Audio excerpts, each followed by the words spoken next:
Members that we loved and we've lost them because I like to keep this tradition going. Right. So this is a toast to family. To family. The Black Cleaner. Nate's Odyssey. Traveling while black. Real stories. No filters. Follow the journey. Across the world we've roam, searching for peace while trying to build a home.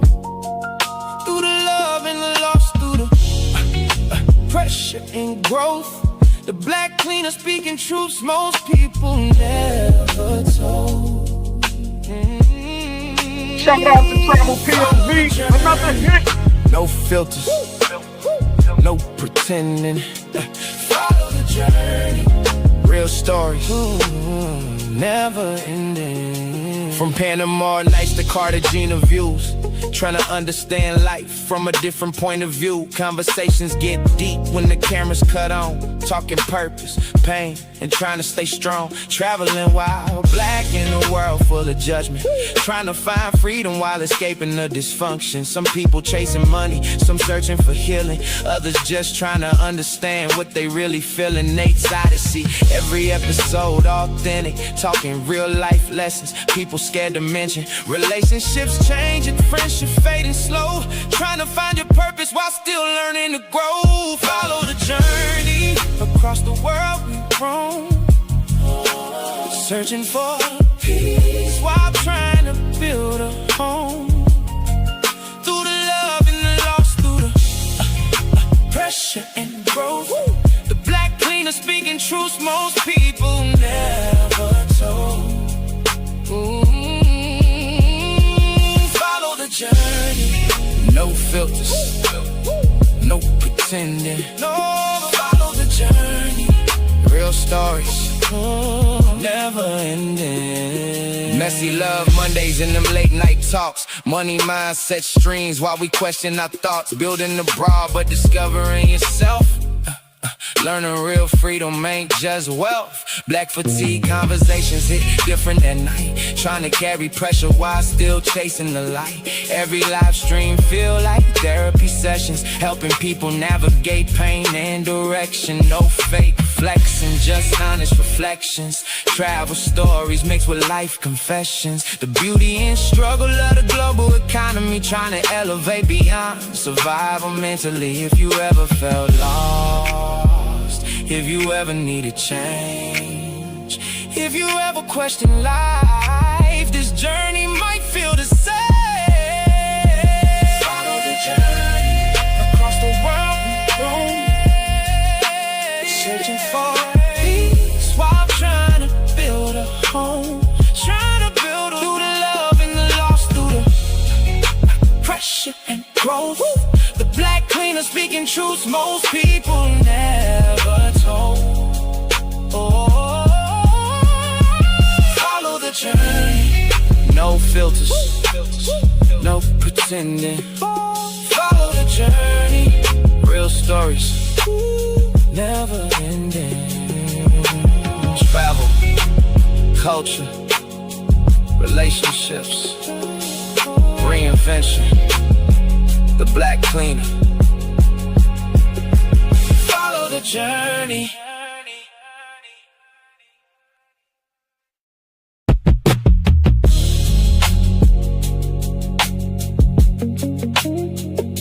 Yeah. What's going on? Follow the journey. Yeah. Yes, another Monday. Happy Monday, everybody. It is I, the Cuddler.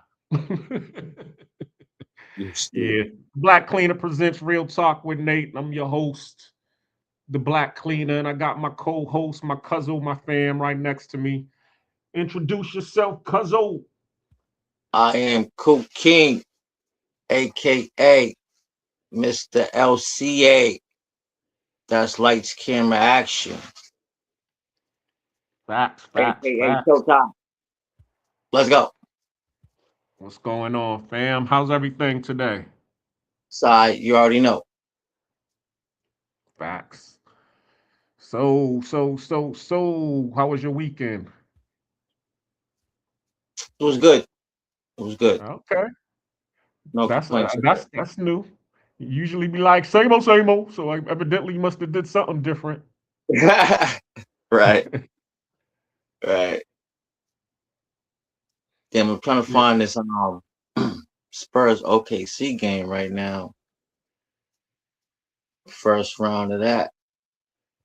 I didn't mean to change the vibe real quick, but I'm gonna find you good, you good. Yeah, I'm over here trying to figure this thing out, man. I swear. Well, I need somebody. I need a board person. I'm hiring y'all. Whoever wants to be the board person, let me know. Man, the boards for me. As Yay. y'all can see. I mean, I could do it on my phone, but this time I was trying to be different and do it on my laptop, which is actually more confusing because as I said, I'm blind, I can't see. All right, I got it. But Here we go. it's all good. We're gonna make it happen. Let me see who's I'm getting Like comments always, already. Uh-oh. that's what we do. Let's go. We got comments. We ain't even start conversation yet. Okay. Yeah, what's good to y'all? What's good to y'all? Let me all right, we getting live over here in the comment section. I guess everybody's interested in this topic, but I wanted to say this. Shout out to Travel POV because he was the Shout one out that to did this song POV. and the it was I was looking for an outro song and I gave him a beat and I was like, yo, could you make this my outro song? And he was saying, yeah, I'll try. Let me see what I can do. But the outro song was a little bit more. I mean, the beat that I gave him was a little bit more Afro beats. So when he when he sent me this, I was like, in the beginning, I was like, man, this is kind of slow, man. I didn't, I'm not feeling it. Then he was all like, yo, did you listen Oh, to the words? I'm like, yeah, I heard the words, but that shit this got that song shit got really, good. That shit got grind. It feels rugged and it feels like an outro. it actually feels So more like an people intro. continue to follow the journey. Real talk with Nate, the black cleaner. Let's go. Oh man, this is another song he gonna be talking about. Like, yo, can you play that? No, I'm not. I'm gonna let you do what you do because I'm tired of being rejected. You can only reject me so many times, nigga. I'm over it. You feel But me? shoot, I was playing this song out all Friday because he gave it to me. I think it was like Thursday or Friday. So after I did the live with the Oh, fellas on my other shout out to Charlie Chan, I put this on and I was going to sleep and I was like, yo, this is actually a nice tune. This is a nice tune. I just need to get a video person to do it. I thought I had a video person to do my video, uh, but she didn't do it. She called me racist. hold up. What you mean? Why she call you racist? It's a long story. You would have to watch Charlie Chan's TV live. So we was having a discussion on it, and she's from Africa. So and actually, I'm actually going to have a next week. We're going to actually talk about race and relationships. On next week's topic. That's what we're going to talk about because Yeah, we got to talk about how Africa don't feel connected to Afro American Negroes all of because that, that's all of wild that. to me. We're gonna talk about all of that because there's, me, fam, you already know. You saw in the video how we was brought up. We was brought up in a loving black family. Our generation before us, they were pro-black. They were all about family and working together to be able to, thrive Be a and be unit. as a unit, but also to be equal. They didn't want us to be like or align ourselves to white folk. You know what I'm saying? Even when I was going to an all-white school, you know, when I was in Mecca, they would, you know, even in the Mecca program, when we would go to lunch, nobody would. I mean, there was only a couple of kids that would go sit with the white kids, but it was like segregated even in the lunchroom because we had our own black table. Even when I was in the military, in the Navy, I didn't go sit with no white folks in the mess deck. We had our own black table. So I've always been around my brothers, you know, all through my life. And that's where I feel secure at. That's where I feel comfortable at. So anytime I go any place in the world, the first thing I look for is my people because that's where I feel comfortable at. It's not that I'm against anybody else. And as I always tell people, just because I'm pro-black doesn't mean that I'm anti-white. It's just Right. that, especially when you live in Boston and up Everybody north. wants to find where they fit in. Like, come on, yo. You know? Exactly. But in Boston and in these up north areas, you notice that racism, you know, they're liberal. So, you know, they're a little bit more covert with it. They'll tolerate you and smile with you until they get amongst their groups. And then as soon as they get amongst their groups, now they like Malcolm X talked about it, the sly foxes. So you really experience a lot of that when you live up north. You know, that microaggression, you know, those backhanded compliments and Yeah. stuff like that. So that's why we tend to normally stay to ourselves in our neighborhoods. You know, we'll go out and if we have you know, friends that are white or um, you know, we'll go party with them and chill with them. But as soon as we finish partying and chilling, we just go back home and go chill with our friends and our family. That's how it's always been. You know, you have a couple of outliers that, you know, will do that. But also, too, I'm pro hip hop. You know what I'm saying? I'm pro R&B. I'm pro jazz. I'm pro reggae. I'm pro Afro beats. I'm pro spoken word.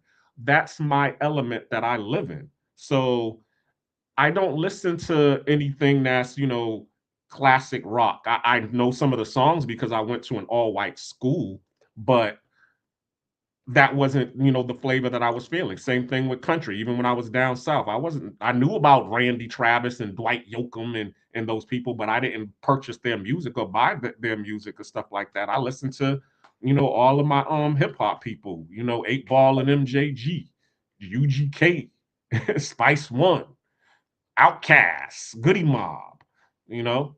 Then when I was down south, shout out to Little Brother, you know. And then when I you know, got to Atlanta and I, you know, was introduced to the Crystal Chicks, shout out to the Crystal Chicks, your Erica Badu, you know, Heavenly Milk of Heaven.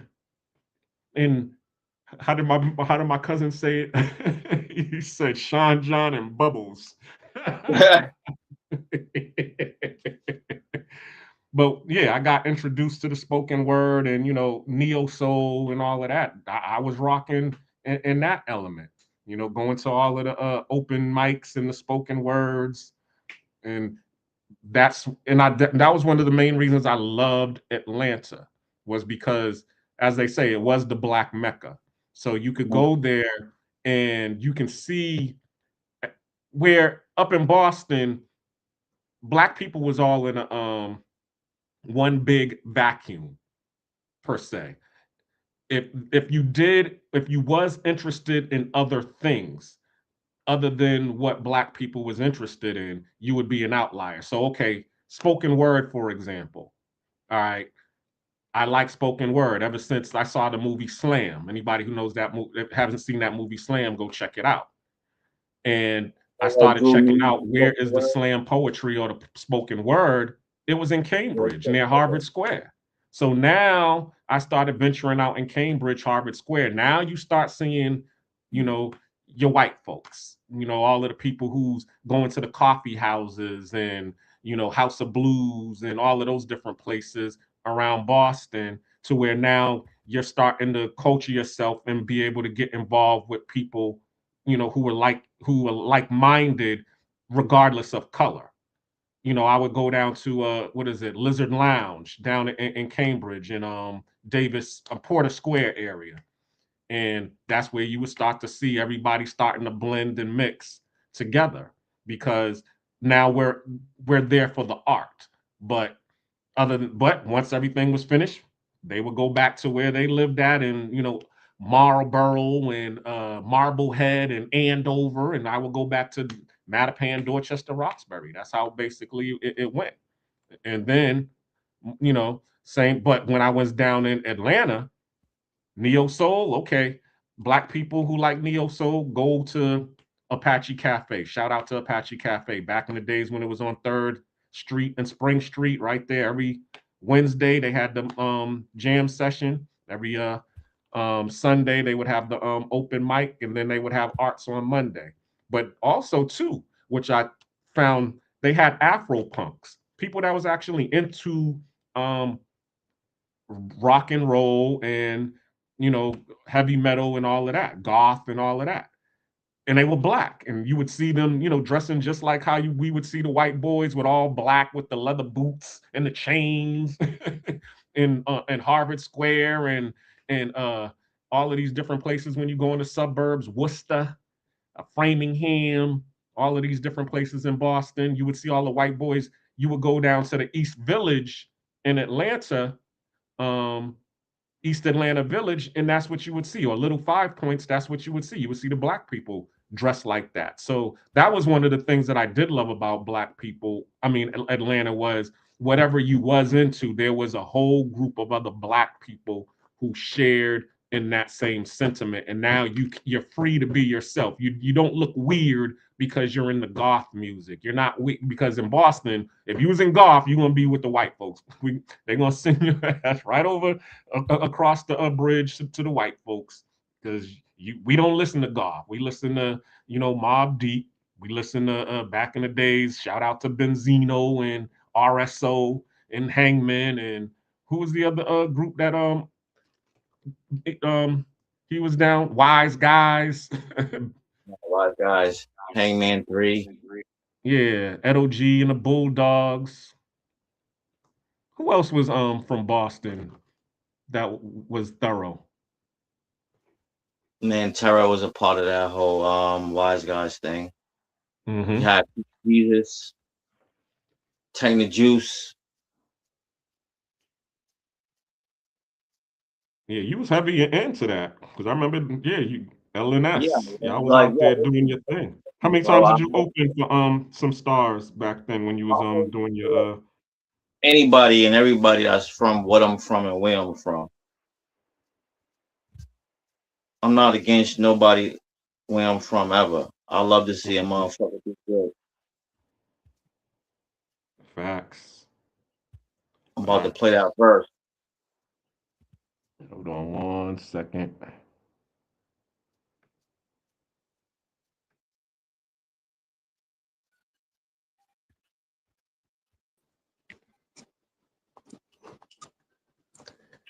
All right.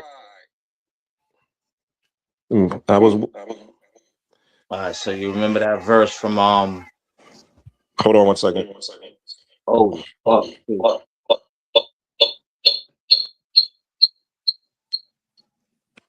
That's me. Okay. So, thanks a lot for joining us. I was waiting for my guest to come on. He's a brother. He's actually, I call him my anchor, because there's people like him that keep me anchored.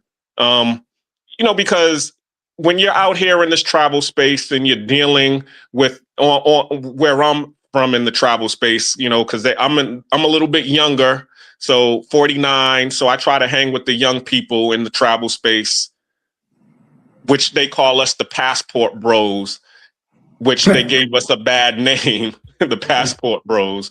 We'll get into that later, but it's brothers like this that don't get me out there too far. You know what I'm saying? When the passport bros is out there doing their thing, and it's like I was watching the Michael Jackson movie, and Michael Jackson was, looking outside at the kids outside playing. And of course he wanted to go outside and play with the kids, but Joe Jackson was like, yo, get away from that window, line up. We about business over here. You got to get back to business. And I'm sure, you know, Michael had a chance to go out there and play a couple of times with the kids, but, you know, he had Joe to keep him on business. So this is my Joe Jackson right here, Coach Lou. Introduce yourself, Coach Lewis. How you doing, fellas? I'm good. Can you hear me all right? Yep, I can hear you. Yeah, he introduced me as Coach Lewis. My name is Louis Pecco.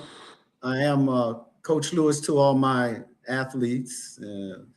And they call me Coach Lewis because I coach swimming and diving. Okay. Nice. And I've coached water polo, all the sports, surfing. The water. You know, I'm from California. I'm from Compton, California. You've heard of that place, right? Yeah, we heard of California. It's funny. It's funny you talk about you know, white folks and black folks, and we live in different areas. And I've lived that whole thing. And I grew up in Compton, and you don't think about swimming when you talk about Compton. But there was quite a bit of swimming when I was a kid. How far is the closest beach from Compton? As far as what? How far is the beach from Compton? 10 miles. Oh, that's close. People don't even realize that. All right, that's not bad at all. We're actually, you've heard of Long Beach, right? Yes. We're right next to North Long Beach. Okay, so we're not really that far from the beach. So it's not, okay, so yeah, I was a kid and I was swimming in Compton. Technically, it was an unincorporated county pool, but it was in walking distance from my house. And, you know, my mother used to take us there for swim lessons, and we all learned how to swim. There was 6 siblings, and we'd go to the pool every summer. But, you know, I continued. I was a junior lifeguard at the beach. They had a program back then. They still got the program, but it was pretty good when I was a kid. We'd stay there 8 hours at the beach, and we learned to surf and stuff. But I've always had some relationship with some white kids, you know, through that program, in high school, my best friend was Hispanic, but he's what you call a Blaxican. You've heard of that term? A bromo. Yeah. And that's pretty common in LA too. You get Mexican kids who would hang out with black kids and start acting like they're black. Have you seen that? Yeah, you know, of course. So they adopt some of our culture, and you know, but you know, I'm also okay. Well, let me talk about Panama.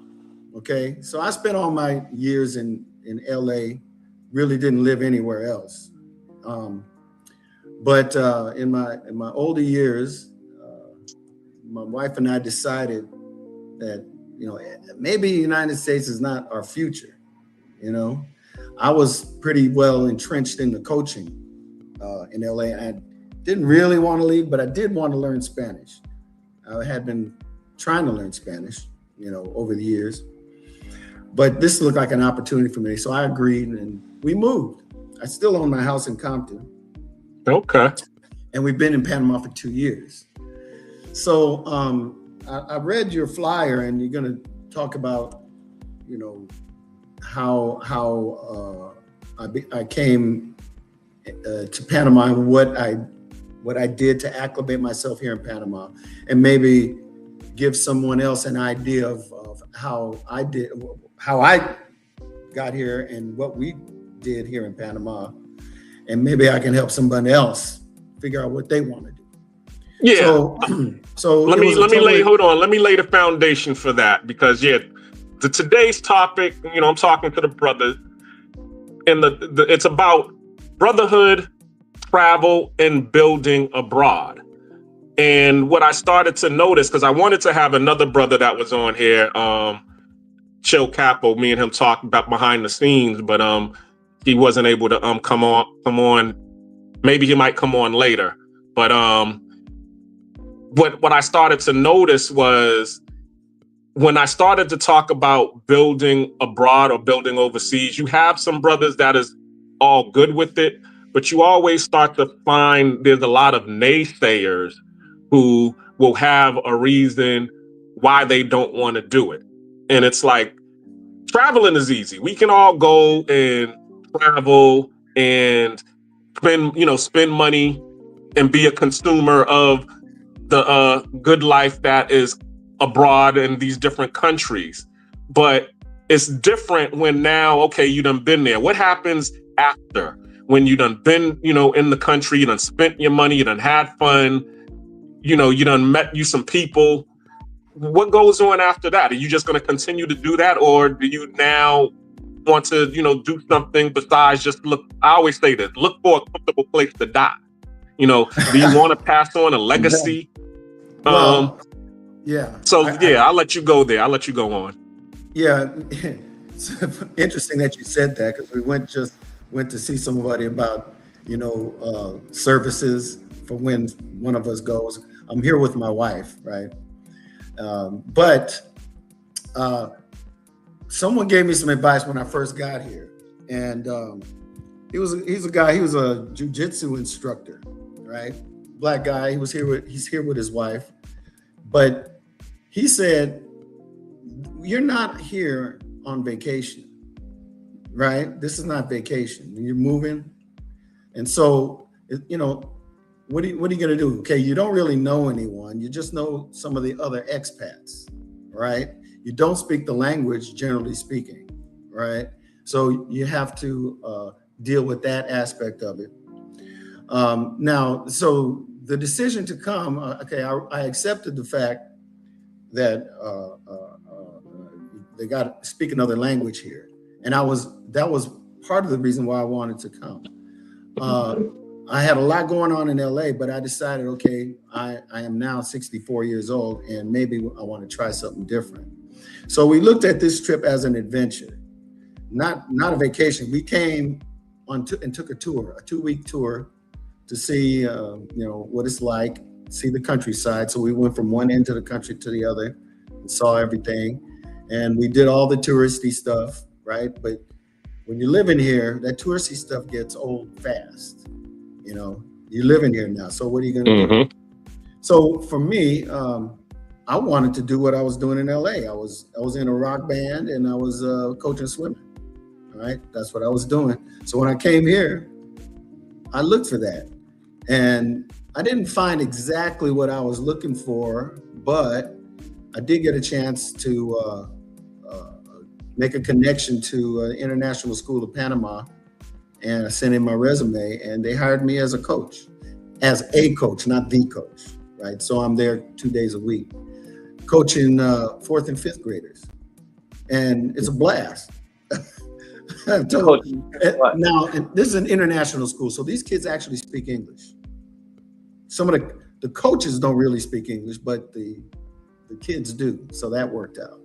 And so I'm just at the end of my 3rd semester there, and if you like coaching, it's a blast. I don't care what country you're in, right? Coaching kids. So I started doing that not long after we got here, maybe about 2 or 3 months after we got here, and it's been good. I was worried about what my wife was going to do for her time here, but she's meeting people and she's figuring it out as she goes. So I was kind of lucky to get that job. But the other thing that I wanted to do was find a band to play in. That didn't happen right away. So our time here was kind of centered around me coaching and us kind of exploring things. My man who was trying to tell me when I got here, he says, you need to have something to do, right? And I've on the tour, we met people, and one lady said, well, she deals with I guess stray animals. That's a thing here. Apparently, they volunteer to do I don't know, animal rescue, whatever. The other thing she says, she does pickleball. I'm like, pickleball? I don't really do pickleball, right? But apparently a lot of expats, retirees, and that's another thing. We're both retired. We're not looking for a job. Now, so you're 49, you said? So people that age are generally looking for some way to support themselves, And a lot of people these days are lucky because they're like digital nomads. Now, so that might work out for somebody. But I know a digital nomad that was here for a couple of years. She went back home. So, but since I've been here, I for the last 4 months, 5 months, I've been with a band, and I've never worked so much. We're doing like 2 and 3 gigs. I just did a gig yesterday, a party, and so Wow. yeah, and I got another one Wednesday. So, but I had those skills to bring here, and I think if there's any message that I have to give to people is that before you come here, just you have to visit and see if you like it and deal with it, but you need to be bringing something. You know what I mean? You got to have something to offer. You don't want to come here and ask for a job. You need to be bringing jobs here, starting a business. That's a reality. A good example of that is my man Jeffrey at Daiquiri 23. You know what I'm talking about, right? Of course. Yeah. Shout out to Jeff at Daiquiri 23. It was funny because when Jeff opened, I was only here for about 4 months when he first opened his shop. Yeah. And pretty much, so his shop has been open as long as I've been here. And now he's thriving. He's thriving. He moved from the place he had in El Cangrejo, and that wasn't a bad place. But he moved to over there out in Balboa, where it's like part of the mall, and it's got an outdoor patio. I think that place is great. Yeah, I haven't been there but one time though, because it's on the other side of town. But I sat down and talked to him, and he is employing Panamanians, and that's what Panama needs. They when expats come here, if they have skills, business skills, like Jeff, I guess he was already a businessman, hustler kind of guy. He knows how to put it together and make money, and it looks like it's working for him, especially since he moved to the new place. So he had something to offer, and he's employing Panamanians. I hope to at some point be able to start a team and employ some Panamanians. That's one of my goals here, is to start a swimming and diving team, and I'm letting that take its course, because you have to keep your eye on the prize. Prepare yourself for when the opportunity presents itself, so that you can step into it. So I've done a lot of coaching in LA. I'm a certified coaching and lifeguard and all that stuff. So when I got here, I'm looking for the opportunities, and so I got one right away. Now it looks like I just submitted my resume through someone at the school to give it to the someone on the Olympic committee. Okay. Now I hope that blows up, but you never know what's going to happen. But if you don't put yourself out there, you're never going to find out. So that just happened. So if I get a connection onto the Olympic committee, that'd be great, because Panama does not have a diving team. They don't have diving to speak of. However, they just built a new aquatic facility with a full diving tank, 10 meter, 7 meter, 1 meter, and 3 meter springboards. And so I'm just waiting, because they're going to need diving coaches eventually. So you prepare, and when the opportunity presents itself, you can step right through that door. And look at what you can add to Panama, not just what it can do for you.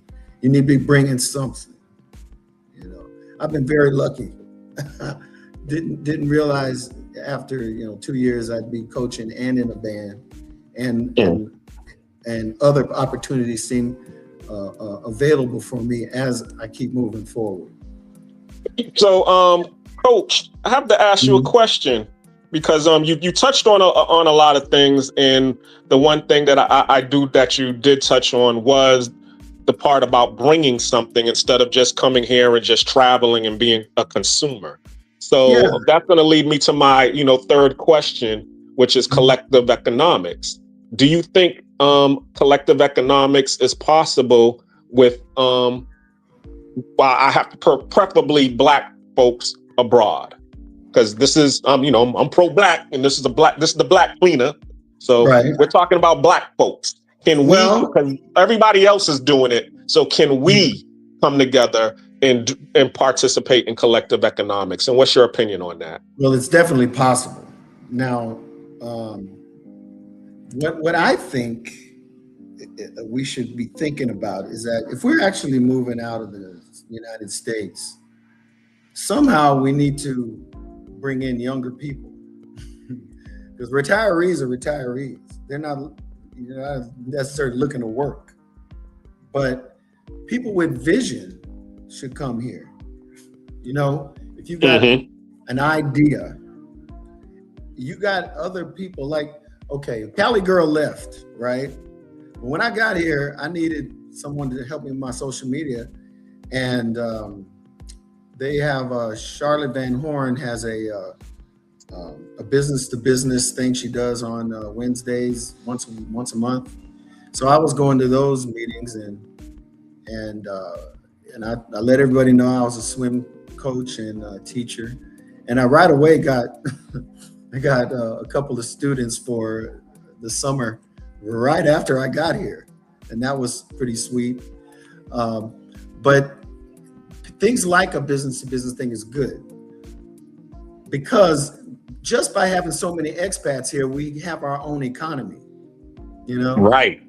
Yeah, and we need to somehow utilize that. And some people do, because there's a good number of people who look to help expats settle, right? But that market, if you will, is kind of saturated now, isn't it?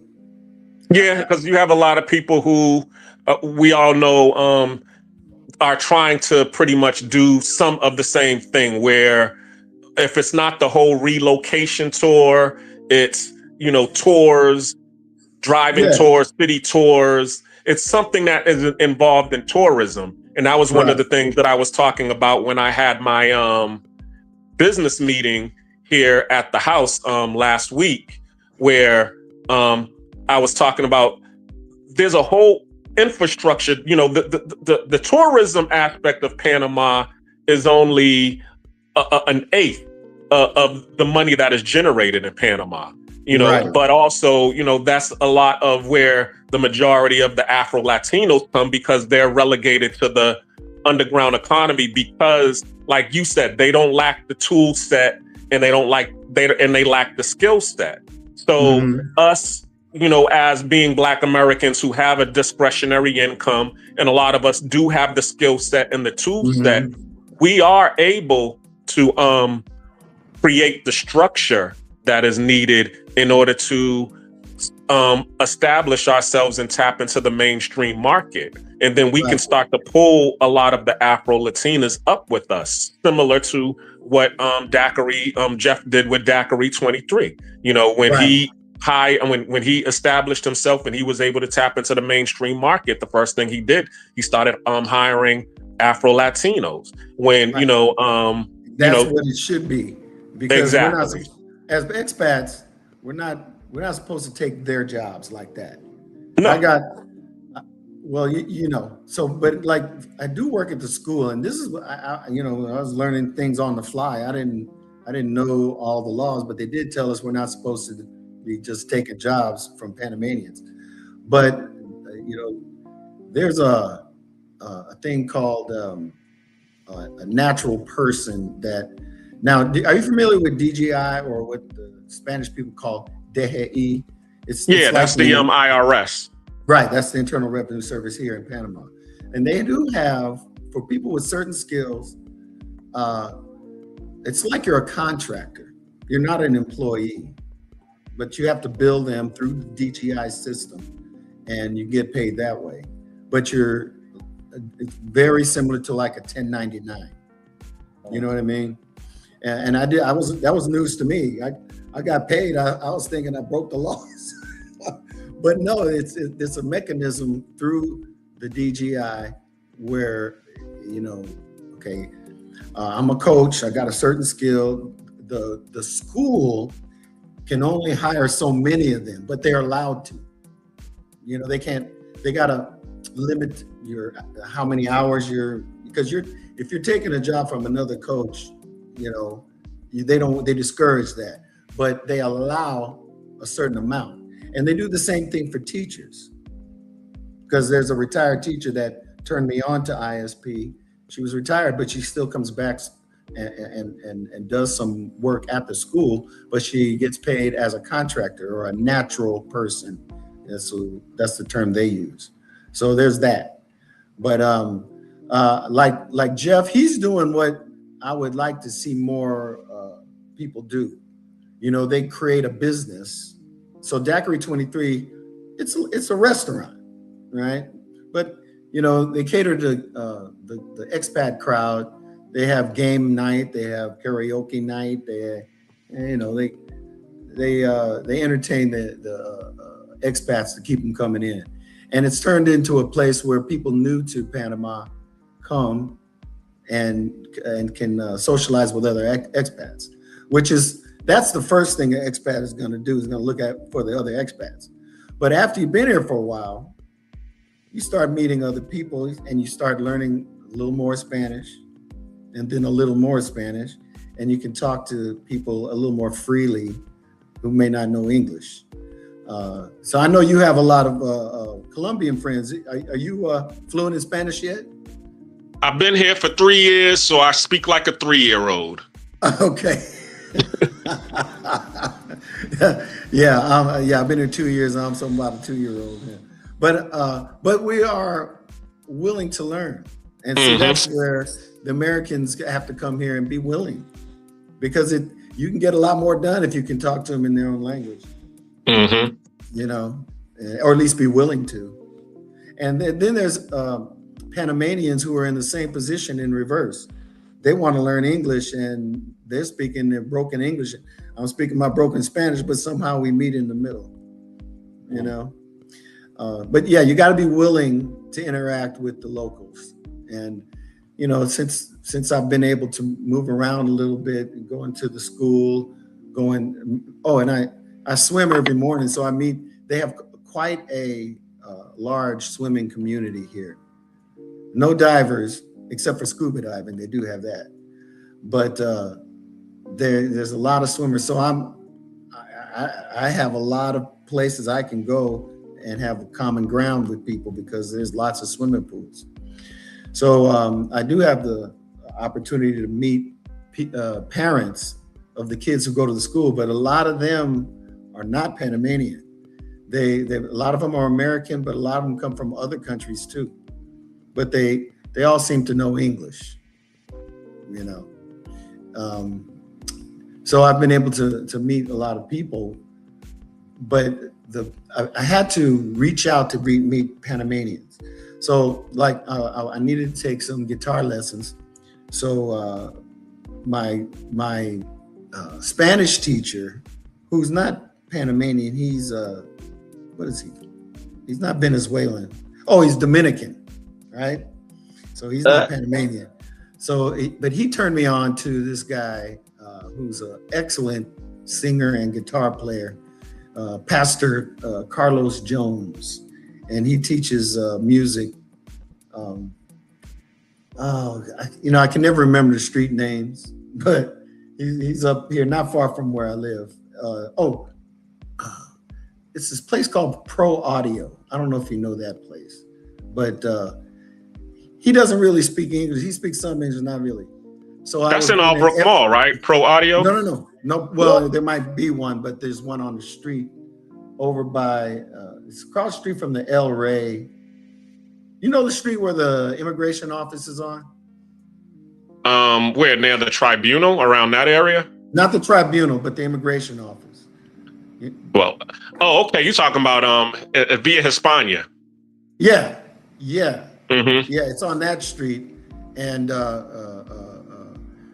well, anyway, I was going there every Saturday for about 4 or 5 months, and not just to learn guitar, but to learn Spanish, because they don't really speak English, and we're learning all Spanish songs.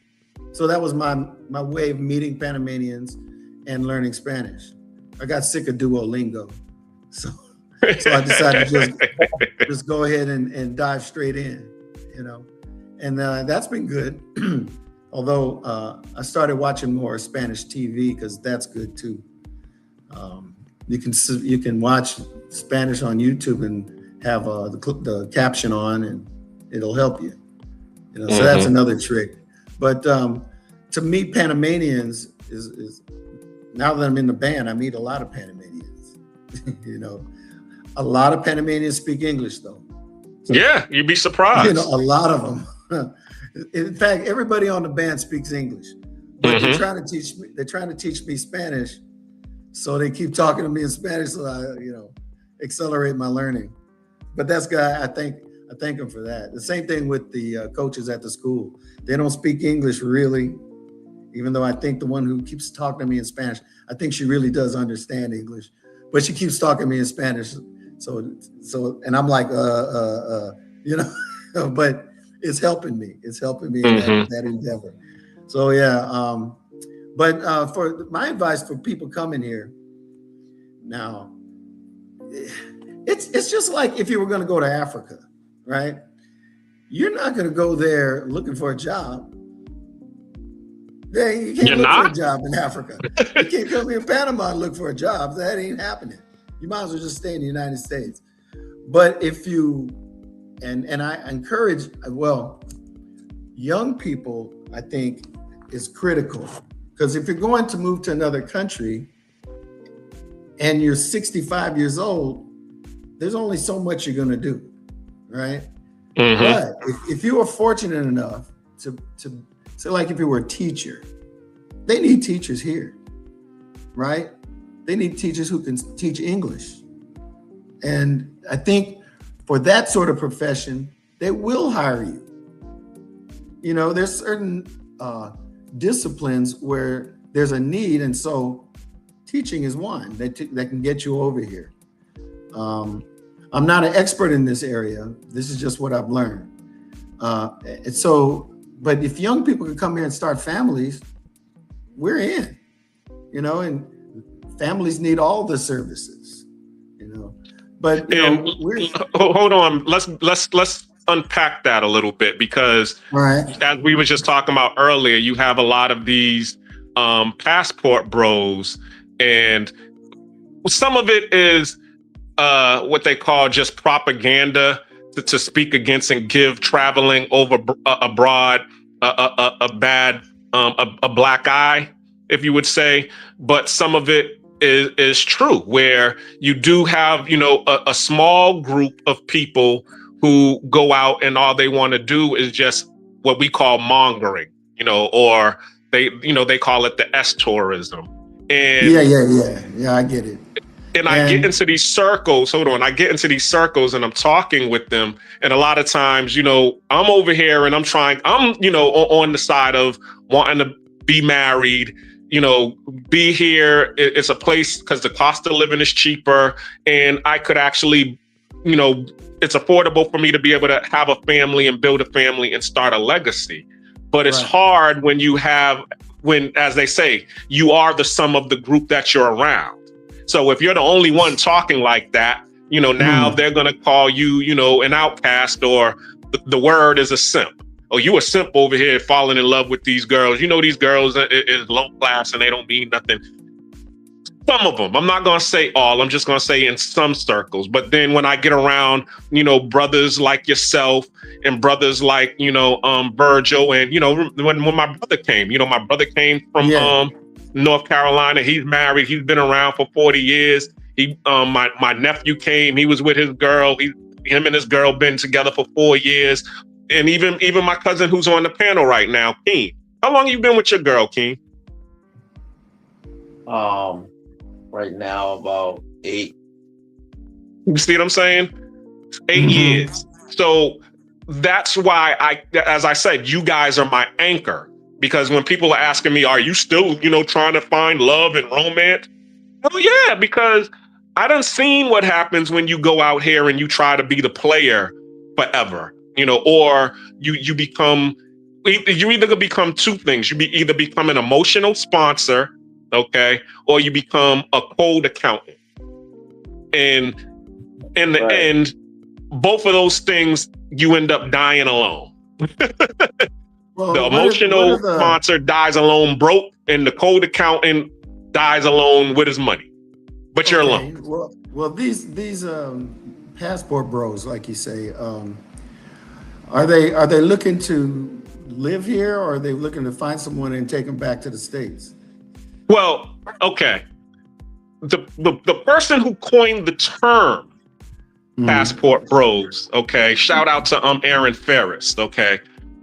He did it because he was looking for, as I said, cost of living is more affordable. It's out of the matrix. You ain't got to deal with the politics and the racism that goes on in the United States. And also you don't have to deal with a lot of the problems that you have with relationships because everybody's on a survival mindset. You're able to come here and you're able to breathe. So you have the people who actually created the passport bro movement, who are looking to move overseas, find love, get married, settle down, start a family. But what happened was, like anything, once other people see what's going on, they attach themselves to it and they corrupt it. And, your movement becomes whoever is the loudest person in the room. So the loudest person in the room are the guys who's out here partying and just, having fun as a weekend warrior. So now the people who weaponize, well, I'll just say this, because some of it is conspiracy, but some of it is true. You got the people who weaponized it and put the microscope on those group of people and not on the people that is actually doing something right, like yourself, who's a brother, who's married, who's settled down. And same thing with Aaron. Aaron is, married. He has a child now, and there's a couple of other brothers who are my age who are, and doing the same thing, married, doing business, conducting business. No, nobody wants to pay attention to them. They want to pay attention to the people that's out there in the red light district. And that's the sensationalism of it. Exactly. I can totally see somebody who wants to exit the United States, and maybe they're not married, and maybe they do want to find someone here. I'm sure that can happen very easily, but probably not so much for women as men. What do you think about that? Well, yes, I do see that happening here as well. And I was talking to my other co-host, shout out to Gone Girl, when she first got here, and she was like, is it possible to find love in Panama? I was saying, yeah, but the issue is the going rate or the medium income in Panama is $600 a month. You know what I'm saying? So chances are the guys that you're going to meet are not going to be making as much money as you. So if you are a hypergamous, natured woman, then it's going to be difficult. But if all you care about is, working to, finding someone who you're aligned with and working together, then you'll be fine. Because there's plenty of good men out here in the expat community and, in the local community who would love to be able to build with a good, strong woman, and who's also going to help, who's going to help them grow. That's what the key is right there. It's not, I'm guys sure ain't trying to be, go ahead. I'm sure you can find that. But I just think it might be easier for men to do it like that than the women coming over here and trying to start over again. It seems like, well, I can only really talk about the older folks and the retirees, right? It's like there's like a lot of expat females, a lot. Yes. And there's not that many American men to choose from. And like you say about the income of the local men. Now, I'm sure they can find love, but it's not going to generally be with, someone who's making a ton of money. I'm not in that circle. Thank God. I've been married a long time. And well, let me ask happy. you this question. How did you do it? What's your secret? How long have you been married to your wife? Okay. Now, how long have we been? 37 years. Damn. He had to check. But you know what? Everybody, we're supposed to be married till death do you part. I mean, that's the way it's supposed to be, right? But exactly. I was married before to not a very good relationship, so why did I do it again? But we got together. She had kids, I had kids, and we got together and we made it work. I say yes, dear, a lot. I don't know if you understand that. But don't say that online, bro. They're gonna now they're gonna have a whole bunch of simp memes after you. Well, that's fine. That's fine, because just let me say why that's important. You have to be able to and understand what position you're in, and what it takes to maintain a relationship for this long is to learn to say, when you're wrong, you're wrong. And when you're right, you take that initiative too, right? But it's the honesty between the couple, honesty and commitment. You're going to get mad at each other. It's just, you're going to be like, ugh. But your commitment has to be greater than your anger, or your sadness or your disappointment. Commitment is what it is. It's a deal that you made when you got together. And in 37 years, don't you think we got mad at each other? Don't you think someone slept somewhere else, one night because y'all couldn't stand each other? Everyone has their up and downs, right? Do you have the level of commitment? Do you love each other enough to sacrifice? And man, let me tell you, I've been married 37 years, but I worked for the phone company 34. And it's like I was married to that company.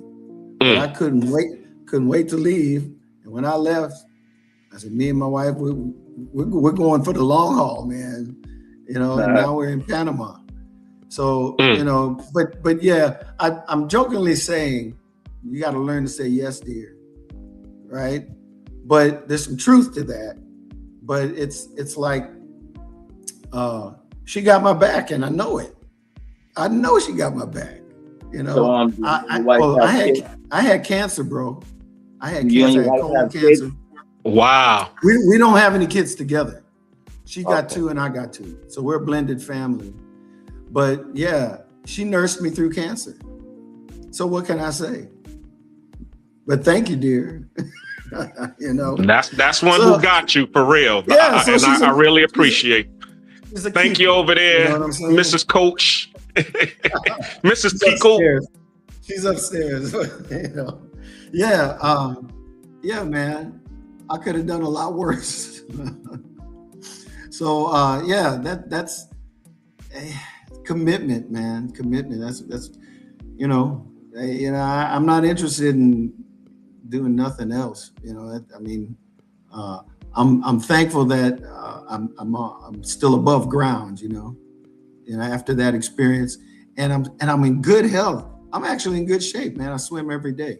It's every weekday I can, and she swims too. In fact, I'm also teaching a swim class for the expats every Monday.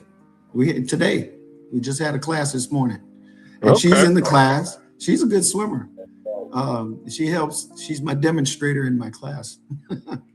So we're pretty tight. And being here in Panama, if I was by myself, I don't think I would have came to Panama. She's the one really the catalyst getting out of the United States. And then, we worked for many years. And so now we got resources to enjoy ourselves. I don't have to work. And that's a blessing, man. You know, I don't have to work, but I work my tail off coaching and singing in the band. Yeah, But that's dope. a different energy. That's the real You know, positive energy. the crazy thing about swimming is people don't realize how many different muscles you use in your body to be able to do that. It's a perfect low impact exercise. You know, if you didn't learn how to swim as a kid and you're in here in Panama, give me a call and I'll teach you. You know, but yeah, I stay in shape by.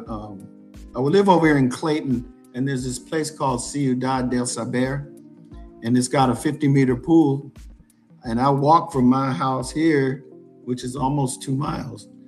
I walk to the pool, I swim my swim, and I walk back. I do that, try to do that 4 days a week. And I'm slim and trim right now.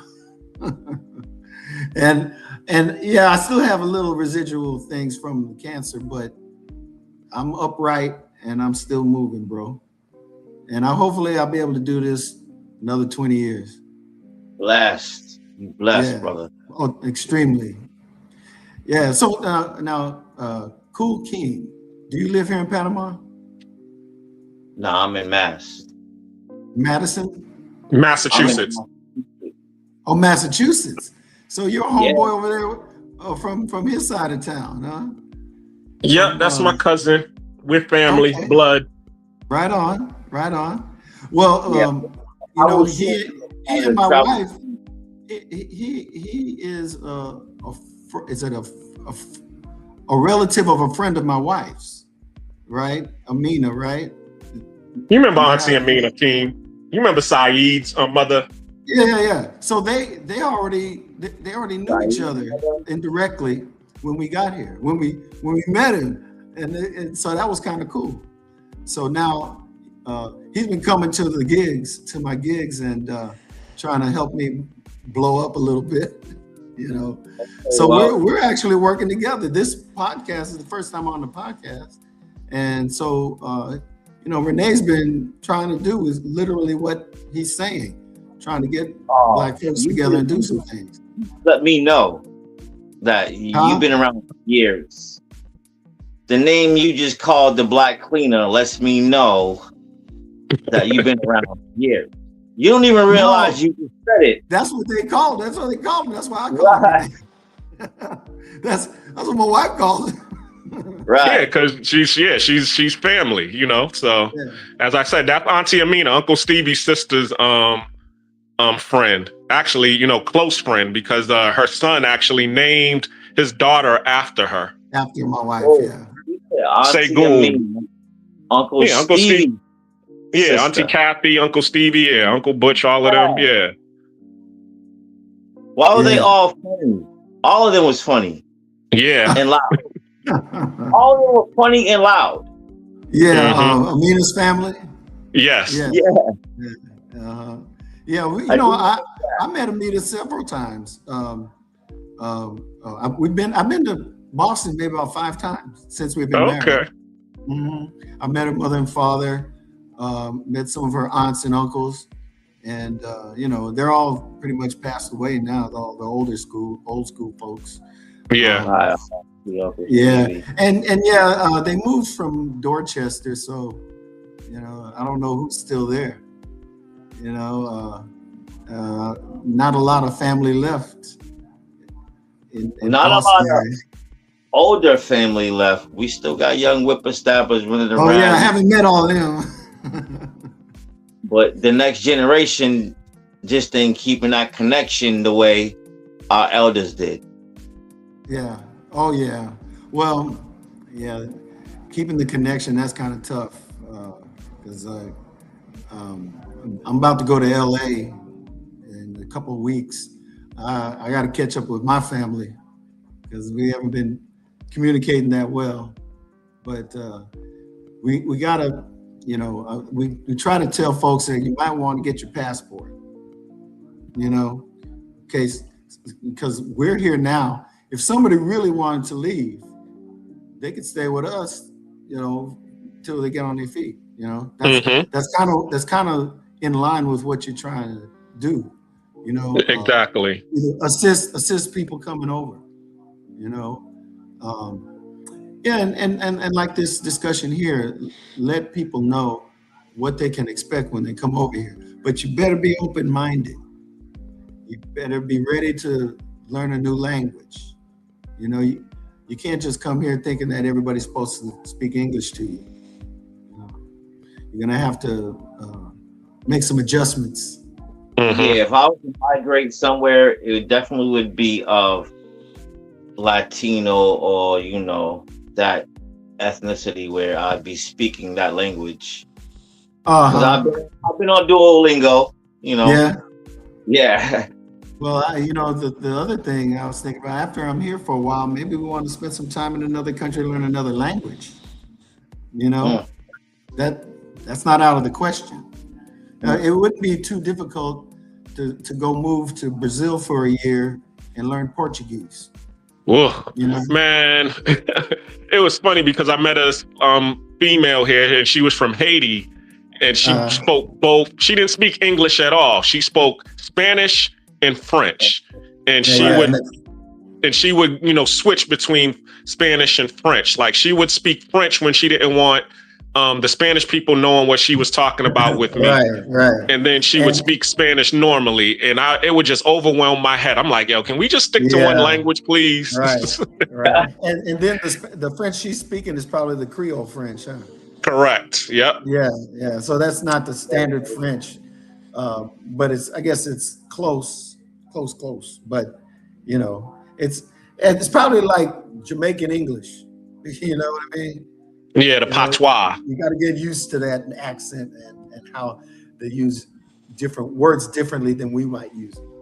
Yeah, it's the same here in Panama, because when you're dealing with a lot of the Afro-Latino community here, a lot of them are mixed in with the Caribbean, so their Spanish a lot of times is patois. English. Yeah, it's patois and Spanish, and it's like, wow. Like, I was actually at this barbershop today, and the guy was from Colombia, and he was speaking patois Spanish, and I'm like, I can't even understand you right now, bro. I can't understand. You might know quite a bit of Spanish, but when they start rattling that off, it's you gotta listen real well. I feel like that's somebody trying to be what they're not. What do you mean? When they speaking in patois? No, because a lot of Jamaicans, or a lot of what I want to say, femmes, want to add a little bit of Jamaican lingo into their dialogue, and a lot of Jamaicans want to add femme into their dialogue. You know what I'm saying? Like, sometimes it gets confusing with where a lot of like motherfuckers are from when it comes to that fam stuff. Because what do you say, fam? What are you saying? Fam? What is that? It's like a lingo, it's dialect. Like, fam, where's the food? That nigga don't know what I'm talking about. Look at his face. Well, it's a term I don't know. So. Well, yeah, fam, like a lot of people who are English and Caribbean from Britain, they'll say, "Hey, fam, how you doing, fam?" Oh, it's family. Just yeah, exactly. Yeah. Okay. It's mixed in with the it's mixed in with the patois. So it's the same thing. But see what Keem. Let me school you on this. A lot of when the Panama Canal was being built, they recruited a lot of Jamaicans, Trinidadians, and Bajans to come here to help the Americans build the Panama Canal. And when it was over, a lot of the Jamaicans didn't go home. They actually just stayed here. They stayed here. And then what happened was same thing that's going on in the United States. They started, wanting to eliminate all of the immigrants over here. So if you wasn't speaking Spanish, if you didn't have a Spanish name, they was going to try to get rid of you. So a lot of the people who wanted to stay here because it was a better life for them here versus going back to Jamaica or the islands, they just pretty much, disavowed their Jamaican identity and started speaking Spanish. So you have a lot of Spanish second generation Spanish Caribbean here, or Afro Latinos that are Spanish Caribbean. I just met some folks last night, and they're bilingual. Mm-hmm. They fluent in Spanish and English, and the English comes from their Jamaican roots. So yeah, it's pretty diverse, man. Is that a mental thing? Because I feel like that even happens with some people that will like move from up north and they move down south, and eventually they start talking that down south lingo. You know what I'm saying? I think that's an adaptation. You know, they live in there, and so they start picking up some of the accent, right? Right. If they're there for a length of time. If they just showed up and in 2 weeks they're speaking the way they do in the South, they pretended, right? But if they've been there a year, they probably will pick up that little accent, you know. But is that like a mind fuck? I feel like that is a mind fuck because you hear it so much. You know, no, it's just you're immersed. I'm immersed in Spanish, right? I hope to pick up some of the lingo and some of the accent, but you won't hear it in my English, you know. Right. I'm trying to get it, but it's gonna take time, man. I can't get it overnight. It's probably one of the most difficult things because I'm speaking English too much. I'm speaking English to my wife. I'm watching TV in English. I gotta stop that. If you're gonna learn the language, you gotta do it. You gotta make it happen. It ain't gonna happen unless you work at it. And sometimes I'm not working at it. You gotta close your brain out to it. Maybe you might need to go back to Duolingo. Well, you know what? And always speak that every day. You know what? Brother, listen, Duolingo, it is kind of like slow, but you gotta start somewhere. Well, it's great for a start. Stop progressing through the levels. But I did it. Consistent, and you stay consistent. Yeah. I did it for 3 years. It does get helpful. I did it for 3 years, and I'm like, I'm not doing this no more. I'm going to just learn it from other people. It was just me. I said I had enough. Because there is that street slang in speaking another language too. Huh? I said there's that street slang with speaking every language. Yeah. They can teach you that too. YouTube teach you everything. You know, so I was on some YouTube channels that teaching you the bad words, right? So you can learn anything. It's you putting your mind to it and dedicating it to learning the language. Because I want to be functional, man. It's tough. I'm in this band. Everybody speaks Spanish but me, and I only speak a limited amount. My ear is getting better though. The more I immerse myself in it, I start listening to what they're saying, and I pick up some things. You try to get the context of what they're saying. It doesn't always happen, but it's been increasingly getting a little bit easier to kind of understand. The longer the conversation goes, the harder it is, right? But in short phrases and sentences, like "How you doing?" or "Where's the bathroom?" or whatever, that's pretty easy. But when you get in a deep conversation, man, it don't take long to get lost, and you're kind of picking and choosing what you're hearing and understanding after a while, and it is exhausting. But I have faith that as I keep moving forward, I'm going to get better and better, and just don't give up and just keep trying. And eventually, and then one guy described it like this: eventually the light comes on. You know, if the light comes on, you start understanding things better.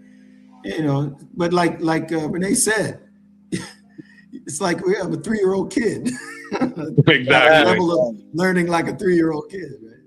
So but that's you know, if I learned it when I was a kid, I'd be fluent right now. But now I'm here. I'm 64 years old, trying to learn Spanish. Hey, it's never too late. You know? So, are you planning on investing in real estate here, or? Well, that was a question me and my wife were talking about. We went. You heard of Green City? Yeah. Green City. It's a pretty nice place. Yeah, it's real nice. I actually went there to somebody's house for Thanksgiving. It was beautiful. Yeah. It's a nice. It's a very large gated community, and we went and looked at a 3-bedroom, 2-bath. And it's like 4 units connected, right?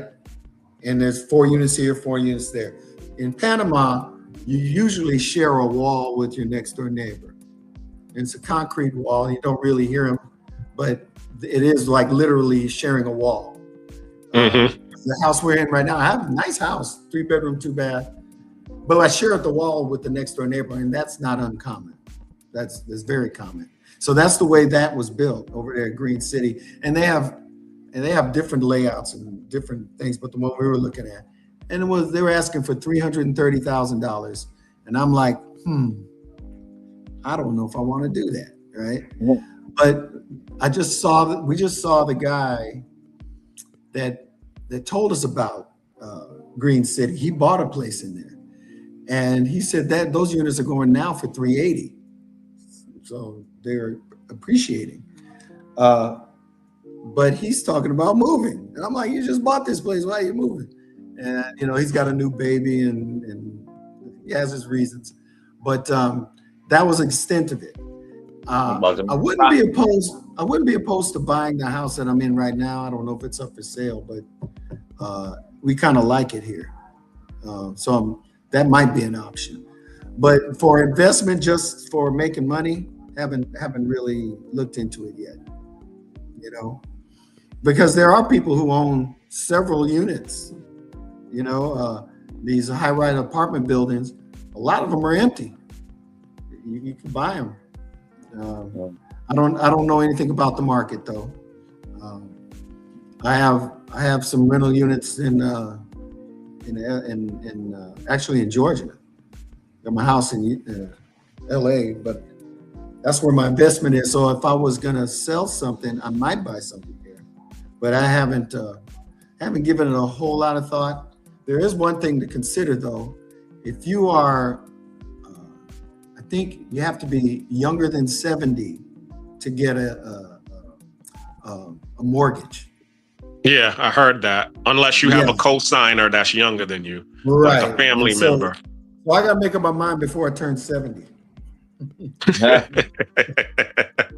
But you can understand why, right? Because a mortgage is 30 years, and you're 70 years old.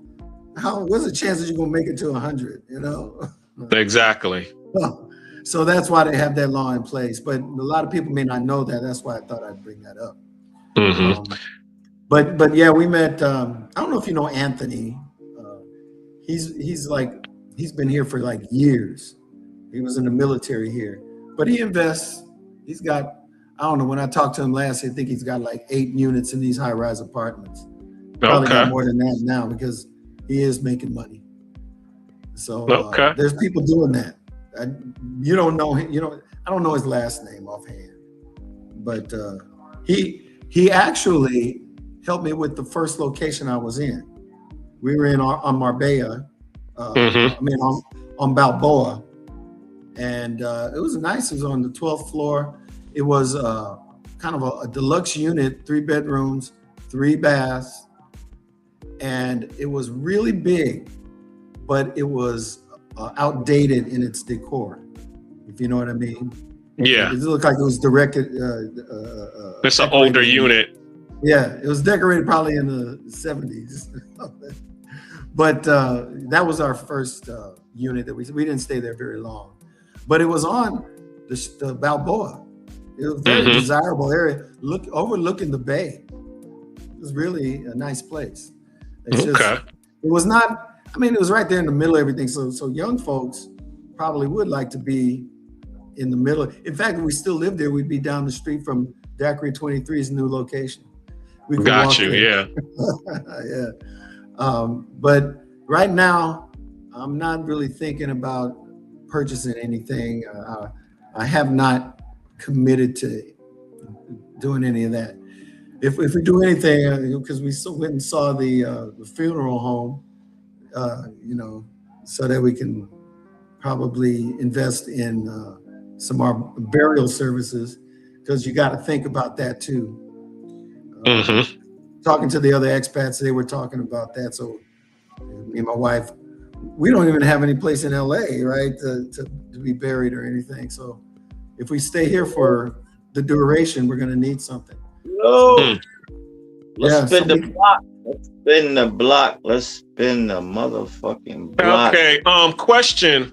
In terms of what do you think are some barriers into building overseas or building abroad? Like with brothers, working together to build abroad. I tell you this. I think because there's already a expat network, it's very possible. Everybody has different priorities, and some people are business people. In fact, none of these expats are exactly poor. Do you know what I mean? Some folks are, but I met a dude when I was new here, and we were at the Albrook Mall, and so expats kind of can recognize each other, So we walking through the mall, and we recognize this couple, and so we started talking. Man, we ended up talking for about an hour and a half. This dude was a retired. He had a security agent. He was a cop. He's like a detective, and somehow during his time as a detective, he started working for a company, a security company, and he ended up buying the company, and the company blew up, and he sold it. So, and this guy's no older than me, right? And he travels the world and just has a base here in Panama with a storage unit. And he leaves certain things in the storage unit, and he just travels the world. And I'm like, what? Man, I need that life. Right. Yeah, so the dude was rich, right? He was doing his thing. Let's get into some real rap. Like let's present and paint a real situation in a scenario where, let's say you got a crew of 8, and we all making the same amount of money. We all living a good life. Everybody's okay. Everything's intact. What would be that one thing that could create hate amongst men? Well, you have to have a common desire, right? Your 8 people, you got to be single-minded on what the mission is. You have to have a mission, right? Are you here to help? A lot of people got the tourist thing where they're going to help people come and settle in Panama. No, I'm not talking about Panama. Real estate is probably like. I'm talking about real life scenario. You got a crew of 8, and we all living a good life. What would you do? No, what would be the one thing that will mess everything up? That's what he's asking, because usually what happens is, you have a crew of good men, y'all are all working together, everything is all hunky-dory, but then something happens along the way that will create dissension. So what do you think is that thing that creates the dissension to prevent us from building? Well, I think it depends on what the mission is. Because we asking a married man this question. We got to remember exactly. that. Right. Exactly. Well, okay. Well, not everybody. Well, he's like, prime example. You're in a band, but is everybody married in your band? Not everybody, but I think 3 of them are, and 2 of them are not. Okay, right. So we already know that the 3 that aren't, they're not. Well, actually, no. That it could happen because some of them might envy, the life that you're having. They're watching you in the band and seeing how you live once you go home, and they going home to Hot Pockets, so they might want your life. So well, you guys may not be compatible. Yeah, maybe you're not compatible. Exactly. All right, but what would be the basis of controversy if we all? It ain't going to be women if you're married. Right? Well, if you're married, it's not going to be women. It's only when you're single it could be women. Exactly. Right. So maybe, well, okay. I have that situation with the band, but I don't see it as a problem because we're all musicians. We all are single-minded about what we're doing, right? The mission is to play music and to try to get as many gigs as possible and try to make it sound as good as we can, right? So that's our mission. We're all focused on that. That's not every man's plan. We understand that, Keem, but see, the thing about it is, Coach Lou is on the positive side of the game, and that's, as I said, that's why I have him around, because he keeps me anchored, because he stays positive and he stays focused on his mission. See, the problem is that there's the people that's on the other side, that's on that negative side, and all they're thinking about is the power, the fame, the women, all of those things. And those are the people who you don't want to align yourself with. Well, listen to this. The power and the fame is a byproduct of what you guys are supposed to be collectively working on. Agreed. Is he still talking, or you was about to cook? I was letting you cook, Coach. Yeah, I was waiting for another comment so I can elaborate. I touched the thing. My pad. Oh, the mute button. Okay, there you go. All right, keep cooking. You about to drop some jewels. You can't be distracted. It's the women thing. You have to put that behind you if you're going to do anything. I don't care what your mission is. Your mission might be, let's say, okay, we want to invest in this business over here. We're going to buy this business and we're going to start running it. Okay, you're going to have some business knowledge. You're going to have some money. You're going to have employees. You got to really do a business plan, and everybody got to buy in, and everybody got to be committed. If that's not the case, those are the wrong people to be dealing with. You know what I mean? So I guess what I was saying, what I was trying to elaborate on, was what would create hate amongst men. Oh yeah, well, you see it in politics all the time, right? Jealousy and stuff like that. But these are supposed to be your boys, right? But my thing about that is, brothers got to start understanding is what's meant for me is not meant for you, and you got to understand. And you also have everyone has their own mission in life, right? Lane. But when you're talking about getting together and doing something, you have to have a common mission, right? Yeah. A clearly defined mission, right? It's not about you making this money. We're probably going to have a business name, right? LLC. And in that LLC, you're going to have a mission statement and a vision statement and board of directors, right? That's like any corporation. If you stick with the mission statement and everything, I think this jealousy and stuff is stuff that you need to put behind you. And if it's not behind you, you don't need to be part of that mission. Yeah, now, bro. If everybody comes together and they're doing. Let's say they all got some money, right? Right? You're coming together, you're investing together, right?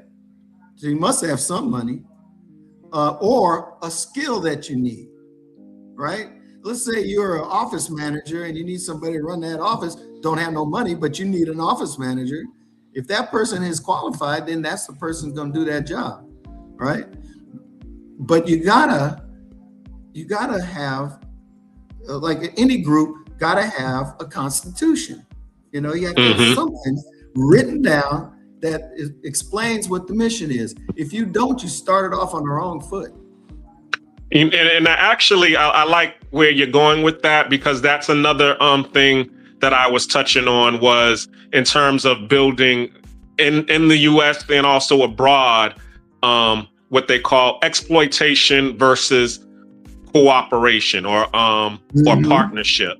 Because and I gave the example of my mother. My mother, when she got her RN certificate or nurse's license, she was able to make more money, and she ended up buying the 2-family in Mattapan, but instead of my aunt, her younger sister, she was only on Section 8.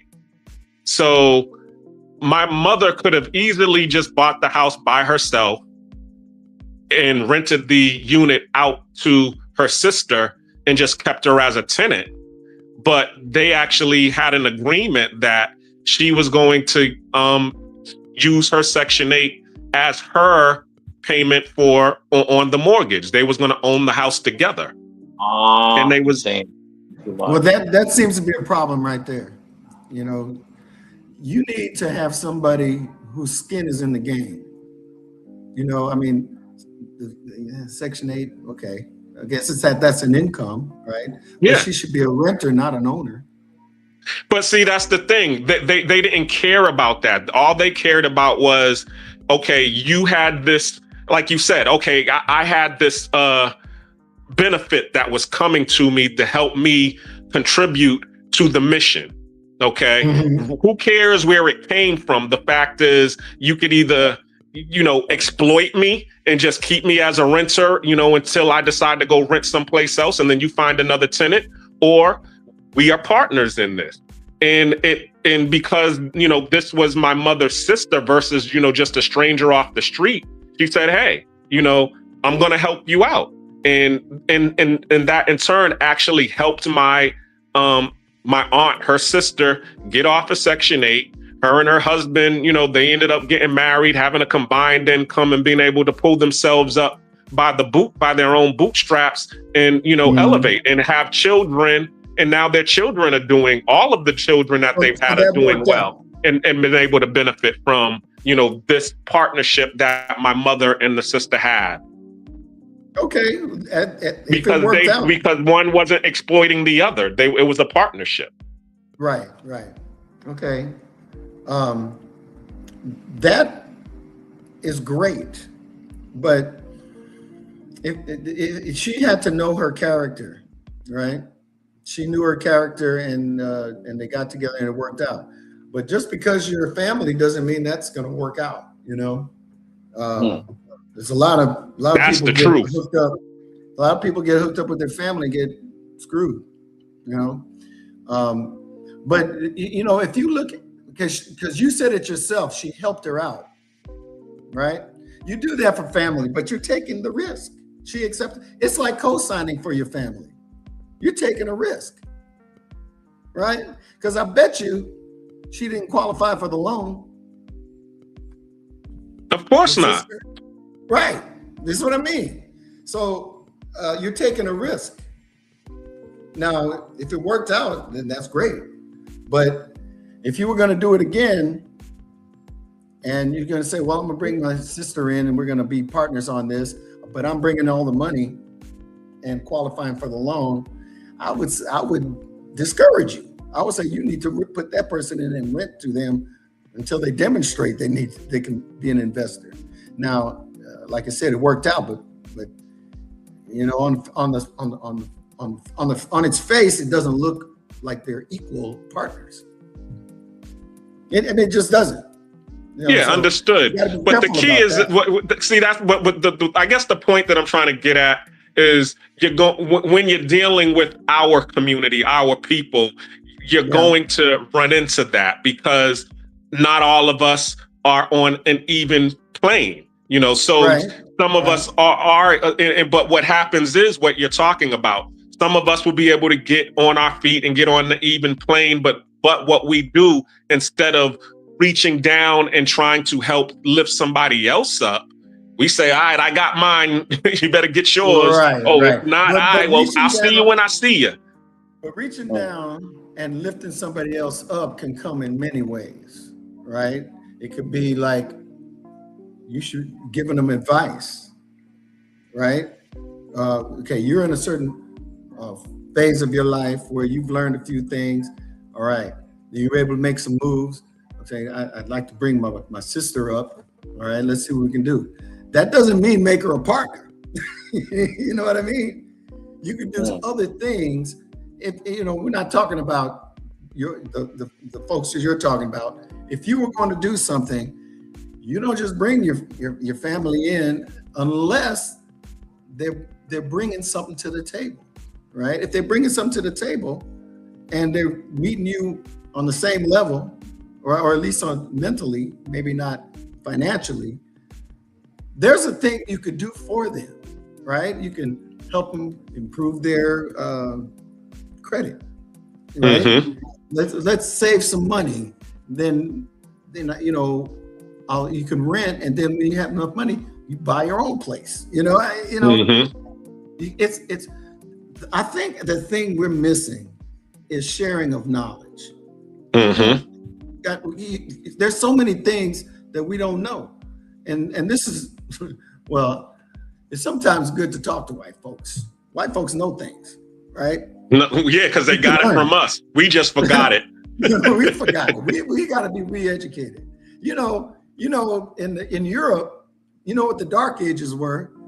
The Dark Ages were when the Lack Moors of went in knowledge. to re-educate Europe, right? Mm-hmm.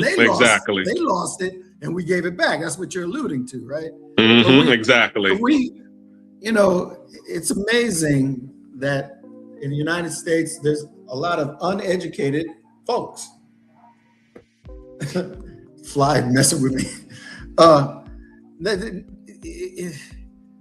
We should be a lot farther ahead than we are. I think, and you guys all know this, when things were segregated, we had no choice but to depend on ourselves, right? It was community survival. That's what they called that. Community survival. We had all these things, but then when integration happened, then we're all seeking the services from the non-Black folks, when we should have been maintaining our hotels and stores and things that we were already doing, right? And we fell for the okie doke and kind of just lost it.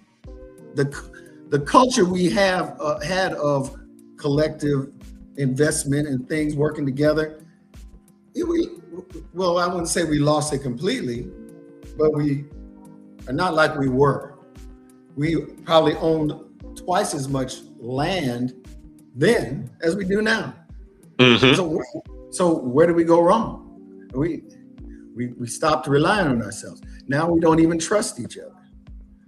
So it's pretty basic on the things that we need to do. We need to look at ourselves in the mirror and say, what can I change about myself?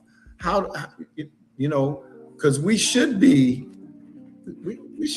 how the Venezuelans come here in Panama in big numbers? We're coming in big numbers too. Exactly. The Venezuelans, they know how to do stuff.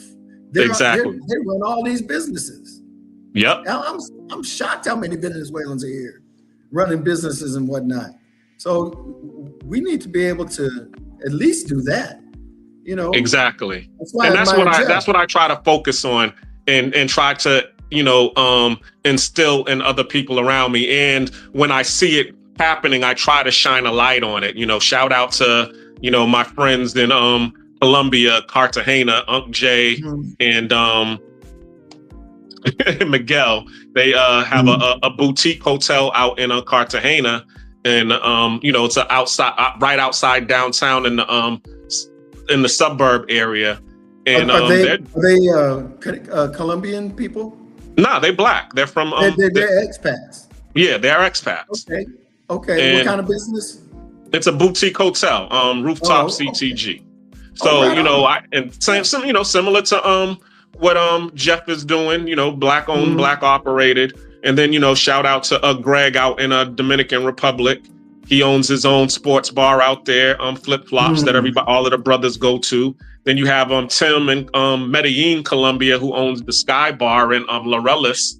Not too well. It's a what they call a township east of Medellin, or it's in Medellin. It's how like in Boston you got Dorchester, Roxbury, Mattapan. Yeah, I get it. So in that area, Laureles is a segment of Medellin. Now we mentioned Jeff here in Panama. Yeah. Do you know other expats, Black expats that are doing business here?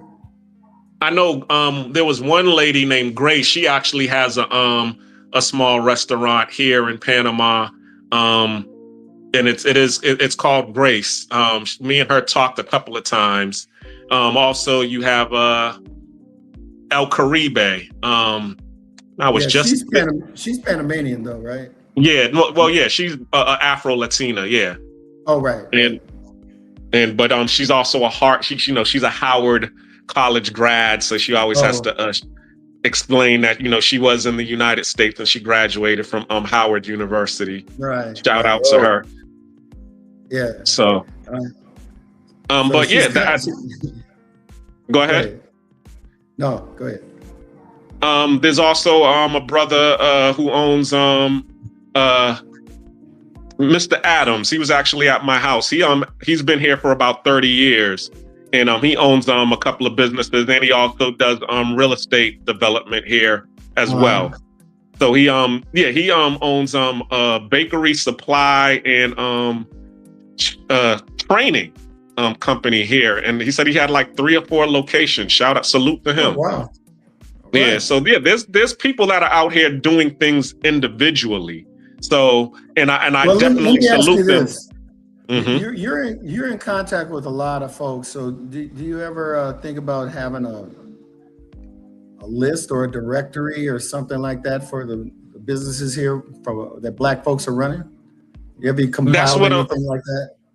Not as of yet. I do have my Black expat community showcase group that I invite a lot of people to join, especially those who are in community building. I also have another group. Shout out to Andre Love Crossing Borders, who has helped me maintain the group. But that one is a Black expat building. That's not just particularly to Panama, but that's for all of the Black expats that are building abroad. These are both WhatsApp groups, by the way. So people who are interested in joining, just DM me on WhatsApp, and I'll add you to the group. But those are the 2 groups that I have so far. And yeah, I'm and another reason why I'm doing these live discussions is to be able to shine the light on Black expats that are doing things.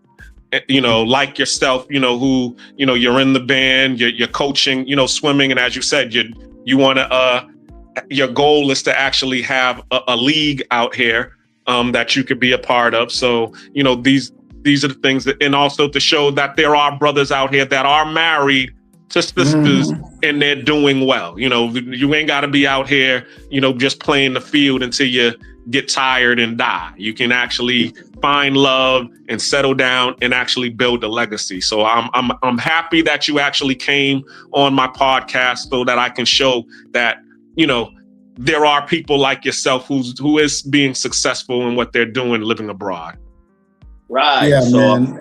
About the negativity that people are saying about the passport bros, because it is a positive thing, but people do have negative things to say.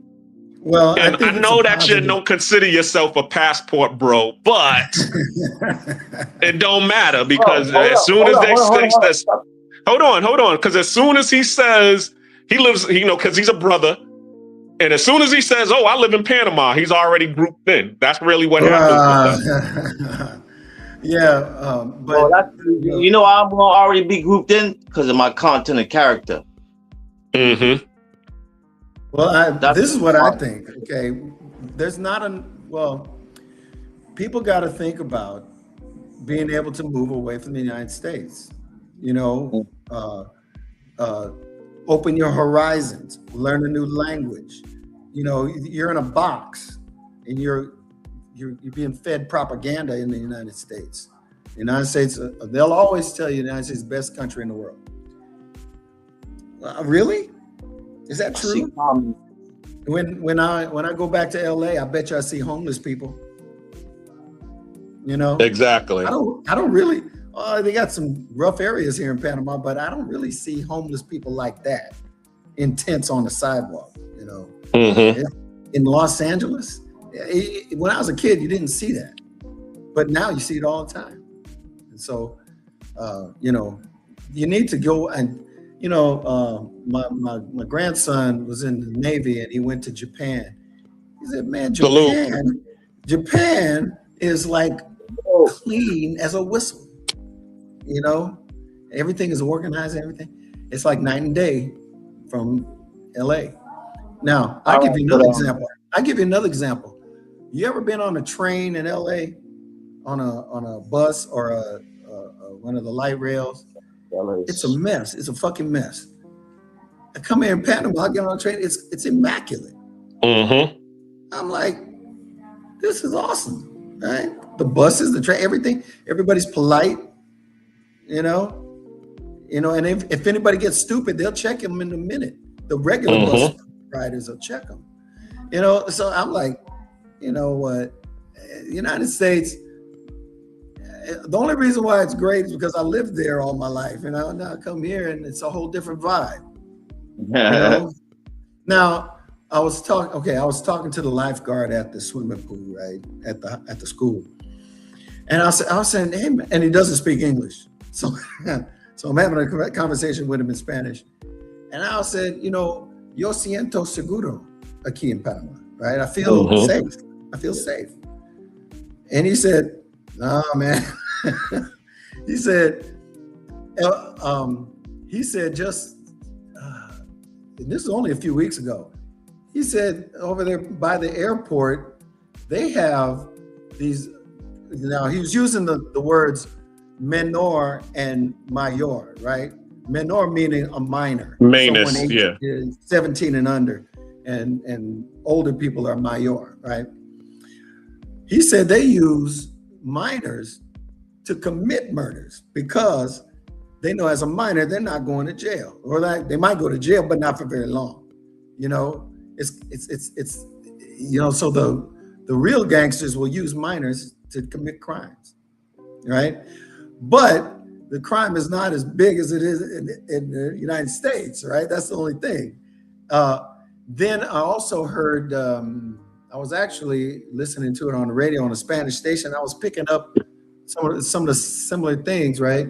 Somebody attacked an expat, apparently a minor, attacks an expat, and that was on the news, right? Sajar saw it on YouTube. I heard it on the radio, same story. And that wasn't that long ago. So, I mean, nothing has happened to me here that's, any crime or anything like that. So I feel safe, but maybe it's not necessarily as 100% safe as maybe I'll be led to believe, but it's definitely safer than in the United States. You know what I mean? Because in the United States, you got to keep your head on a swivel. I live in Compton, but even Compton's not as bad as they make it out, but you still got to keep your head on a swivel. Everywhere. Let me hit the comments real quick. Salute to Travel POV saying, "What's up, fellas?"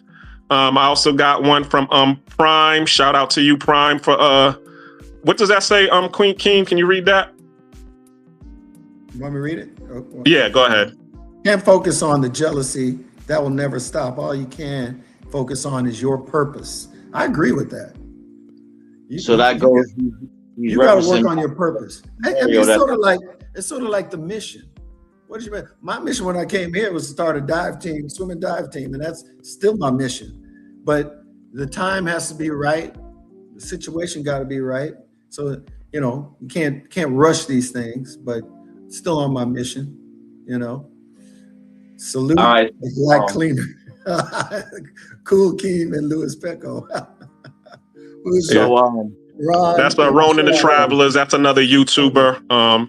Salute to you, Ronan Travels. Hey, if you want to get on and talk, now's the time for the open panel discussion. I did drop the link in the comments, so anybody wants to get on, hit the link. If y'all want me to hit the link, just let me know and I'll drop it again. What else? Go ahead. You had a question, King? Nah, I was about to spin the block, bro. We spin the block. Okay, go ahead. Block. So my scenario that I was creating, what would create hate amongst men is women. Oh yeah. That would be the only thing. If we all getting the same money, we all driving the same cars, we living the same life, that would be the only thing that would create hate amongst men, that I would think. You want me to read that one? Yes, please. Yeah, but she's using government money to pay while your mother is using blood, sweat, and tears to pay for their portion of ownership. That knit the same. That's knit the same. Not the same. Well, my thing about that is they're not okay. Let me use this analogy. You know how they say in a marriage you should be equally yoked? Mm-hmm. You understand that? Equally religiously yoked. If you're not, then it causes an issue between the two. Well, it's the same thing with partners. You know, you can't bring somebody who's struggling for money and you got it together and you're ready to invest. That's not a very wise investment partner. I mean, just in my opinion. But it's her family and she feels like it's something could work out. You know, that's the risk she takes. Right? But it worked out. It worked in her favor. That makes me think of Gone Girl, where she's sticking to like, nigga, I'm not fucking with you if you ain't got nothing. Team, watch the language. We got an elder on here. My fault. I'm not messing with you. Your cup is empty. But I get that. I get that. But however, you know what I'm saying? Like prime example, what you were saying. You said something about the person who is has skills. She don't got no money, but she has skills that she can put sweat equity into the into the business or into the mission. For example, and you use the example of the person who can do admin skills. They're a secretary. You don't know how to do that. You just have the money, but that person can actually do it. Are you? And that's where I was asking about the exploitation versus partnership. Okay, because sometimes when you're dealing with our people, it is so easy to exploit them because they're not coming with what you're coming with. So it's like, I'm just going to hire you and I'm just going to pay you, a secretary salary. That might be the best way to go. But if they're bringing something, if they have some skills, some knowledge, or some money, if they have money, then they must have learned how to earn money and save money. You know what I mean? They invested and they got a little nest egg and something like that. They got energy. They got some wherewithal and respect for money, and wants to make some more, get some wealth for their family.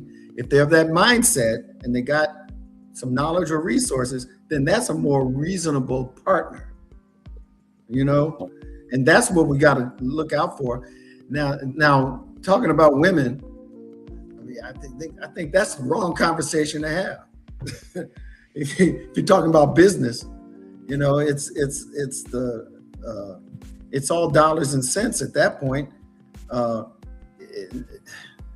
Women should be tangential to all of this, right? Coach, you're using big words. What does tangential mean? Look it up. It's not it's not unrelated. It's just a little side note. You know what I mean? I got you. Right, and so jealousy in relationships shouldn't have nothing to do with business. That's the wrong combination. Now, not saying it don't happen, but when it happens, it's what destroys it. Exactly. Hey, I'm so happy I'm married. Let me tell you, because it's rough out there, bro. Because I had a bad relationship. Don't want to go through that junk no more. How long did you say? 37 years married. Hold up. 37 years. And it don't even seem like that long, Get that man a hand clap, please. Yeah. Most definitely. Yeah. Ah, man. Go look to the comments. What was what's that other comment? Well, they would divide our communities institutionally and erase our history. Well, that's going on. That's erasing our history. There goes your hand clap. Sorry, it's late. I'll give you another one. History goes on. The problem we have is that we allow the government to educate our children. I went to Catholic school, right? Now I'm thinking I'm getting a good education, right? I got to pray to a white Jesus on the wall every day. You know, what's that about? Isn't that brainwashing? Yep. Hashtag brainwashing. It's crazy, man. Now, I'm a Christian, but why? Now, and the school that I went to was predominantly black. My elementary school, it was like 90% black in Compton. And I remember when they put this in the church, the biggest cross with the white Jesus on there. And everybody in the church is black. Don't make no sense to me. It didn't make sense to me. I was only a kid at that time. It didn't make no sense to me then. You know, they got our minds. They got us. They got us, man. We gotta re-educate ourselves. Okay, well, let me say this. You know the Jewish community. There's a big Jewish community here, right? Yep. They educate their own kids. They all are in Jewish schools. Mm-hmm. If we don't start doing that, man, it ain't gonna change. We have all these public schools, and look, the public schools in Compton. Well, they're building new schools now, but as long as I've been there, nobody wanted to send their kids to Compton schools. That's why I went to Catholic school, right? That was in Compton. It was, but Compton wasn't always bad, you know, in the school district, but Compton went through this change, kind of like what Roxbury is going through now. It went from black to white overnight. You know, white flight was real in Compton, and so all of the people who were managing the city left, and now people come in. The first group of black folks that came in, pretty educated, but as things went, and everybody, all the intelligentsia left Compton, then what was left was what it was, right? People start jockeying for position. You know, they're trying to cling on to power here. You know, it's just a mess. It's still a mess. You know, now the city is majority Hispanic, but the city council is still black. You know, and that's going to change. All that's going to change just by birth rate. And age out. Their age is going to age out, and Compton's going to be all Hispanic. I don't know what's going to happen to the black community at that point, right? Yeah. The government, you know, the same people been in office forever, you know, and they ain't doing nothing. So I'm not homesick for Compton, although that's where I wanted to start my swim team. But after a while, I was like, I can't deal with this no more. I'm getting old. So moving to Panama and finding out what's happening here and fitting in to what's going on, then creating something that I think can be created. That's where I'm putting my energy. You know, I love living. I still got my house in Compton. I love living in Compton, but dealing with the city government and all that stuff is more than I could deal with. Because, you know, to use swimming pools, you got to deal with the city. And Compton has a couple of pools in disrepair, you know, and it was just crazy. So I'm here reinventing myself. Yeah, and I love it. Ronan. Yes, Mr. Ronan Travels. He's another expat traveling abroad. Salute to you. He's actually living in the Philippines. He's also a fellow live panel discussion member. We always meet in these YouTube streets. So what's going on to you, Mr. Ronan? How you doing today? Nice conversation, man. This is definitely a conversation that needs to be had, not only globally, but locally in the United States. Yeah. We have been allowed a certain levity of building, but once we got too big, corporate America or even the government went so far as to totally destroy it. Black Wall Street and the like. You get what I mean? Well, yeah. And it's a shame that we have to build abroad and we can't build in our own country. I know, because, you know, you're familiar with, in California, there's a place called Allensworth. Allensworth was a town that was built by black folks, right? Right. And the white communities, you know, getting jealous of these folks building this town, they poisoned the well. Mm-hmm. They poisoned the well because they just couldn't see the black folks doing all right. You know, Wasn't Manhattan Beach in the same light? There was a black family that owned Manhattan Beach at one point. Bruce Beach, they called it Bruce's Beach. It was actually like a resort for black folks. Mm-hmm. Exactly. And somehow they got the land away from them. Eminent domain.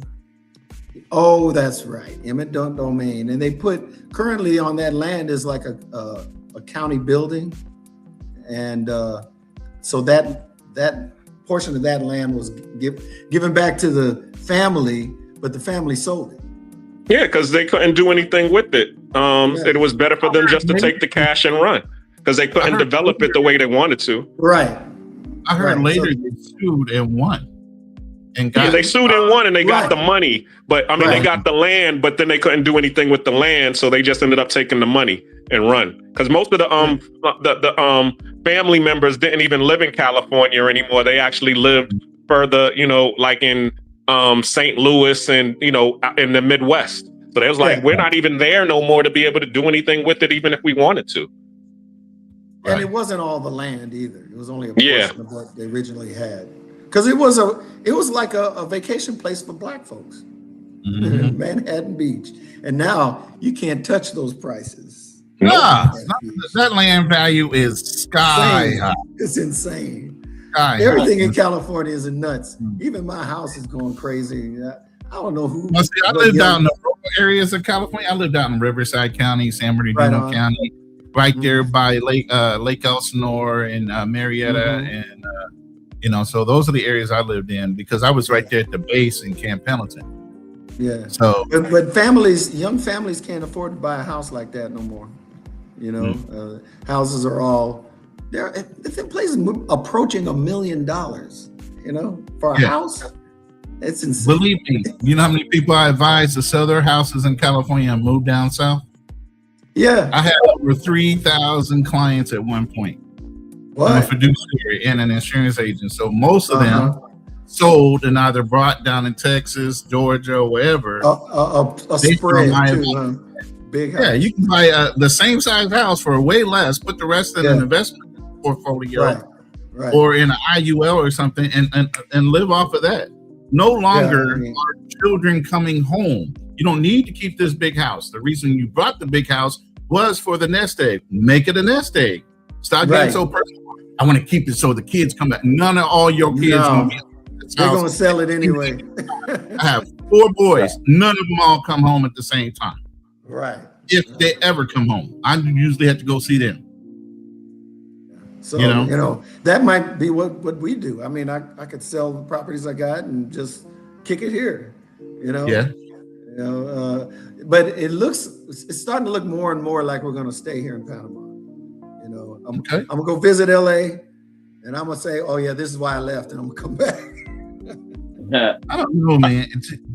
LA is just a whole nother thing. California, I love California. I've stayed there 30 plus years. Yeah, I used to love the beach. From the Midwest, so I lived in Kansas area, and then I went out to California as a Marine. So, you know, I love California and all the different things. You have the advantages of doing all in one day. If you wanted to go ski, you go up to Big Bear, or you know, and then you could drive down and hit the beach all on the same day if you planned it right. You know what I mean? It's crazy. It's very activities, and then you can go out to the desert, Palm Springs and the like. Yeah. You know? Yeah. We lived at the beach. I mean, if I miss anything, I do miss the beach. But they got beaches here. It's just that right here in Panama, it's not the same. It's not the same. I ran into way too many Californians that have never left their state. They never needed to. Well, okay, yeah. Except now, the cost of living is getting out of hand. Yeah, that's true. But you know what? Those houses in Compton and everything else, those houses have ballooned up. They might have brought those houses originally for maybe 130 or 200,000. Those houses are now 7+ million. Yes, that's true. That so they got their value out of them. those Sears and Roebuck put your house together type of houses, and now they're worth over $1 million strictly because most likely it's the land. Most people come in and do knock down the house and rebuild.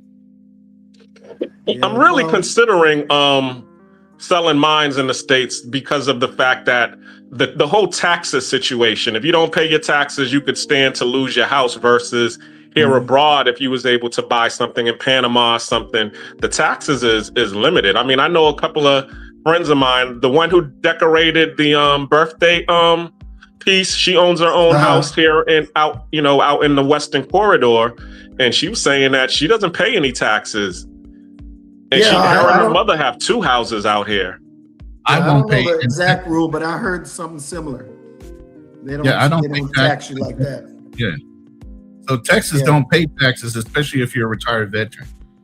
So that's the advantage. Well, they pay property taxes, don't they? No, not if you're a service-connected veteran at 100% disability. Because I know they don't have state tax. It's the one true state. Now, I don't know about all the veterans or benefits in other states, but I know that state specifically, as they're moving there, it's the one state where you truly own your land if you're a veteran, especially 100% connected. Yeah, Atlanta, Georgia as well. If you're 100% disabled in Georgia, it's the same thing. They'll give you your that you don't have to pay property taxes. Because the thread is you never really own your land because they can always come back and get it on tax. Right. Now you have that taken away. Now you really can't unless you make up an excuse like eminent domain or some other bullshit. Because that taxes in California is a monster. Yeah, California is the worst state I've ever lived in when it comes to them coming after you for state taxes, especially. Not even the federal. Well, I was looting the property tax in California. Yeah, that too. But I'm just saying they'll come after you for anything when it comes to that state. I try to stay out of trouble. Yeah, but it could be that I sell all my property and then just live the life down here. But we'll see. We'll see what happens. Comment. Let's get to this comment. What does it says? I know we was talking about what we was talking about before. I would consider a helpmate if she's bringing in skills you don't have. Well, if she got skills, then she's got something. Skills is marketable, right? Yeah, absolutely. So if it's for real skills, you need that because skills is in short order here. But I agree with that statement. If someone has skills, you got to use them. So Ronan. Yes, sir. You're not from California. As long as I live there, you might as well say I'm a Californian by adoption, but no, I'm not from there. Originally, I'm from Baltimore, Maryland. I lived all over the country. My mom was like a gypsy. Every 2 to 3 years we moved, until we got into high school, right around high school age. And so, Kansas was one of the states I lived in the most. Obviously, you got the Kansas City flag behind me right there. You know what I'm saying? But ultimately, once I joined the Marine Corps, I stayed there for almost 30 plus years because I was stationed. I went to MCRD San Diego, stationed at Camp Pendleton, and then the only other place I was doing duty station at for the 8 years was Hawaii. I did 2 years in Hawaii. Okay. But you're in the Philippines now. Yeah. And what brought you there? Well, I wanted to travel after retiring. I'm semi-retired right now, and I've done everything for my kids. I've done everything. I went through a bout of PTSD. I'm in full recovery of that, and I understand what the rates are for brothers self-deleting that were veterans that had everything to live for, but they felt like they were useless for one reason or another. So I went through that. And at the end of the day, it was like, I always had a bug. I mean, my mom always had us traveling since we were 3 years old. I learned how to swim in Puerto Rico. You know what I mean? My mom threw me in a deep ass pool and said, swim or sink, and cussed at everybody in Spanish to stay away from me. Did you learn any other languages? I know a little Tagalog. I do know Spanish. I can catch the gist of most conversations without knowing every word that's being said. That's what I'm trying to do. Spanish. And then also here in the Philippines, when I first came here in the military, obviously a lot younger. I blended in so well. A lot of the locals were speaking Tagalog to me as a first language, and it's got Spanish in it. So I even understood some of the things they were saying, but I felt really at home here, and the people were super friendly. Obviously, it's because you're an American and they want something from you. Initially, you would think that, right? Especially in the areas we were in, like Subic Bay, Olongapo, that's all driven towards the American base that's right there too. But yeah, I felt really comfortable here. I knew the culture and everything else. So, as I gotten older, I stayed with my kids, raised them, made sure everything was copacetic. Everybody's taken care of. And I started doing self-reflection as I'm going through PTSD and therapy. And I said, you know what? I want to start traveling again. That's when I was at my most peace and felt like I could help or do things for people and felt of service again. There's a lot of things that go mentally with brothers, even men. We're protector providers, but we're also people of service in some way or fashion and form. And that was something I was missing. So are there a lot of black expats in the Philippines? They're spread out. You got some popular ones, Sunshine Shoulders, a couple other guys, Dean Hassan, and other YouTubers that you will see, Black Filipino. But a lot of brothers are low key here, if they are here. Not a lot of them on YouTube, but I would say a good portion of us knew about it, especially if you're an expat, like military wise. Most guys knew what was up with the Philippines, especially if you were. My daddy was stationed in the Philippines back in, I guess, 40. Navy, Air Force, or Marine? I think it was the Army. Army, okay. Yeah, there's an Army base here too. Yeah. So, yo, what's going on? Come on. But yeah, so that's what brought me out here. But I also had been having LDR with a Filipina here for like almost a year and a half, a conversation, video chat, stuff like that. So came out to explore the options on that, and everything's working out to where we're moving forward. Well, good, excellent. Well, I don't know what happened to the black cleaner. Where is he? Oh, he's there. He likes to turn off his camera. I'm just trying to man the boards and get the comments. Shout out to Unfriendly Stoic Live. He been hitting me with a couple of comments. What does this one say? Malta has 0 property taxes. Well, Malta's a pretty small country, isn't it? Okay. Postage stamp. Wow. Where is Malta at? Europe, isn't it? Malta. Okay. I'm not sure. Pull it up on Google Maps. Okay. Hold on. G? Hold on, I'll drop the link here in a second in the archive. I'll tell you in a second. But yeah, it's an interesting conversation how successful a lot of brothers can be overseas, but we run into roadblocks by family or by government when we try to do the same thing in America. Let me ask you a question, which leads me: is it roadblocks that are externally that are preventing us from doing things, or is it roadblocks that are internally that's preventing us from doing it nowadays? I think it's a combination of both. It's some of both, yeah. Well, I think sometimes we've been programmed to fight each other, to not trust each other, and it's like subconscious, and we need to kind of break out of that. But it's something for us to work on. Some of it is external because I grew up in California, but my daddy's from Louisiana, and there it is. His mother spoke Creole French. Okay, that's my whole family. Yeah, and first language. They did not teach the children because there was this English only thing that was implemented in early 20th century. You know what I mean?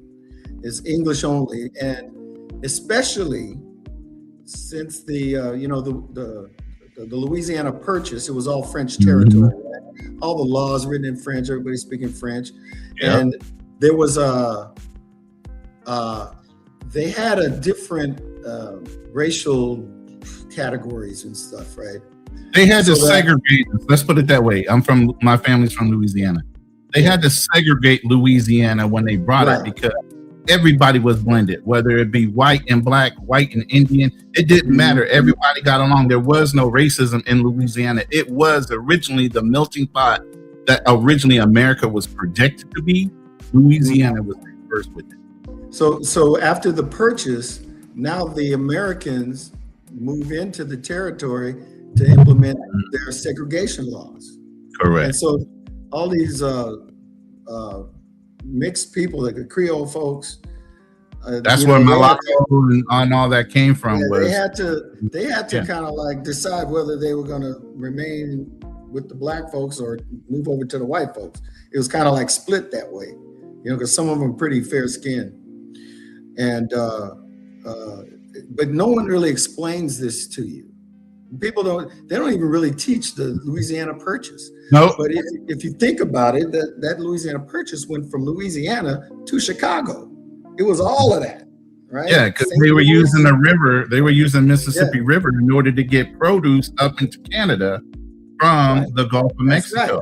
Right. So they used the Mississippi. So all up the Mississippi into Canada or the Great Lakes, that was French territory. Yeah, it was French territory. And so when the Americans came, they had to change all the laws from French to English. And this took years to do this, but they had to implement the segregation laws. And, then, they keep moving forward, keep going, because Texas was the next state that they brought into the United States, right? And in Texas, the blacks there were free. It wasn't a slave state. But they wanted to make it a slave state so that they said, okay, black folks got to go or you're going to be re-enslaved, or, it was a lot of stuff like that. People don't really understand. And so when all of that happened, they said English only. English only. So, my family, they didn't teach the kids, from my grandmother to her children, they didn't teach them no French, or they discouraged it. And some of that came from outside because, when they go to school, they don't want to have an accent, so they don't teach them French. Now, I only say that because Americans pretty much know one language, generally speaking, right. And we've grown up with that all through the 20th century.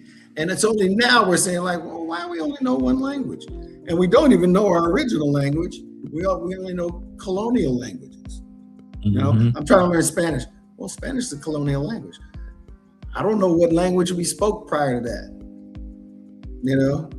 So we've gone through a lot over these centuries, right?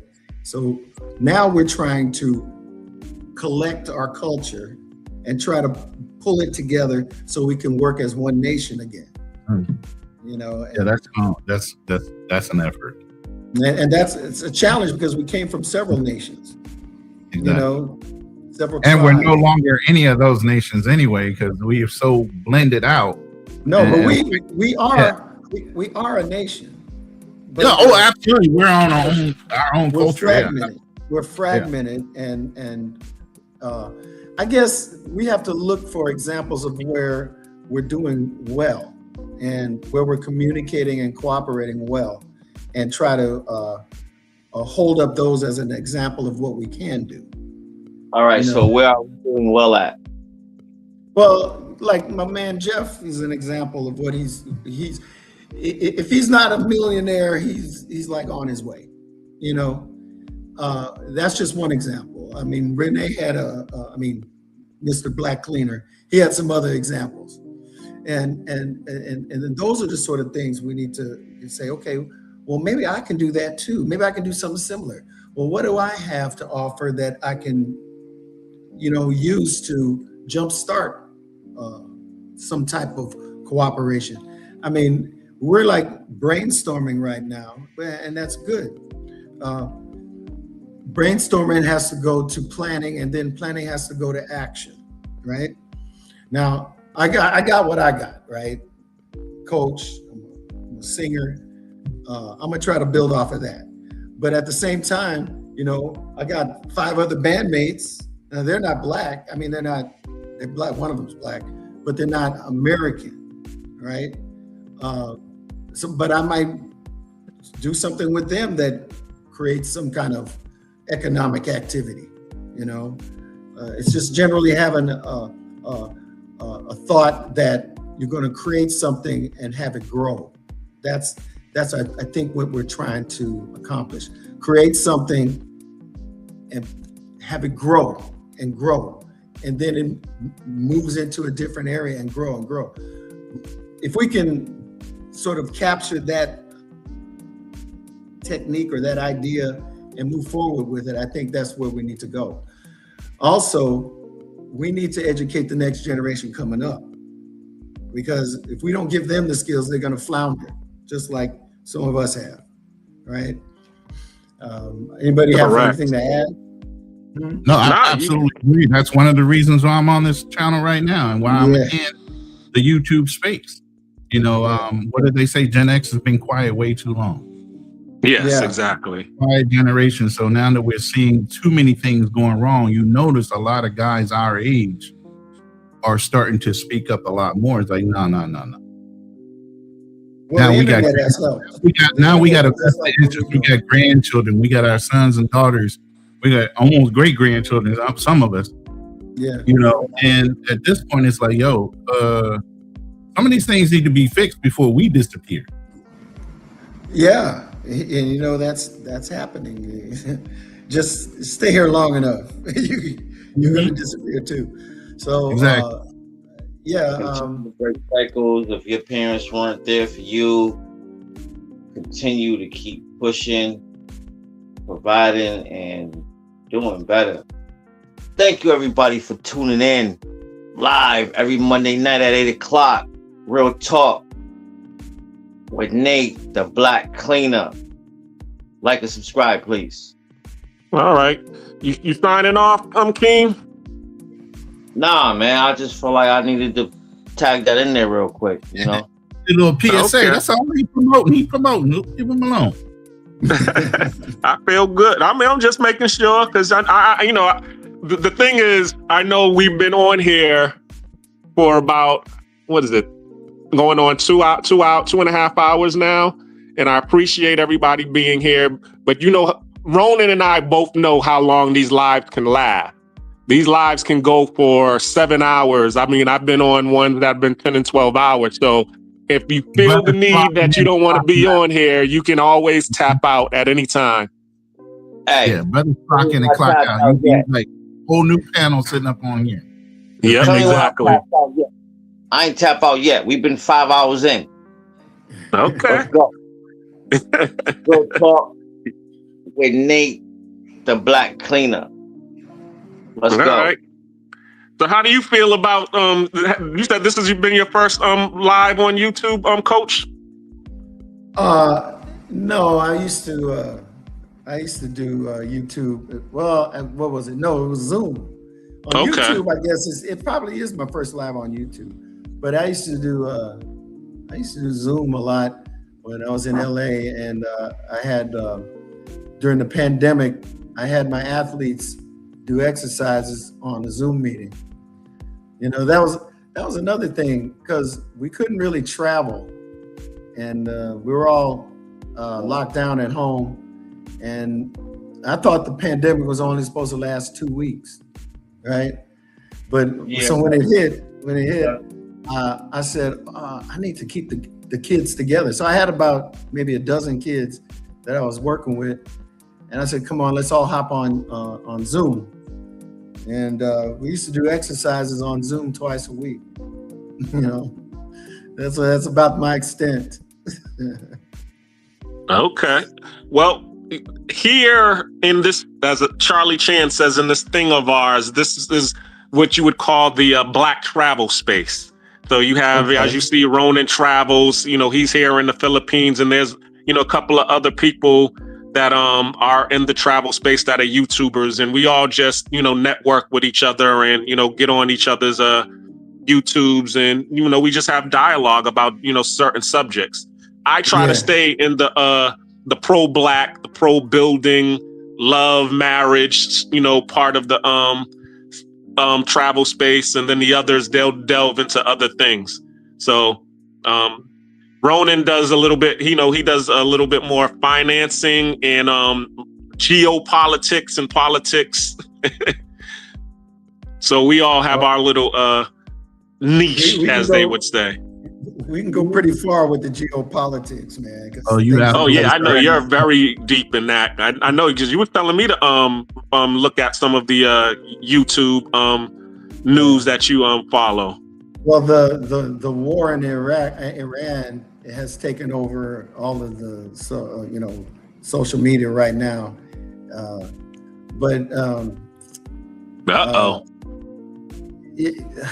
But we got OTO in the backstage, about to let them on. I'm sorry to interrupt you, but you about to get into a little debate.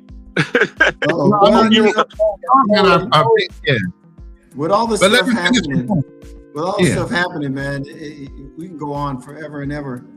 The war, but I think what you were alluding to when I talked to you, there's some good things happening in Africa that I don't know if everyone kind of has really been following. Captain Traore, you guys know about him? Are you talking about Free World, right? Burkina Faso? Yeah.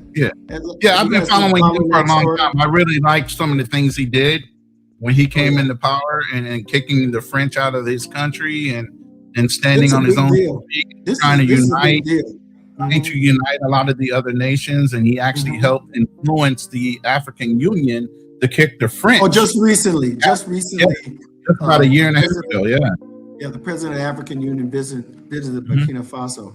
Now, the alliance of the Sahel states, Niger, Mali, and Burkina Faso, that is a game changer. And the Western world does not want to see that be successful, but they're being successful, and they're fighting for their sovereignty. And there's Mali's getting attacked right now by the French-backed rebel forces, or whatever you want to call them, terrorists or whatever. But they're French-backed and making it hard on them. But I gotta give them their props for even doing what they're trying to do. Burkina Faso is developing their country without Western money. The other thing that's happening that's real big right now, because we have a energy crisis going on. There's a refinery in Nigeria called the Dangote refinery, built by an African. And when this crisis started happening, where there's no oil coming out of the Strait of Hormuz, Dangote refinery, they didn't want to even give them oil to refine, right? But since this crisis, their refinery is at full capacity right now, and they're making money hand over fist. And so good things are happening, but there's resistance, there's opposition to the success of the Africans in the Sahel states. You got the president of Nigeria and the president of Kenya are on the take, so you can't advance when your leadership is selling you out.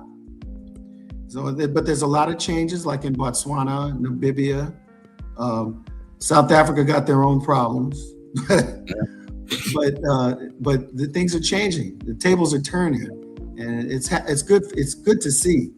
But they're not. It's good to see for them. It's good to see them stand on their own 2 feet. So many years I've said this on lives and on panels and different things.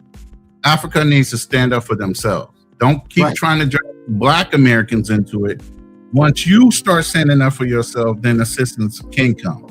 So we can't. So we have to stand up for ourselves. Right. We can't fight for you. You need to fight for yourself. And that's one of the things I said was a downfall of a lot of Africans. They were more subdued about their aggression than being more forward with it. And when Burkina Faso went off with the rails of what the general European Union likes to see, I knew that was the start of something really, really good. Right. And it was one going of to one of the big things about Burkina Faso and the other countries is that the West wouldn't sell them helicopters, wouldn't sell them military, anything, those supplies that you need to fight your terrorists.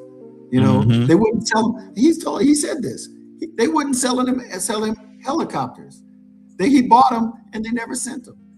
So this is why he had to go to Russia to ask for a deal for weapons so they can fight. Because you keep them weak, you're always going to have control of them. Exactly. Right? That's why that's why they had to kick the French out.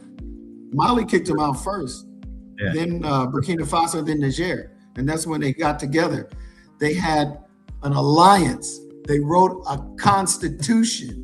They have a mission. They have a vision. But Burkina Faso says, we don't need none of them. We're going to build it ourselves. And that's exactly what we need to do. It's my 2 cents. All right. With that being said, let me introduce Financial Frontier to the room. How you doing, Mr. Otio? What's good? What's good?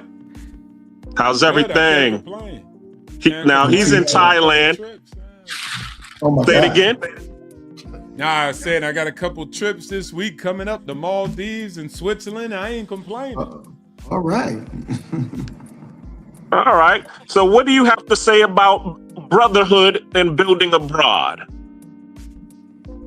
Yeah, I mean, brotherhood is very important to me, at least. I mean, across the board, I had it from the military, and I think it's important to have it while you're actually in the civilian world. And if men actually built that up more up, then maybe they'll delete themselves a little bit at least. Or maybe they won't have as much problems as they have. We tend to kind of get rid of all our friends when in relationships. Both genders do it, but men just do it more so. And so they kind of lean into whatever the social network is of the women and just adapt to that. And then they isolate themselves from their friends. And so I think going in the opposite direction of having brotherhood, I mean real brotherhood. Not just like you can't come to your brothers about anything and they make fun of you. So it's up to men to be mature enough men to actually deal with men in all shapes, forms, and sizes that they come in and characters that they come in. And I think we don't have that a lot sometimes. So building on it and working in online spaces like this created for ourselves. So I find it to be good. I mean, haven't met anybody here, but Ronan, I consider him a good brother of mine. I know if I could call him, he would be there. And that's more than my friends from childhood. No disrespect to them. It just is what it is. So you could go out and form your brotherhood. It doesn't have to be in the flesh or right close to your immediate place. This is what people are doing online. And this is the pro or the positive I see in social networking, which is overlooked by so much of the negatives people always want to explain about social networking. I find out if we didn't have this, where would we be? We wouldn't be able to talk to people around us about these matters. So I like it. I love it. I think we're going good. What'd you say, Cool? You get to create family where love is shown and reciprocated. Yes, sir. Reciprocity. I believe in And that. it ain't gotta be blood. Yeah. What is the, most people don't understand. They just say, blood is thicker than water. But what the passage actually says is the covenant of the blood is thicker than water of the womb. So it's actually saying that the covenant, the blood of a doctrine, of an ideology that you can join forces of belief in a faith is stronger than water of the womb, even family members themselves. So actually the passage speaks very 180 in the other direction of what people take it to be. You don't choose your family over everything. You choose like-minded individuals over everything. Talk about it, That's facts. yeah. Okay. Let me look to this comment real quick. Coach, you're doing so well. Could you read that one? Bobby Coltrane, that's a fact. David Oh, we were talking about something from yesterday, bro. Why'd you highlight that one? I didn't see Showed it. out yesterday. Yeah, we were on a different YouTube channel.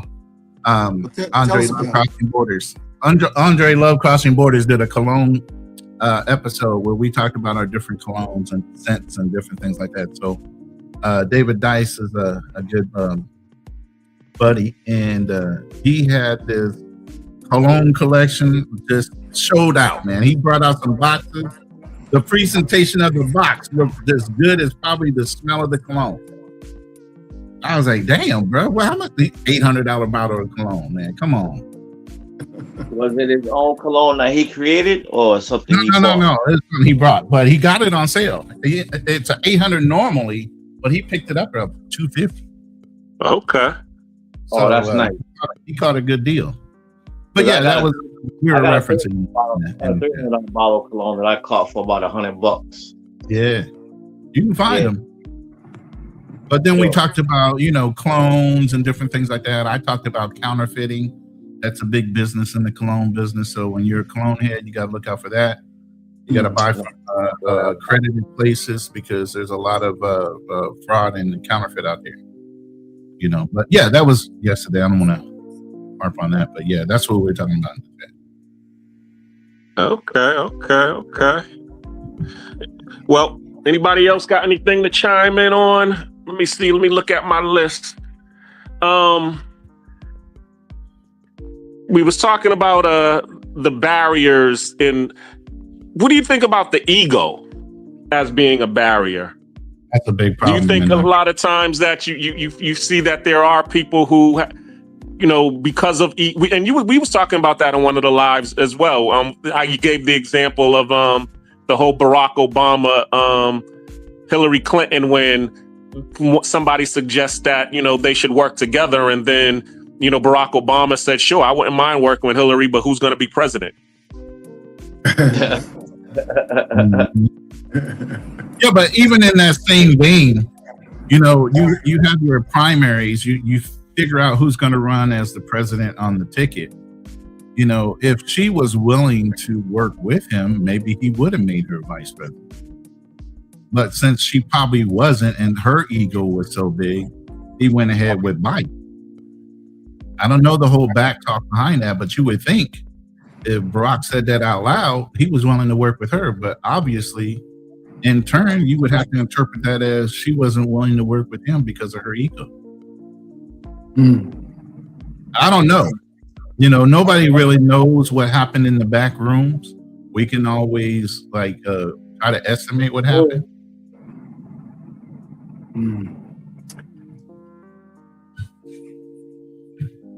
But I think as a whole, our community has a problem with working with each other. Everybody wants to be the head in charge. You get what I'm saying? Yeah. It's that crab in the barrel mentality. If I know something to get ahead, I'm not going to share with nobody else type of mentality. I'm going to help pull you up. Now, me and Frontier Financial, we come from a different cloth, especially in the military. Our mindset in the military is to train the ones behind you so the mission gets done whether you're there or not. So the mission gets completed.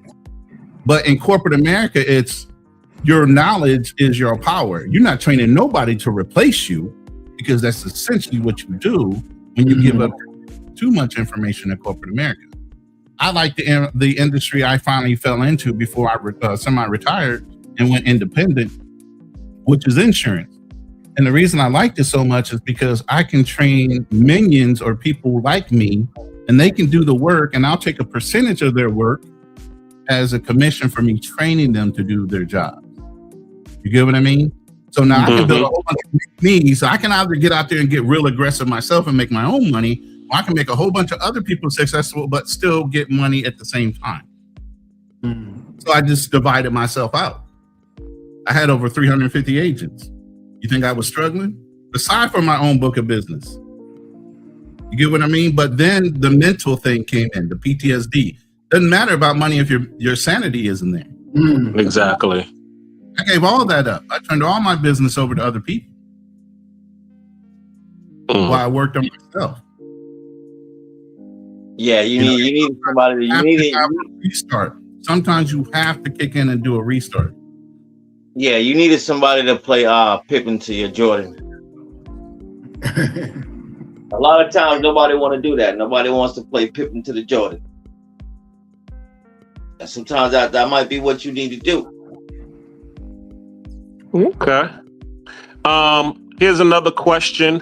Is the passport bro movement evolving into building in brotherhood overseas? I would say BMT is an example of them trying to evolve, them being one of the leaders. And I'm talking about Aaron Ferris in that light.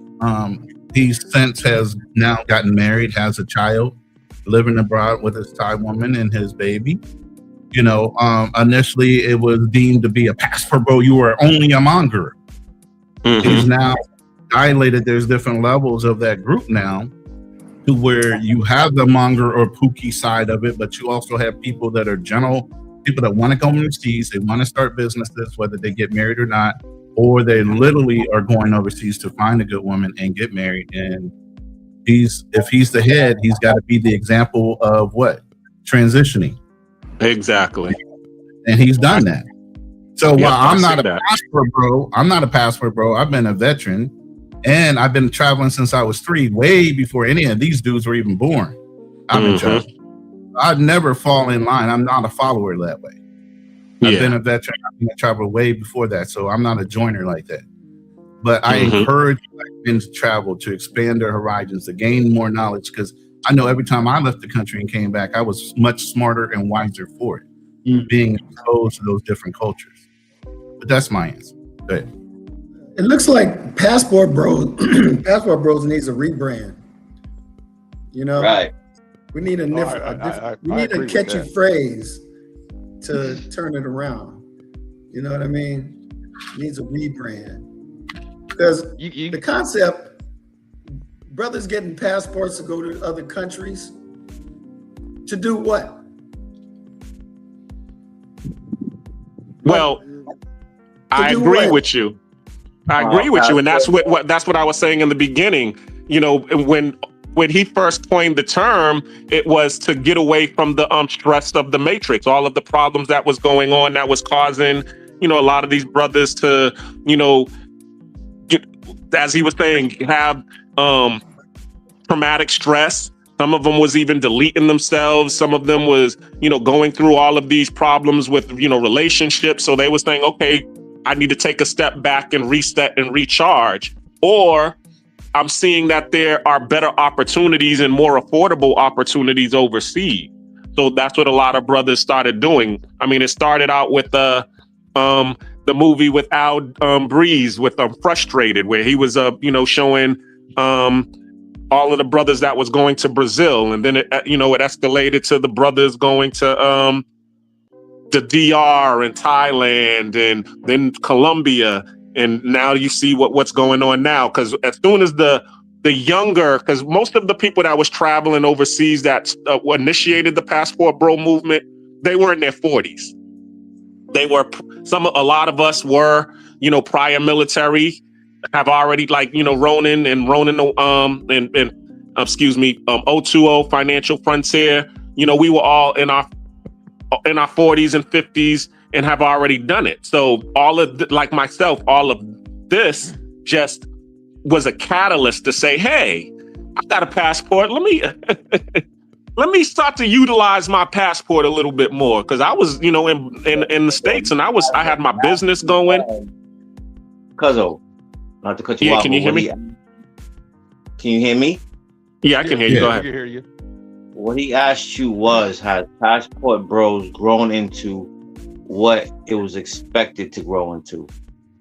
And I don't think he was hitting on the negative side of it.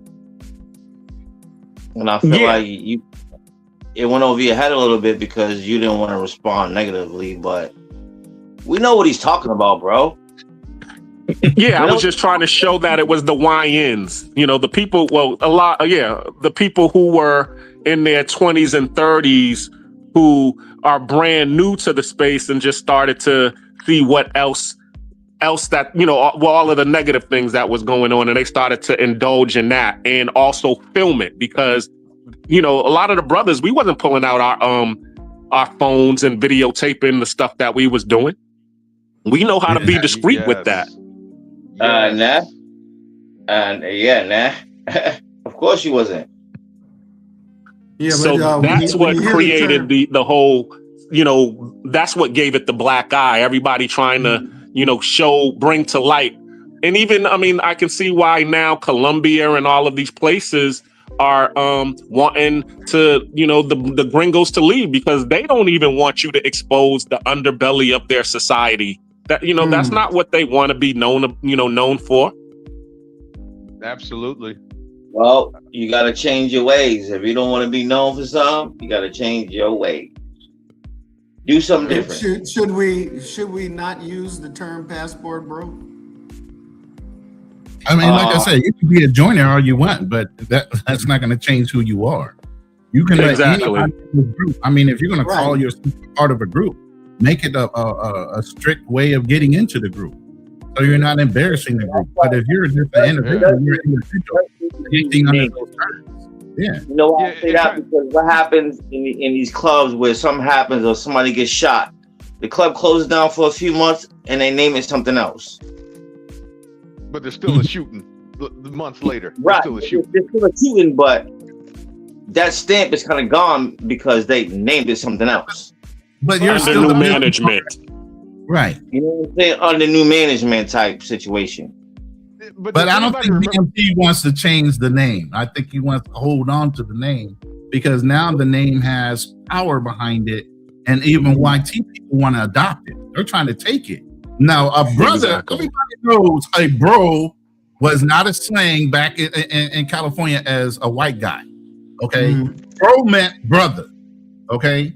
Now you got white and Hispanic going to adopt that whole moniker of passport bro as well. The name has too much strength behind it just to let it go. It has to be clean. Yeah, but at the same time, does anybody remember the show The Wire when they had the bad product? The product was really bad. People weren't buying it, and what's his name? Stringer. Stringer. Yeah, he goes to his college professor and say, "Hey man, what if I got a bad product nobody's buying?" And he tells you, "Well, you got to rebrand." So he does that, but it was still the same crappy product. They rebranded it, advertised it, but it was still the same. At the end of the day, crappy product. And the thing is, you could call the Passport Bros Blue Book Gentlemen or Passport Gents or whatever have you, but if you're going to have the same people, come into that space, then it's just going to turn back into. You're not really doing crappy anything. product. You just changed the name. Let me tell you really what happened. Nobody wanted to set a standard, and nobody wanted to be in control of it. Even though they wanted to copyright it and benefit off the name, nobody had any kind of standards to where they can hold other people accountable for misrepresentation. Yeah. Business. Now, you want to hold on to a name, you want to hold on to a brand, then you need to make sure your brand is protected. Meaning, if anybody shoots off at the mouth about your brand and misrepresents what it's really supposed to be, they should have been able to speak to the press, speak to whoever misspoke, and say, I'm going to hold you accountable or sue you, one of the two. You need to retract that statement. You need to retract that because that person is not part of my group. But see, nobody wanted to do that. They thought it was like some kind of a terrorist organization or something like that where, they'll cut the head off the snake and all of a sudden everything falls. Nah. If you Did somebody copyright the name? Yes, the name is copywritten, and that was a whole nother argument. Because you know what happened to BLM, right? Yeah. Well, Black Lives Matter. They blew themselves up. They blew themselves up internally. They the ones that started stealing the money and doing misrepresenting why they were taking the money. But I'm saying in respect of Black Passport Bros, they let the name get out of hand, thinking that was good for the exposure. Yes, it was. But now it has a reputation, and now you're trying to put your hands around it. Now you got to fix all that bad reputation. I've been in sales for almost 40 years. And what I used to do is when I took over something, they were like, well, you have all these ex clients. I said, oh, okay. You're going to start over? I said, no, I'm going to go fix the relationships. So I would go in and see what those sales reps or whatever did not do that they were supposed to be doing that caused the client to be upset. And I repaired all those relationships. And I wound up being better and catching on fire faster than having to go and find a whole nother bucket of clients. Why? Because it was warm market. They just had bad representation. So you don't go throw the water out just to start over. What you do is you fix the reputation of the brand, and then you push forward. Sometimes I think it's best just to just keep it That's a the secret. easy way out, and a millennial would say that.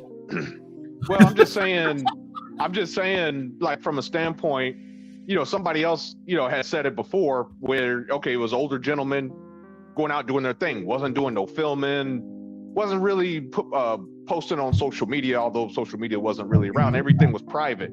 It was all blogs. You had to go out and find the information, versus, okay, I'm going to get my passport. I'm going to talk trash about specifically Black women on the way out the door. I'm gonna, trash their name on the way out the door. I'm going to show this pretty woman here that I'm actually paying for, it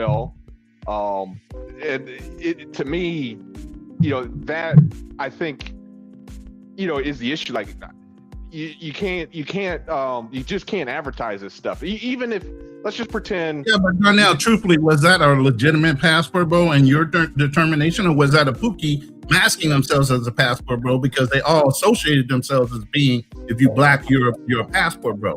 Again, like I said, now they're trying to steal the name that YT people and Latinos wanted. So it can't be that scarred that they feel like they can repair it. Why are we the first ones to want to throw something away after we did the work? You just need to fix it. Right. I mean, but if the foundation, it's like a house. If the foundation of the house is cracked, there's nothing wrong with the foundation and the idea. It was the execution that was fucked up. The idea of it is great.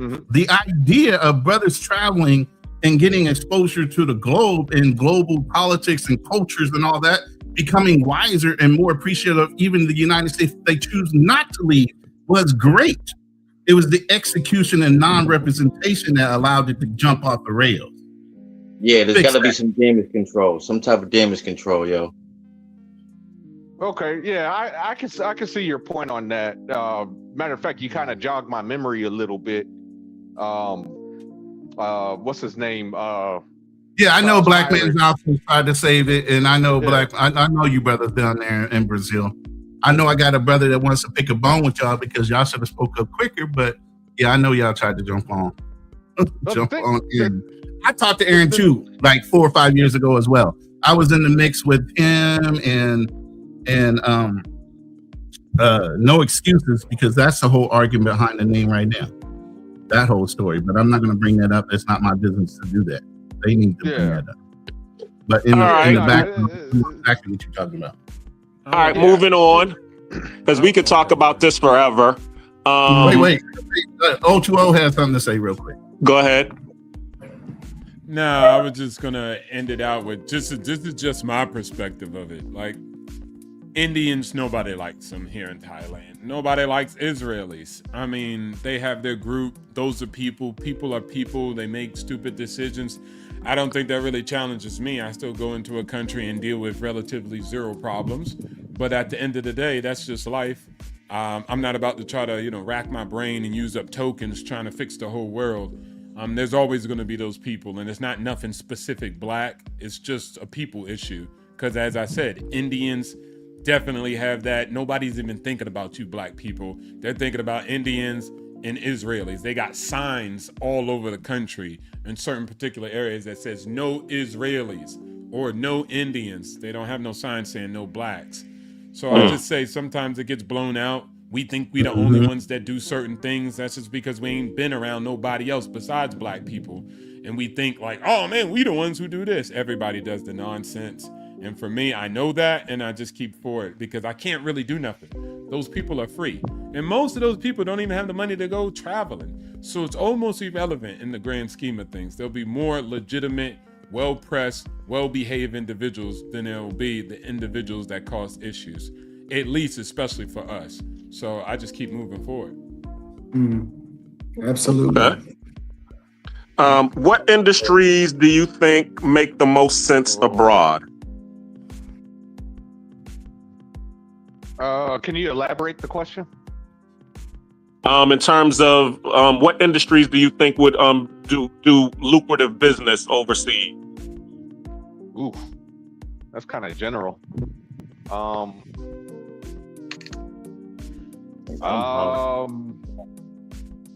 would have, more than likely some kind of, well, for one, who would be the targeted customers? Let me ask that. I would say this: there's no one brand that we're not good at and we can't do. It's just a point of execution. Mm-hmm. You just got to execute it right. I mean, there's a successful brother right there where O2O is Culture Restaurants. He's opened up his 3rd restaurant in Thailand with him and his wife. We're successful. We demonstrated we can be successful all over the globe. It has nothing to do. We're not locked into a certain brand. We don't have to just do sportswear. We don't have to just do this or cook or this, that, and the other. We're capable of doing so much. I don't think there's a specific brand we should be like cutting or zeroing in on. It's whatever you're best at. And we're best at a lot of things. We just got to apply and execute. But Agreed. Too, you have to also have a some kind of clientele. Like, for example, my battle buddy from Afghanistan, he opened up a fast food joint in Djibouti, first of its kind. There was no fast food joints in Djibouti. He opened up a wing spot.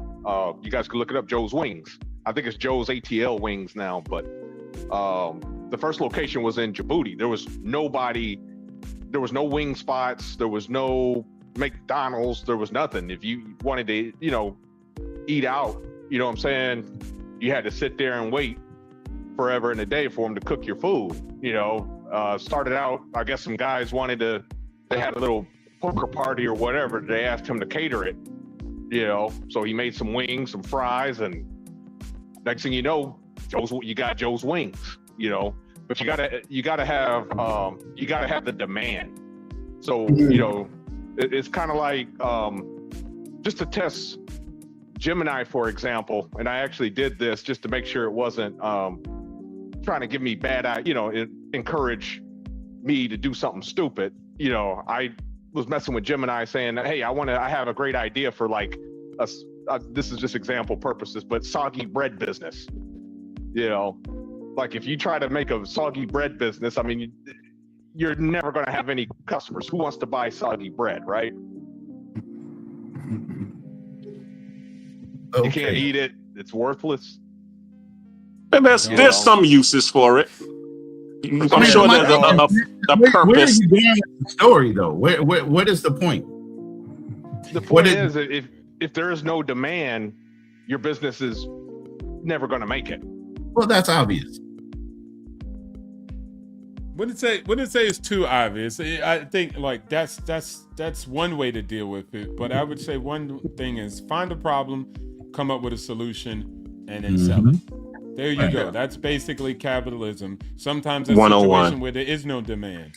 Nobody had demand for satellites in the sky to provide internet. Elon just provided it, and then the demand came from it. The demand was for more internet, but he solved it for something that nobody was asking and requesting in the market. As Steve Jobs famously said, customers don't know what they want until you give it to them. If it was up to them, they would have asked for a faster horse instead of a car.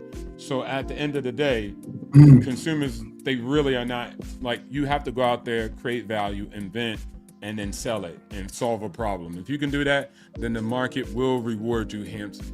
That's how it's done. Specifically to the question, there is no one brand that you would say black men need to go out and capture. We're capable of doing whatever. Yeah, that's for sure. Yeah. Of course. Well, I would say this. I would say the time is now to do it too. Yeah, exactly. Else is complaining. Yeah, everybody exactly. else is like, oh, George Washington's the reason we're not doing good. Immigrants are the reason. It's because wokeism. They're like all worried about things that, one, they don't control, and two, are about human evolution. So they're not even prepped. They're not even prepared. I don't even like black people. I'll be like, yo, y'all missing the point. Asians are crushing it. You're worried about white folks. They're not really landsliding the map. Look at the map. Look at earned income. Look at net worth. It's all Asians that are killing the game in the United States of America. And guess what? Now white people are jealous of them. They're going to be jealous of you, whether you're the bottom or the top. I might as well be the top, goddammit, because I'm going to be hated for whatever I do. That's just people. It's not a black thing. Go to Africa and build out one of the greatest companies. You think local Africans are going to support you? They're not. They're going to figure out a way how to take it. You're not their tribe. You're not from their place. It's just a human thing. It's not specifically African. Anybody will do that to you. So I'd rather live on the top than scrape on the bottom. I'm going to be hated either way.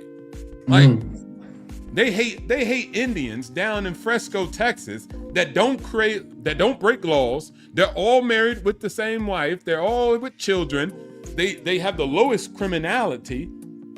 They're not doing anything wrong, but they hate them because they win it. You're going to be hated, period. So just go out there and win. Hey, Ronan, didn't you and Fearless do a story on that? Or an Absolutely. episode on that? Yeah, they did a live stream about it. But that's the whole thing. You got YT, Good Old Boy Network down there, and you got these Indians that show up on these visas, and they're taking over the town as far as, no, they're not really taking over the town. They just have a certain amount of blocks close to their residence, and they decided to open up businesses catered towards their people. And of course, the YG Good Old Boy Network don't like that shit. And that's anybody. I don't even want, we don't have to make it out a white thing. That's just a human thing. Humans are gonna hate. Right. I think we always gotta target, all we see is white. It's just people are gonna do that. Don't act like in your neighborhood people weren't hating on Nipsey Hussle and what he was doing. Had nothing to do with white folks. It just had to do with people being people. And so you have to guard yourself, guard your grill and protect yourself at all times, like they say in boxing. That's what you must do regardless of the situation. And it goes back to the covenant and what you guys said. It's about who is like-minded, not the color of your skin, but the content of your character. And you have to make those decisions in order to protect yourself at all times. Yeah, I was about to say, to piggyback on what you all were saying, and also with Darnell, he brought up The Wire. A long time ago, being in Boston, and we would always go to New York because New York was the fashion capital of the world, or that's where hip hop came from. So in order to stay ahead of the styles in Boston, we would always go to New York to be able to get the stuff before it was brought back to Boston, and we would be behind or we would be late.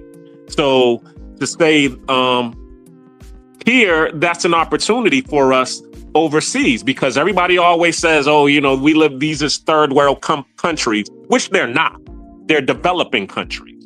But since our country is already developed, this is an opportunity for us to be able to take our knowledge and our skills and our tools and bring it overseas. And Coach Lou touched on this earlier, when they didn't have a swim team here, and he was one of the first people to, start bringing, the diving team and the swimming culture here to Panama. So there are plenty of things where, okay, they don't have it here. Instead of you complaining about they don't have it here and this is not why you're coming here, you could be the first one to bring it here and establish it. And then you'll just be able to rise with the tide when it becomes popular. That's a good point. When I realized they didn't have a dive team, but they had diving facilities, I said, I have got no competition. I'm the only coach in town. So, yeah, you got to look at your opportunities. I've always been the sort, and this is before DEI and equal employment. And Coach, I'm sure in Black Cleaner, and I'm sure, whoa, you're old enough. There wasn't none of that. You just had to be better. And of course, the person that hired you had to see the greed of, if they hired you, how much more money you would bring to the corporation and how good they would look for hiring you. That's all you had to be. You just had to be better. Now, because of your skin tone, you had to be 5 to 10 times better, because they still had that old Good Old Boy Network that you had to beat out to. So we just had to be better. We just had to be more aggressive, and we had to be point blank focused on what we wanted. You can't be scatterbrained and do these things. You got to be very focused and mindful on the direction you're trying to take and what you're trying to do. And if you bring anybody else in, they got to be the same way. Yep. Back. Yeah, that's true. You know, that's a good point, Ronan. And this kind of reminds me of something you used to say all the time. Your job as an NCO when you was in the Marine Corps was to train younger Marines to do your job, you know, to take over your job. You know, one of the things I notice in today's workplace is supervisors, they don't do that anymore. It's like job security. Yeah, job security. And then instead of you working on yourself and becoming the best employee you can be, it's like they try to tear others down to make themselves, to build themselves up. So if they break the other guy down, make him look worse than what you are, you know, then it's like, you know, I think the workplace has changed quite a bit now, you know, from back in the day. You know, it's just not that same level of dedication to your craft anymore. I was always of the mindset, once I learned from corporate America, I went out and instead of letting them take advantage of me, I stood on my own 2 feet. I went independent after about a year or 2 of working under certain insurance agencies just to learn the ropes. The minute I got a grasp on everything and knew I could run things on my own, I don't need nobody to take a percentage of my commission just because they have the name and I'm doing the effort. I want 100% of my effort. That's what you guys are trading off. You're trading off your effort and time for money. Now, once you catch a hold of it and you say you're so good, then go be so good standing on your own 2 feet. Stop working under somebody else to get a guaranteed paycheck because you're too scared to jump out there on your own. And you're going to make so much more money so much faster if you have that mindset than saying, how quickly can I get promoted? Learn the system and go work your own company. Don't grow somebody else's wealth. Grow your own. I would like to add to that, because what you just said, there's nothing wrong with it. No lies told, my brother. But what I would also add is just a slight revision of those who decide to stay to 9 to 5. Your problem ain't your 9 to 5. Your problem is how you allocate the capital that the 9 to 5 gives you.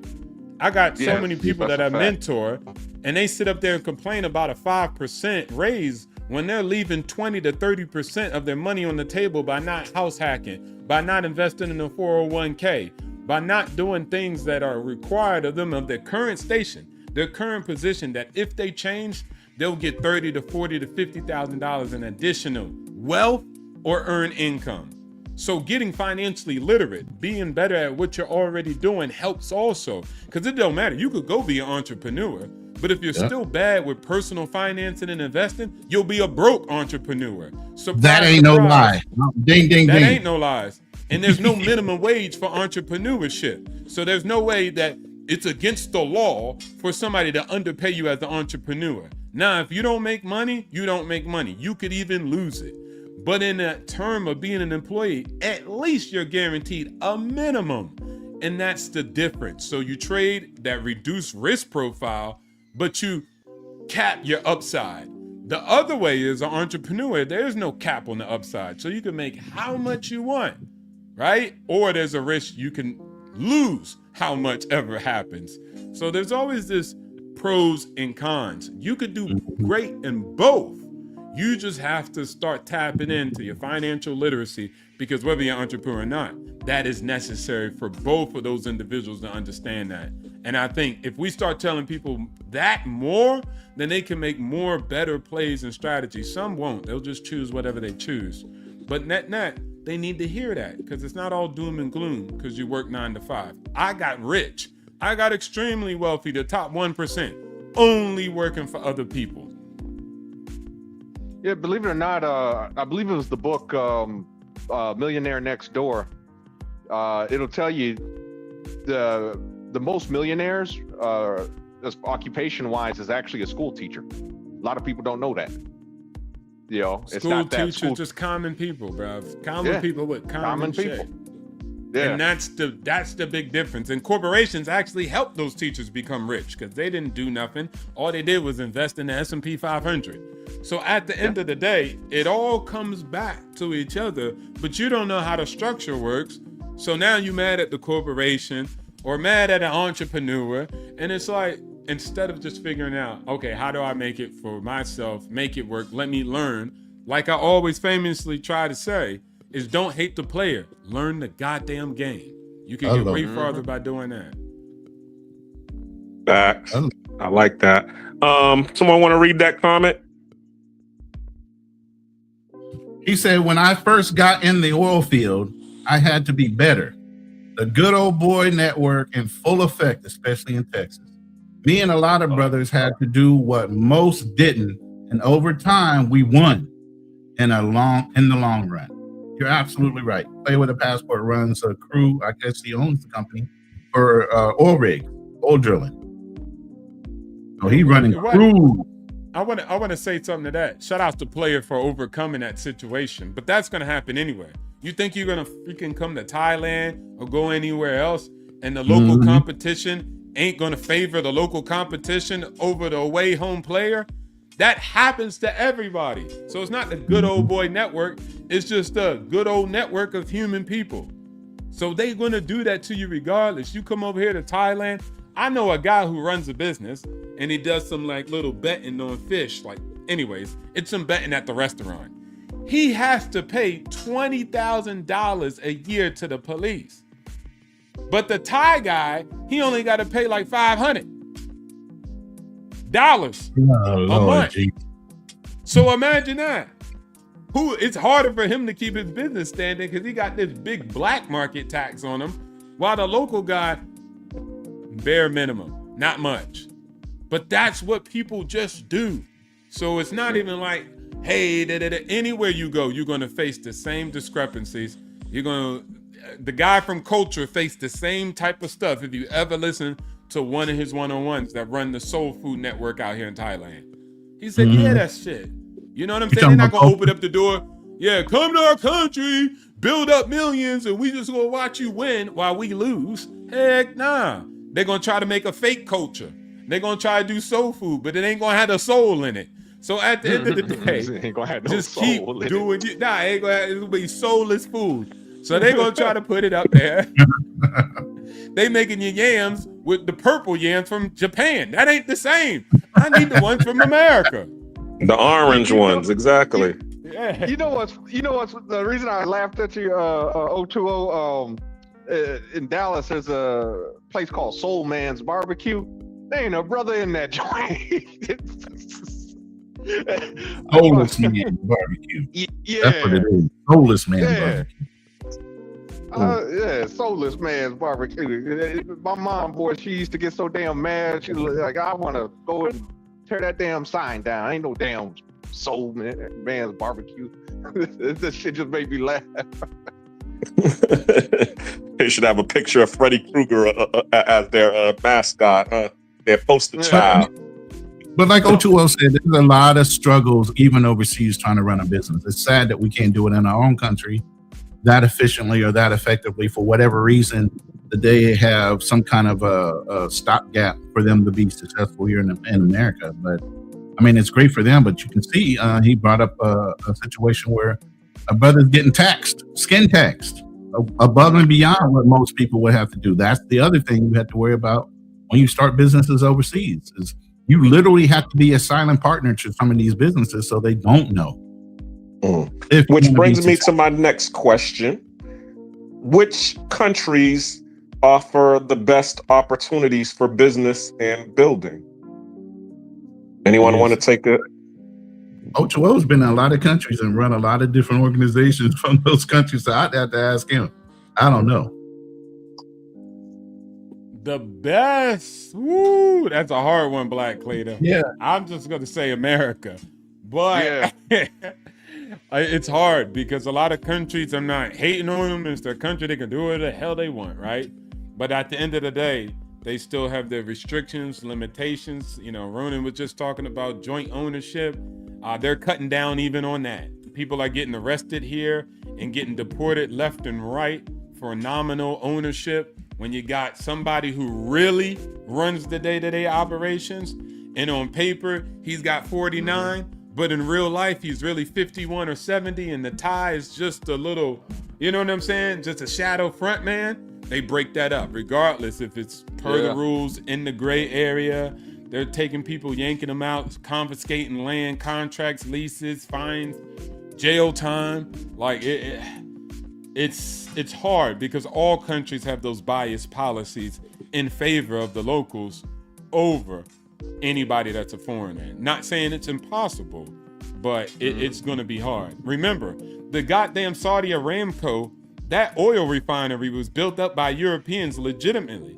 But over the years, they were just like, hey, guess what? We taking it back. Do something about it. It's our country.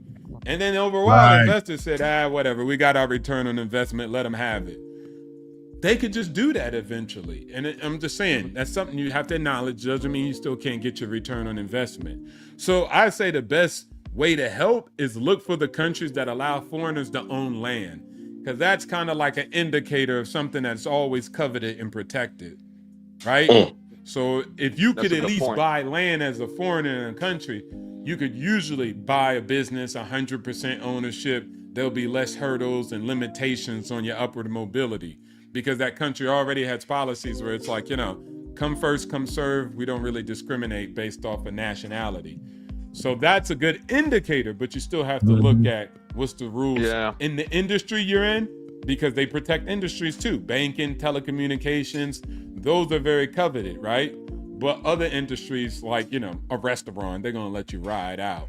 But you have to look at it and be ready for the laws to pivot. Don't be mad, be able to adapt and understand going in that things can change and they could revise, and you have to be prepared for that. Have an exit strategy.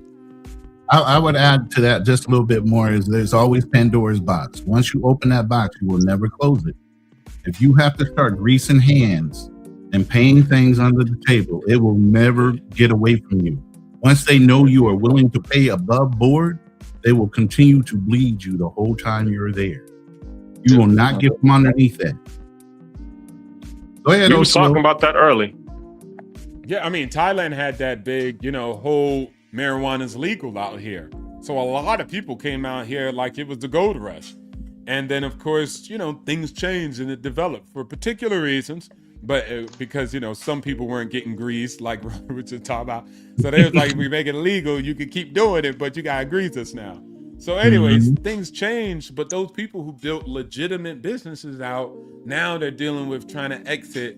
And so you just got to go in. One guy, he was the actual brother. He came out here to do that.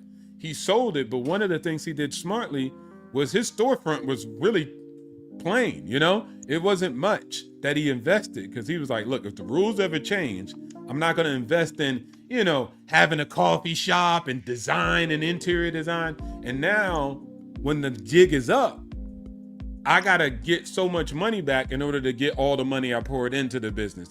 He kept it a low initial investment. So by the time they changed the laws, he was like, bro, I already made my return. I'm good if they change the law. So these are some ways where you could just keep those ideas in mind. And that's how you build out your plan of execution and then your exit. He had a great exit strategy. So even though the laws changed, not in his favor, he already received his return on investment within his window because his small initial investment. So that was a smart brother. And just like in America, there's always a chance of them snatching things from you, eminent domain, you back taxes, all these things. They'll do it in another country. Airbnb. You ain't nobody special. In another country, they'll take it just as quick. Bans on Airbnb, you know, like all that stuff is always evolving and shifting. So I would just say, just do your due diligence and then try to find a lawyer who tells you no more than yes. If you sit down with a lawyer and he's telling you like, yeah, you could do this, you could do that, then that's probably wrong. I seen one guy in Thailand, he was saying no to basically everything. I was like, let me hire him before I do some business. And then he looked at me, he said, no, that's dumb. No, don't do that. So he was honest versus just signing me up so I can go ahead and do business with him so he can get paid. So always just find those lawyers, find those people, do your own due diligence, and then have that exit strategy, because risks come with everything. I'm not saying don't go overseas and don't do nothing. Just build out a plan with the exit in mind. Exactly. I like that. That was one of the main things that my family told me was you always got to have your exit strategy before you do anything. How you go? Because if you don't, people don't think about that. Exactly, because you could paint yourself into a corner if you don't know what you're doing. Yeah, it's kind of like just like YouTube, right? Like you build out a channel and you don't keep the end in mind and the exit. Next thing you know, you blow up. And then you're like, oh snap, I got to go back and fix videos. I got to change my image or direction here and there. Because again, you built it and then it's no fault of you. You know, it's not a big deal. You can change. But net, you didn't have the exit in mind. You didn't know that it would, be what it is one day. And you're like, oh my gosh, now I got to change before I get demonetized or, get flagged or whatever the case may be. So just keep that in mind. Yep, exactly. Okay. Keeping it along. Well, let me see. There was one person that was in the chat who wanted to come on board. His name was Buck. Is that one of yours, Ronan? Buck Travel is known throughout the travel space. He can say some good things, but he keeps it clean at least. Let's put it that way. Okay. All right. Well, shout out to you. Thanks again, Brother Lewis, for coming up. Oh, right on, bro. I'll come in on the next one. All right. Most definitely. Love having you. We here every Monday starting at 8 p.m. Right on. Thanks a lot. Mm-hmm. All right, fellas. Have a good one. Hey, it was a pleasure. Right Peace on. out, brother. Especially knowing you from Louisiana, your people. Right on. Take it easy. All right now. Yes. This is Real Talk with Nate the Black Cleaner. Thank you, people, for chiming in. Like and subscribe. Okay. Cool key. I want to do a little spot like that. Every once in a while, I'll play it during my live. I'm biting your shit. I'm telling you now. Oh, you biting my shit? Yes, sir. I'm going to go ahead and steal that one. I'm going to do a PSA, a little announcement. Plays in between the show. Just like It's that. all good. As long as you let them know who did it first. It's all good, baby. It's all good. All right. Unfriendly Stoic, welcome to the stage. How's everything? Great. You guys can hear me well? Yep, we can hear you. Cool. I was gonna say about the Thailand thing. You could American citizens can own 100% of a company. You're fading out. Did you step away from your phone or whatever? Now I'm using these Bluetooth headsets. You're gonna have to. Yeah, because we hear the echo. We can hear more of the echo of the room versus hearing your voice clearly. You might have to. Turn your volume down, yo. Turn your volume down. Like at least bring it down to halfway. The volume. Let me try that. Let's see. How about now? Is that better? Yeah, it's more clearly. Okay, I see this. All right. So I was gonna say, the U.S. has like some type of amnesty agreement with Thailand that you can own 100% of your business out there. So you don't need, if you're an American citizen, you don't need a Thai partner to open the business. So. When did that happen? Hey, Black Cleaner, can you turn the background music down just a touch? Sure. That happened. I'm not sure, but it's been in effect for some time. Thailand. Yeah, that's accurate. That's accurate. But, unstoic, what is it? Unfriendly stoic. Most people don't peep that. I be trying to tell them, but it be extra paperwork and they don't be doing it. Plus, one of the big things is lawyers don't even know, bruv. Like, it's really bad. Like, the lawyers don't even be knowing. They're like, no, you have to do 49. And that 49 and 51 is only for protected industries. Then what you're talking about is even underneath those protected industries, you can get a BOI and get that done. But for most industries, like a burger joint, they don't have to have that split. but you know, nobody's aware of it. It happened slightly during COVID. They were trying to bring some money in and foreign direct investment back into the country, obviously after the issues. I know too. If you're trying to do a tech startup, if you go through the BOI, you don't need the same capital requirements. I think you need like 2 million baht, generally speaking, right? And then you gotta hire, one for every one foreigner. You do like 4 ties or whatever. They don't have that. Got that one. If you do it, so like I was looking into something called a Smart S visa, right? And you basically can set up. This is specifically for like tech startups. So if you're trying to do like some type of like mobile application or something like that, right? If you go through the BOI or the BOI, their smart visa like scheme that they have there, you don't need to have the you need, instead of 2 million baht, you need about 600,000 baht, which is like $16,000 or whatever, opposed to 60 grand. You know what I mean? And then you don't need to hire ties. They expect you at some point, but it's not like a hard requirement in the beginning like it is going through the regular route. You know, so that might be an option if you're trying to. And then with the Smart S visa, you get 2 years renewable. So long as that business is open, you can keep renewing for every 2 years or whatnot. Yeah, so those are a couple options in Thailand. You guys want to look at the Smart S visa. One thing, Black Cleaner, you kind of said this too, Black Cleaner, earlier. It was one thing that you could legitimately do in a lot of countries, but let's give an example of Thailand because I'm here. But if I had to open up a business, it'd be an escrow company. I don't know if most people know what an escrow is. It's just like the middleman for a real estate transaction. And basically, they don't have that here in Thailand, bruv. So legitimately, when you sign over a house. Are you kidding me? Really? Wow. That's a huge business too. That's a huge business, right? So now you watch this. Y'all both go to the notary. You got to schedule the right time, the right date, and etc.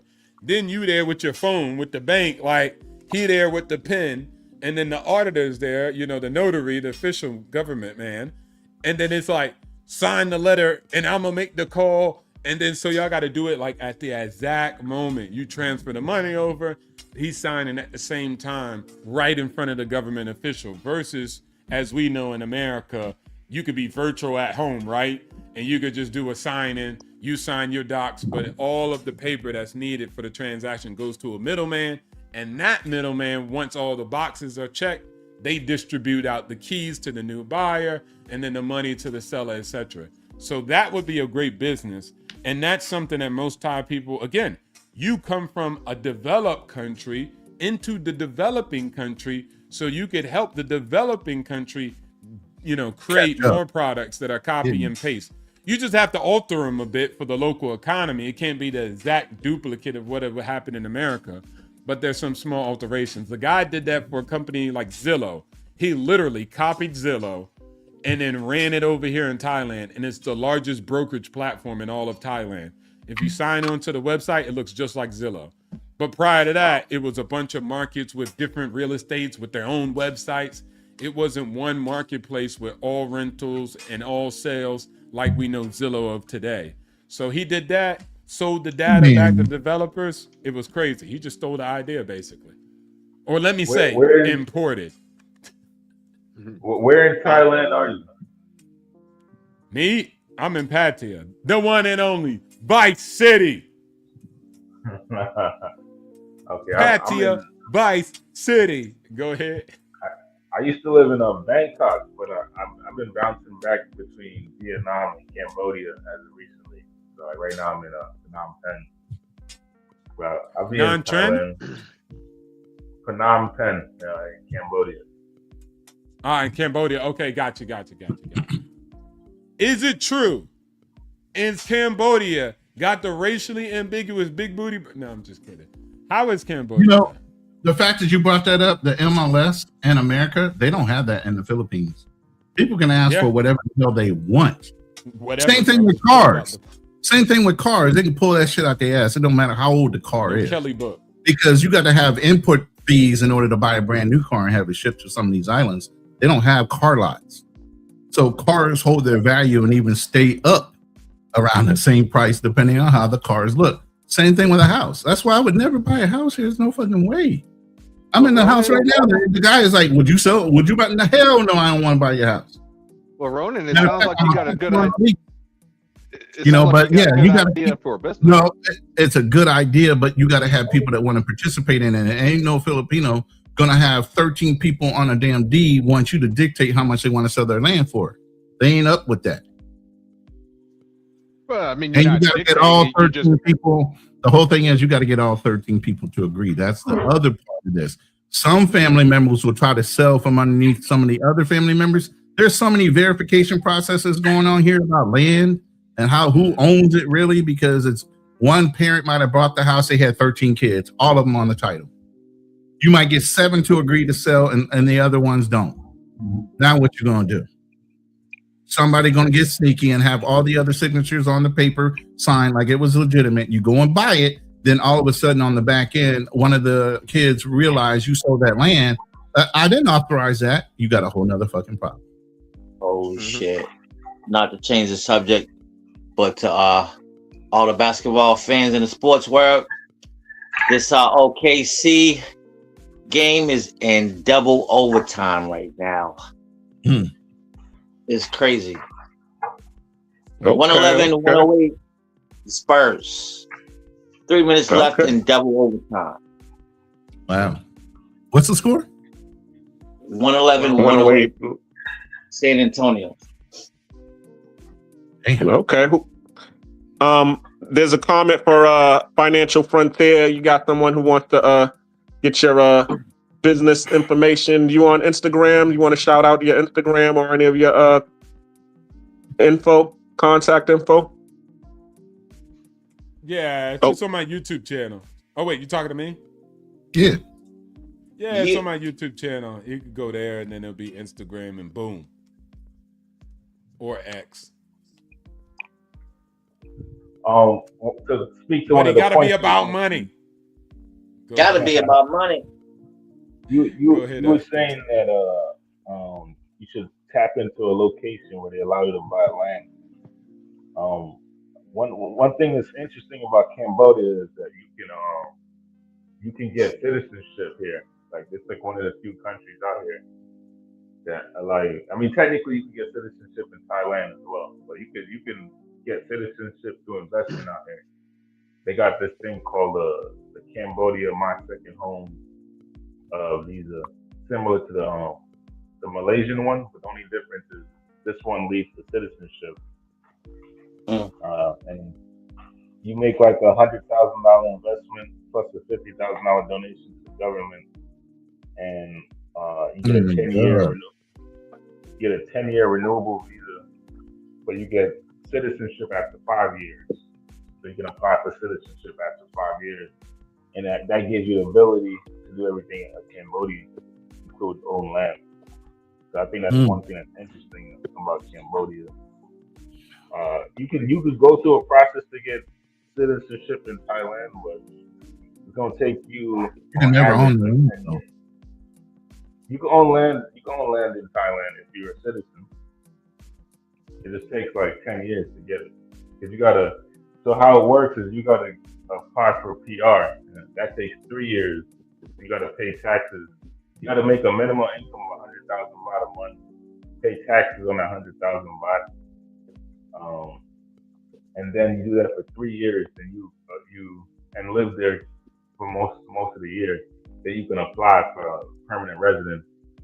After that permanent residence application will take about a year to go through. So you're really talking like 4 years or whatever. Right?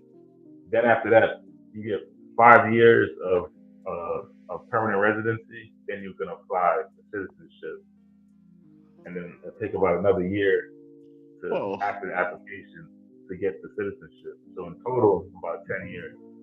You go through that process. Now you could fast track that if you get married to a local Thai, and then that will shave some years off.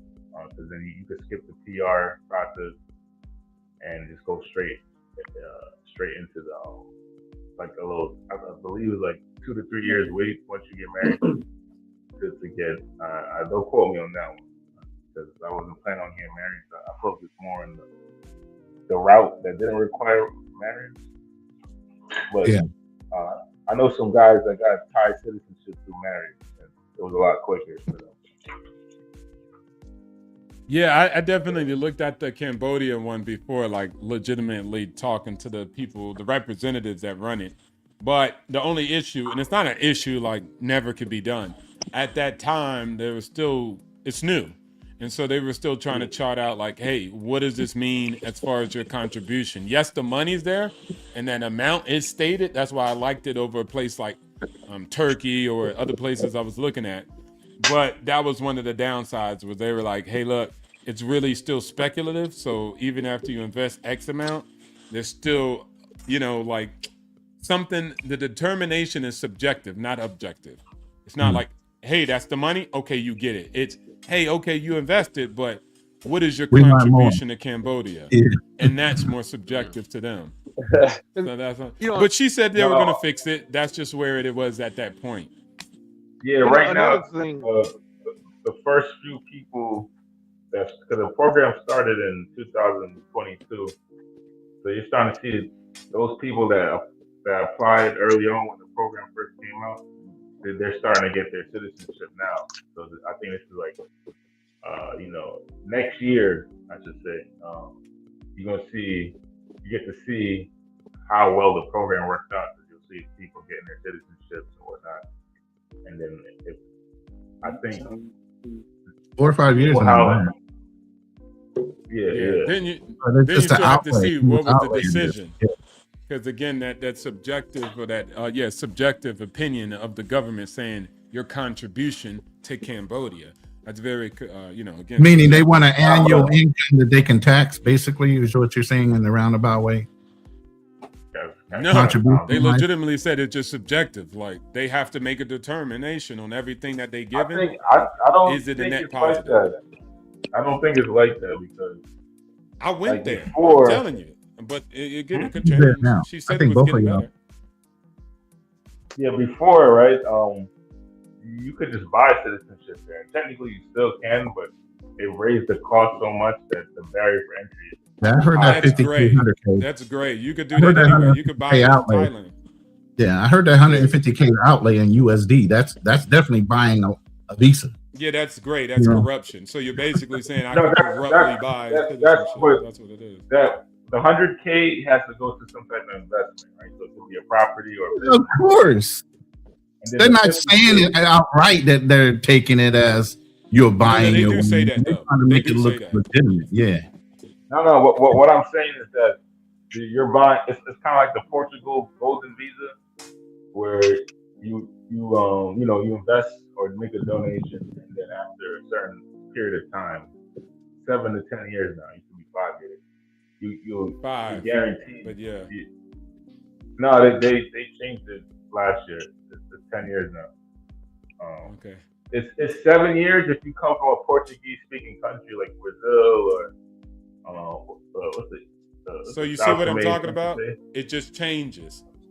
One second it was 5, next minute it was you had. Well, if you got in before they made the change, then it's grandfathered in. Which country were we talking about right now? Not accurate. That's what I'm just saying. It's all over the place. It doesn't matter. He said Portuguese-speaking countries. Yeah. Okay, so no, he was talking about Portugal. If you wanna, they got a golden visa program, right, in Portugal, where it used to be 5 years, where you made either a donation of like 250,000 euros, or you invested $500,000. Yeah. Right? One of the Man, we get so much up for free in America. People don't have to come in with a damn penny and get in the United States. Don't worry. Don't worry. Those programs suck because the locals hate you too. So you go over there, you spend the money, they don't care. You spend the money, right? That's what I'm saying. You're buying your way into a country by showing that you are a viable person, and they still treat you like shit. So, well, yeah. They still took away the tax incentive, so it was like once you put that money in, right, you get a 10-year visa. But after 5 years, I think it's a 5-year visa. After 5 years, you can apply for citizenship, or you can just renew it. But they've extended that wait period to 10 years now, unless you come from a Portuguese-speaking country like Angola, Mozambique, Brazil, those countries that were like colonized by Portugal, like shit, right? And y'all say Donald Trump is fucking mean. Right. I'm listening to all this shit, and y'all saying Donald Trump is mean for building a wall and putting restrictions on immigration. Let's run to Portugal. Let's run to Portugal too while we at it. Let's go to Portugal. They can come in to colonize our services, our healthcare, and all these other things, and get benefits. And yet, still, we gotta buy our ways into these countries. We don't get access to any of their benefits, anything like that. We still have to pay for those things outside of that. And then look, if you were colonized by us, you don't have to wait. You only have to wait 7 years. We colonized you, so only sit down and wait 7 years instead of 10 like the rest of them. Thank you and you're welcome. This is what I'm saying. That's why I say, like, the shit we say in America, we have not. No, that's how it is, Darnell. This is what I'm saying. We never traveled. We never been nowhere. Like, what the hell? I remember there was this one guy from Portugal talking about American racism.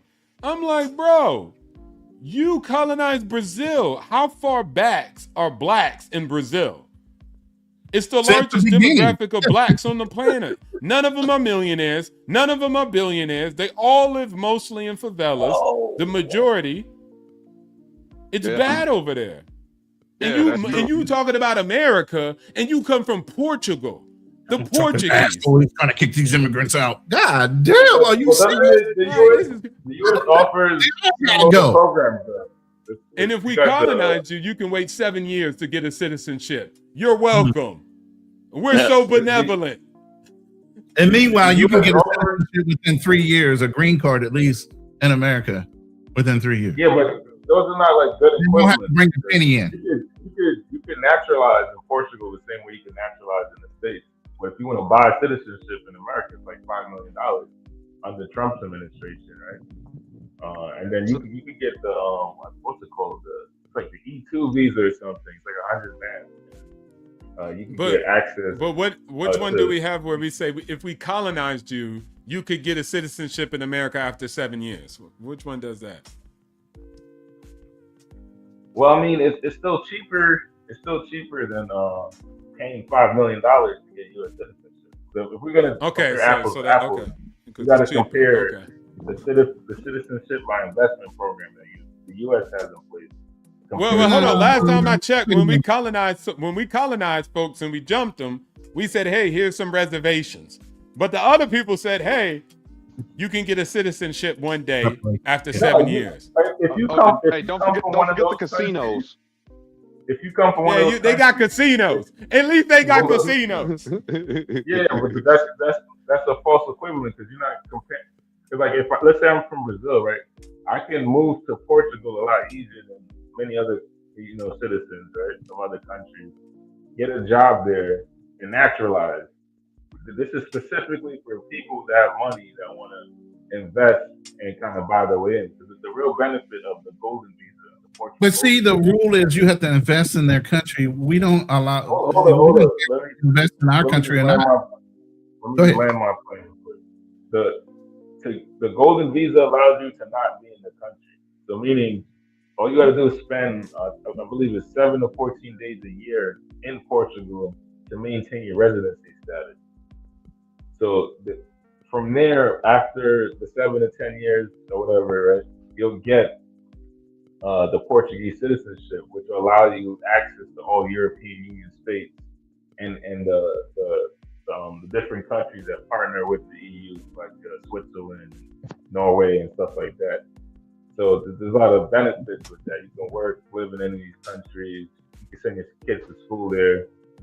But that's a whole different thing, though. That's CBI, the Citizenship by Investment. Now we talk about naturalizing in the States or naturalizing in Portugal. It's pretty much the same thing. Usually, you get some type of residency status, you get employment, and then you live there for several years. They have their own green card equivalency, and after a couple of years, you can get citizenship. But then you got to live there most of the year, right? So we can't compare citizenship by investment. I'm just saying we got that too. We just don't require you to be a former colony of ours. That's all I'm saying. But we're the bad ones. You don't. No, if you're a former colony, then the time frame is less. When you think about it, it's still a time frame. You keep missing the wave. I don't care if it's 8 days. That's a pro. Even if there's a time frame, right? You could buy a green card. Now, look, now he's justifying. Hey man, well, you got to be colonized, and it makes sense. Defend the colonizers, please. I'm trying to debate from a standpoint that makes sense.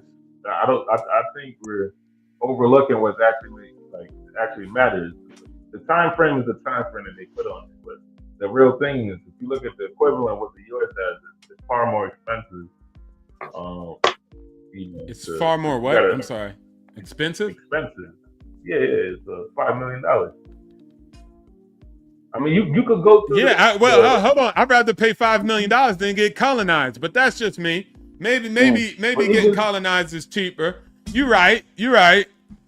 Maybe it'll just cost me my language, my land, my religion, but it's cheaper. Right. $5 million is a lot. That's not even. What is that? Those countries are colonized, decades and hundreds of years ago. So now the time frame matters. All right, cool. Hey, it was 20 years ago. I don't want to hear it. All right. Let me ask you, what's your point? That's what I'm talking about. I don't understand. I'm just saying what you're saying. Hey, it don't matter what time frame it is with the colonization. It happened so long ago, right? I only need to wait 1 year, right? Hold on. I'd rather pay colonization is cheaper than $5 million. I'd rather get colonized than pay $5 million. You're zeroing in on one particular detail about the Portugal Golden Visa program. Just one little small minute detail that people was obliterated in genocide. Just one little small detail. Well, You're right about that. The conversation wasn't about that. The conversations were you guys were talking about. You guys were comparing. Originally, what we were talking about was land ownership, right?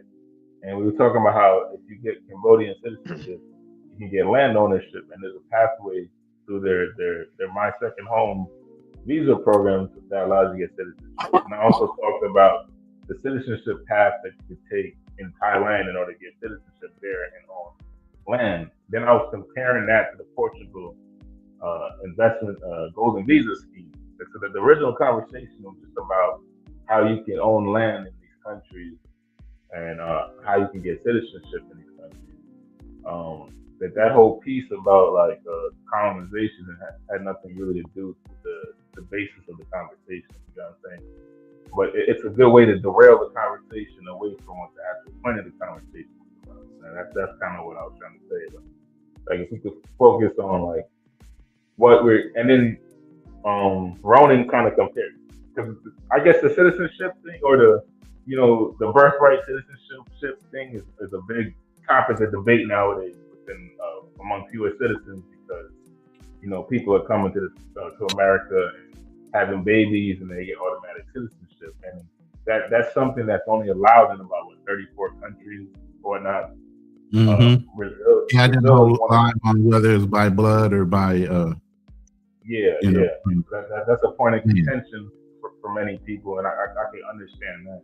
But I try to take the emotion out of the debate and focus more on the primary point of what we're talking about, right? But as far as that, you got to. Well, it's not even an emotional. It's not even an emotional thing, really. Unfriendly. It's about how we're perceived as always being wrong as far as Americans when we lock down our requirements for you entering our country, where all these other countries already had these standards and enforce them 100% all the time. I do think that we're, especially in New York, they was shipping these guys that were coming over the border from Texas to New York, and it was crazy, you know what I mean? But as far as the governor shipped all the immigrants in from Texas all directly to New York. What do they call them? Sanctuary cities. Yeah, I've seen that, man. And you know, so I seen the firsthand effects of it. But you know, being here's the thing: a lot of these rules have loopholes, and what Donald Trump is doing, which I do approve, is he's closing the loopholes and all the gaps that people were taking advantage of. There used to be systems where people were flying Russian women over here just to stay in a hotel until they had babies, so that they can have both the Russian and American citizenship. All countries were doing that. I blame the American State Department, man. I think they're corrupt. I mean, I don't know I don't even know if it was true. I saw even in Bruce Lee's situation,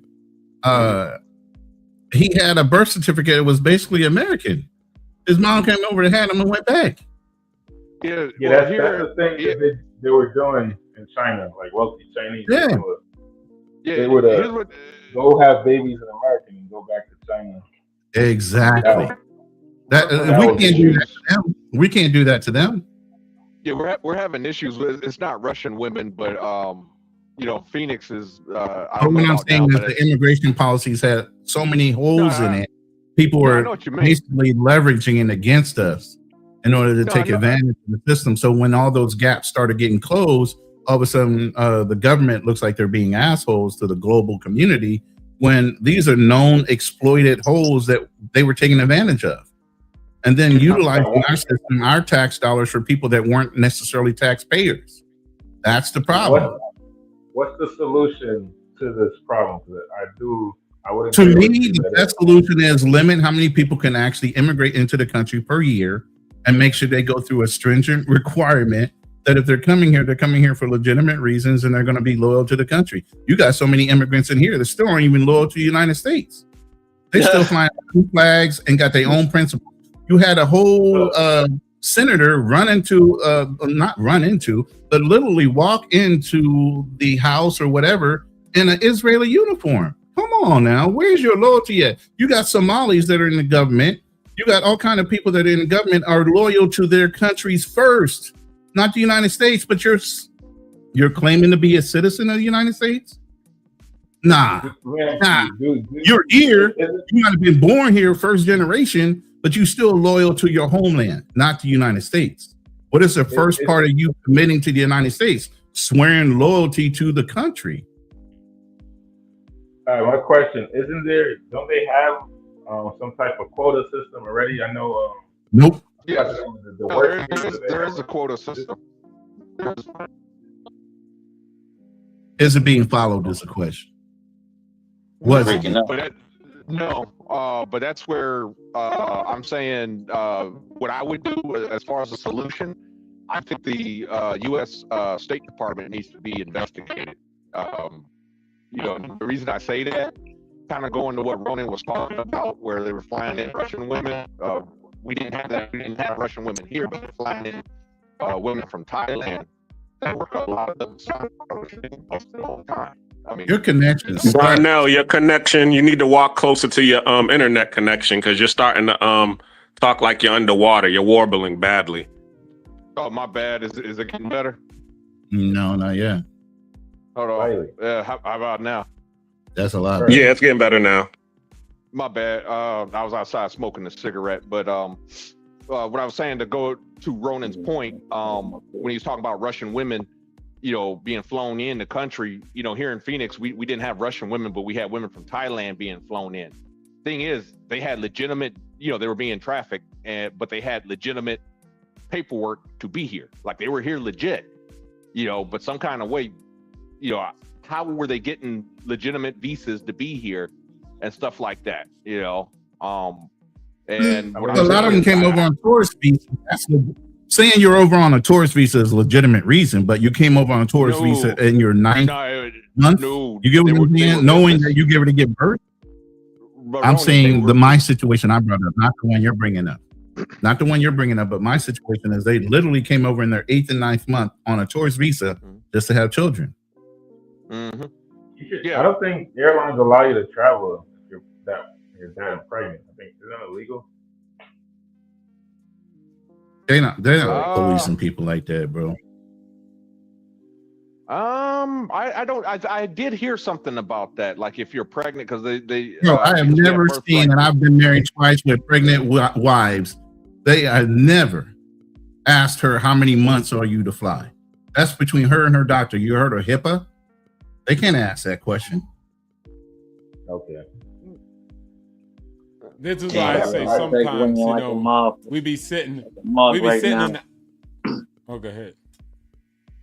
All right, what if, like, let's say they immigrated on like the EB3 visa, which is a work visa, right? They got green cards, and then they decide to have children. Shouldn't those children have access to U.S. citizenship if they went through the right process and channel? If you're talking about a very specific thing, which is like what do you call that? Can you repeat what you said? Tourism. So, like, for example, they got birthright. Somebody has a green card, went through the process is different. Yeah, if you have a green card, you've gone through the process of your child here, and then I have no problems with that. You come over on some kind of sly underway, and then have a child here, and just by default of the way our government works, birthright citizenship, you're on the land, not by blood. All of a sudden makes you a United States citizen. That was on the slide. You knew you were pregnant. You knew you were about to give birth. You still stepped on that plane to do that. That was a choice. What if, like, so my question is, what percentage of people that are being born in this country to immigrant parents, right, hits that specific scenario that you're talking about? Because right now, if you look at ICE right now, what's been going on in the country, that's the problem that's going on. A lot of illegals came over, they had children, and by default, the secondary part of that birthright citizenship is if your child was born, now you're linked to that child, and for the good of the child, you now get to stay in the United States too. But none of them went through the process of legitimizing their citizenship, even though they were here on their child's behalf, of being good for the children, and they're the citizen, not the parent. They never went through the process of ever becoming citizens. They didn't think they needed to. Now, when they're being shipped back home because they never legitimized their citizenship, they lived vicariously in this country because their child was born here while they were illegal. See how it compounds the problem? Do you think that's what's going on right now, and why that's why they're pulling on the heartstrings of America on the press is, oh my God, they're sending my mother home and she's been here 30, 40 years, longer than I've been alive, blah, blah, blah, right? Well, that's because she got the ability to stay here because of you. You were the anchor baby. Now that you're grown, your parent never even really went through the process of getting a green card to become a citizen, nor do they even still speak the language. They're still speaking their natural language. You ain't do shit while you were 40 years. When you have an anchor baby, right? Like, I think they get the green card through that process of having an anchor baby, right? They get the green card because of the anchor baby, but the whole thing is that's still what they're saying. That shouldn't have happened. They allowed the parent to stay because it was for the good of the child, not that the parent had a legitimate right of being here. They still were illegal. No, but if you know what I mean? Card, You're using the law loophole to allow yourself to stay. Okay, so fine. You get to stay. Your child is a citizen. Why didn't you go through the process over the last 35, 40 years of getting your actual naturalized citizenship and getting your legitimate? May I interrupt real quick? I just looked up the State Department. May I interrupt real quick? It has to do with the topic. Good. So the State Department visa rule, under a U.S. Department of State regulation, consular officers must deny a B1, B2 visitor visa for any applicant if they have reason to believe the individual's primary purpose of travel is to give birth on U.S. soil. So there is some kind of that just happened, bro. I just went over thing August 24th of 2025. That law just changed. I did a whole live on that and why it was going to start causing people to have to be flown home because they were using that, and they just closed that up basically last year in August. I did a whole live on it or a show on it, and that's why now it says that. Before it was so gray, there wasn't nothing outlined. When was that law revised or actually being enforced? I guarantee you it was August 2025. No, sir. According to this travel.state.gov birth tourism update, last updated January 23rd, 2020. Yeah, but it was reinforced in 2025. Okay. Yo, Black Cleaner, where you at? What we doing? Black Cleaner passed out. What time is it over there? He's in Panama. I'm not passed out. I was just at the refrigerator, but we letting it rock. I'm monitoring. I mean, if you want to step off, you good. But like for me, right? Like when you get a green card, however you get it, right? You're technically not illegal anymore, right? And like if I go to, I don't know, Thailand or something, and I go to the proper channels to get residency there, I'm not required to get citizenship. I could just stay there indefinitely as a PR, right? So like why do you get chastised for being? Because technically, when you're a green card holder, for tax purposes, you're considered a U.S. person. Same way a business entity or U.S. citizen. Green card holder, you're not a U.S. citizen. You're just authorized to be here in the United States. No, a U.S. person. So I'm talking like when you're considered a U.S. person, you're taxable, no matter where you're at. So like let's say I'm a green card holder, and I go spend a couple months in another country. I still got to file taxes in the U.S. Just the same way. The only difference is that you can't vote, and then you could lose your. When you get a green card, you actually get a Social Security number or EIN, and so you can vote. No, you green card holder. No, you do. You do. No, you do. As a green card holder, a non-green card holder can't work. A green card holder doesn't get an EIN. Vote in the presidential election. I don't think they should be able to vote because they're not legitimate citizens. So why do you have? They're not allowed to vote. You could work as a green card holder, right? Yeah, but you can't vote.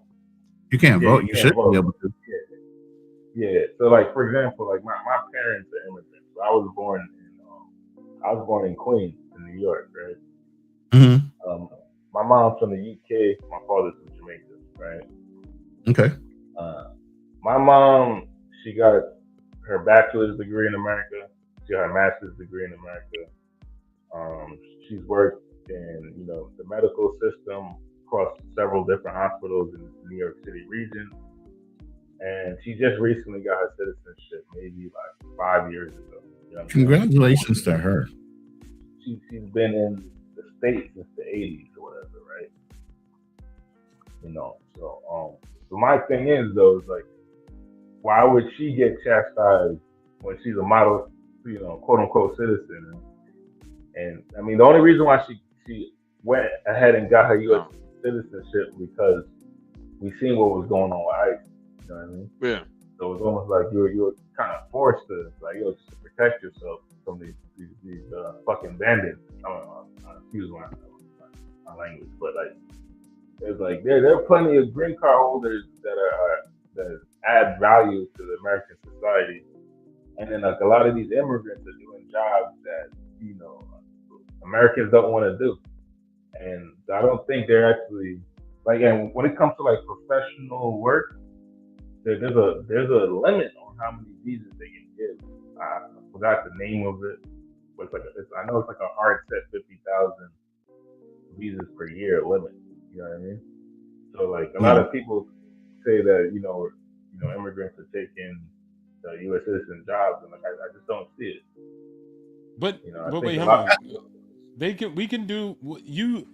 Portugal reserves the right to change the rule. I didn't complain about it because it's Portugal. So I don't understand how. Again, this is what I'm saying: the hypocrisy. I don't give a damn if Thailand says, "Hey, we don't want you here," even though I invested or I did this. They can do that. Portugal recently did it. Other countries do it. And when they do it, we say, well, it's their country. But when we do it, it's now these become crooks, evils. Like, it's crazy. In Thailand, nobody looks at an immigration officer asking somebody from documentation and seeing if they're staying in the country illegally. You won't get Thais beating them up, trying to stop them, calling them creeps or evil. It's simple. Don't be in the country illegally. End of story. End of story. Yeah, and even if they change the legality of it and say, hey, we don't want you to be here longer than 30 days. We don't want 90 days. They do that too. I'm not like, hey, Thai people, shut up. Why wouldn't you want tourists to come? They're added value. It's their country. We allow them to do what they want to do. So the same thing applies to America. But you got more negative resentment. Like Americans can do that. They can say that. It's their country. Yeah, but I disagree with is that if you're a green card holder, you are technically legal. Bro, I'm just telling you, Thailand changes the rules too for people who are here legally. They say, hey, we don't want this visa no more. It should not be. That's what they did for golden visa. They changed the rules. They're allowed to. If you have a green card, you're not illegal. Bro, you're not listening. I said that they're changing the rules for people who are legal too. You could be illegal or legal. They still can change the rules and say, hey, we don't want this to exist no more. We don't agree with it. That's what they said with the golden visa. That's why they had to alter it, revise it, because people said, hey, we don't want this anymore, period. And I didn't hear nobody tell them, hey, they can't do that. You can't, they here legally. You got to shut up now. No, they don't. Which golden visa are you talking about? The Portugal one? Yes. Yeah, I mean, the main reason why it doesn't matter. They changed it. They're allowed to change it. It's legal, but they're allowed to change it. And they have protests. I know. I have a lawyer that does my immigration for Portugal. I don't think I'm not speculating. I'm just saying. Exactly. So Americans can do it too. If you have a green card, you're technically legal. That's what I'm saying. And even Americans can do it too. End of story. My question: What changes are they trying to make? Because my understanding is just about birthright citizenship. It's not it. They can. It doesn't matter. They're allowed to do it. I'm not saying they're not allowed. I'm just talking about if you're legally in the country, right? Based on whatever the legal laws were at the time that you got in the country, right? What you're saying is people should be grandfathered in. Is that what you're saying? That if they were here legally at the time and the law you can't tell people of the land what they should do, period. Even if Thai people said you're no longer grandfathered in, you have to leave. You were on here on the DTLR. You were here on the D7. They can change that unless you want to fight the locals and say that they're not allowed to change it and they have to do grandfather. There's no such rule in the universe where you have to do a grandfather clause on things that people used to come and it was legal, and then they changed it and said, hey, we no longer want this to exist in our country. You're not grandfathered neither. We're just revoking it. They can do that. It's their country. I get what you're saying, but my question isn't the thing that they're trying to change is birthright citizenship? Like, let's focus on the actual point here. What are they trying to change? America? Yeah, that's what I'm asking. They can change that. It doesn't matter. It doesn't matter. I don't know why there's a debate. Like, they're allowed to do it. It's the people in the story. Explain my reasoning right there. As soon as I get it. I just need you to answer the question. Is the thing that they're trying to change birthright citizenship, right? Or the way you have access to birthright? It's not unconditional anymore. It's conditioned to the birthright citizenship. Am I correct, or is there other things that they're trying to change that I'm unaware of? I'm genuinely asking the question because my understanding of it is they're trying to change. Can I take this one? Yeah. They're trying to change many things. It's not just one person trying to change one thing and that's it. All right. There's always a spectrum, right? Yeah. Yeah. They're trying to change. So the American people, when they voted for President Trump, they got tired of immigration, period. Okay. They were like, hey, no immigration. I'm kind of exaggerating just a little bit here. Yeah, definitely are. But the thing is that they had concerns about the H-1B visas, et cetera, birthright citizenship, et cetera. Yeah. But the thing is that so you got certain blocks that want one thing, and then you got other blocks that want another. So exactly. So like Elon Musk, for example, he kind of, in my opinion, he used the MAGA crowd, and turned his back on ending H-1B visas, for example, and that really pissed off a lot of He didn't turn his back, just don't agree with it. So there goes the spectrum, right? Like he just was like, nah, H-1B visas is good. I'm talking about this. So everybody's different. Everybody's different. OMAGA, yeah, but OMAGA is not the same. And Donald Trump didn't say he had an H-1B visa. So you know what I'm saying? Y'all don't even sound right. And then some people are in the MAGA and they don't agree. Surprise, surprise. People in the same political party. Right, oh my gosh, you would have known they don't agree. So anyways, all of them are different. People want different things. Some want to be written, period. They don't want it to exist. Someone don't want the actual loophole to exist where people can get pregnant, bring people over, etc. They have to be legal, right? They can't be illegal and do it. Some people are okay with it still, long as they're legal. So these are all these different fractions. Then someone say, well, what about H-1Bs? And they go over there. So again, there's many different fractions inside one group. And they all believe different things. That's what I'm trying to figure out. You got what the people want. Just go read it, man. Just go read it. Just go look it up. We can keep talking. You just chat GTP it now and ask what the government specifically is trying to change. It's that easy. It's 2026. So just do that. Yeah, I mean, the reason I'm asking because I think Brotherhood Travel might know the answer, but that's what I was trying to understand. Like, what is the government trying to do? Because my understanding. Just Google it. Go ahead. Like, that's okay. Good. I'm listening. It's kind of. I'll be honest with you. It's kind of hard. So, like, for one, they haven't ended H-1B visa. In fact, from what I understand, I believe they may have even expanded it. Citing lack of technical talent in the United States. Good. The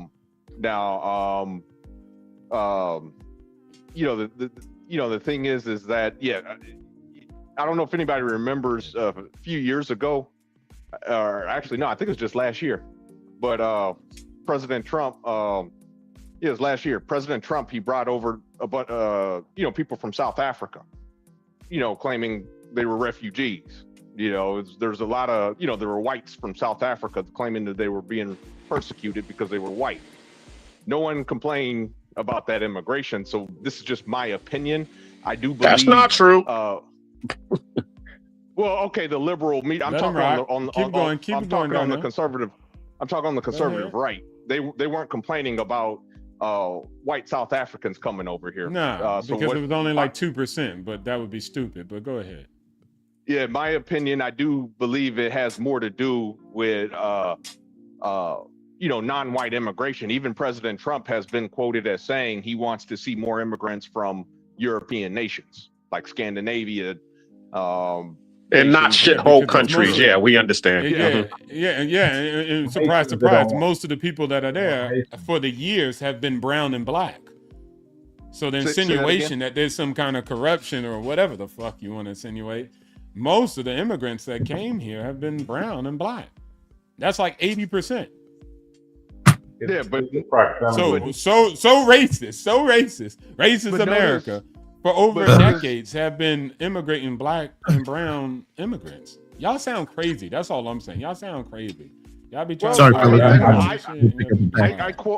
I quoted the president of the United States. I don't care. I'm quoting stats. I'm quoting statistics, not what somebody said. What actually happens on the ground is 80% of black and browns. I don't give a dang what Trump say. He could say one thing the next day. Anybody can say one thing the next day. I look at statistics. I look at the numbers. The numbers prove that that's not accurate. It's far from right. It's mostly black and brown people. Period. Hey, cool. All the time. Oh, there he is. He's up. Okay, my bad. I'm sorry. Go ahead. No, that was it. Yeah, I'm looking right now on ChatGPT. Did somebody ask me a question because I stepped away from the mic? I'm sorry. I had to go pick up a package downstairs. Yeah, I was just trying to figure out what they're trying to change. So it seems like they're trying to get rid of the undocumented, like what I see on Gemini, undocumented. So I guess illegal. But that, if you would have a green card, then you would have been considered undocumented, right? You would have a green card, social security number, ID documented, right? So that's one. So they're doing a mass deportation of these people, right? Then removal of safe havens, which we were just talking about earlier. massive funding bill. Congress leaders are moving $72 billion enforcement bill designed to supercharge deportation. Then they want to cut down on legal immigration and visas. So for people that are legally immigrating, they're trying to make it harder for them to get in. Right. With welfare restrictions, stuff like that. Correct. Not access to our systems. Correct. Yeah. And then birthright citizenship, which is I can agree. Or I think there's a nuance to that, but for the most part, yeah. But this doesn't.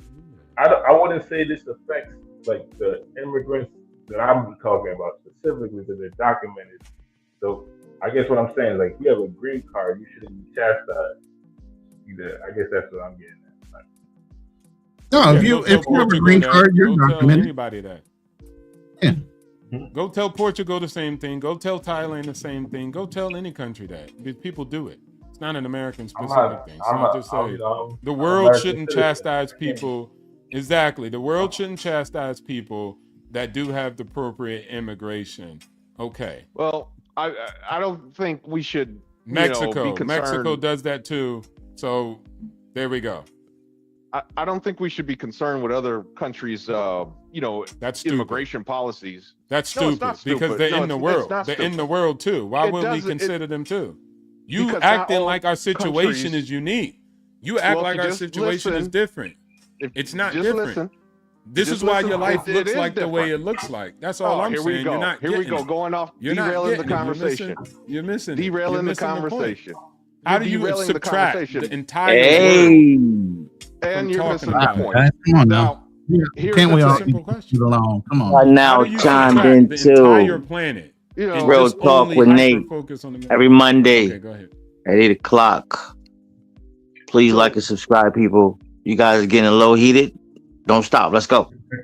All right. So here's what I'm trying to explain. Okay. Not all countries' situations are created equally. You also got to consider, birth rate, right? What's going on in our country? The birth rate is declining. Okay.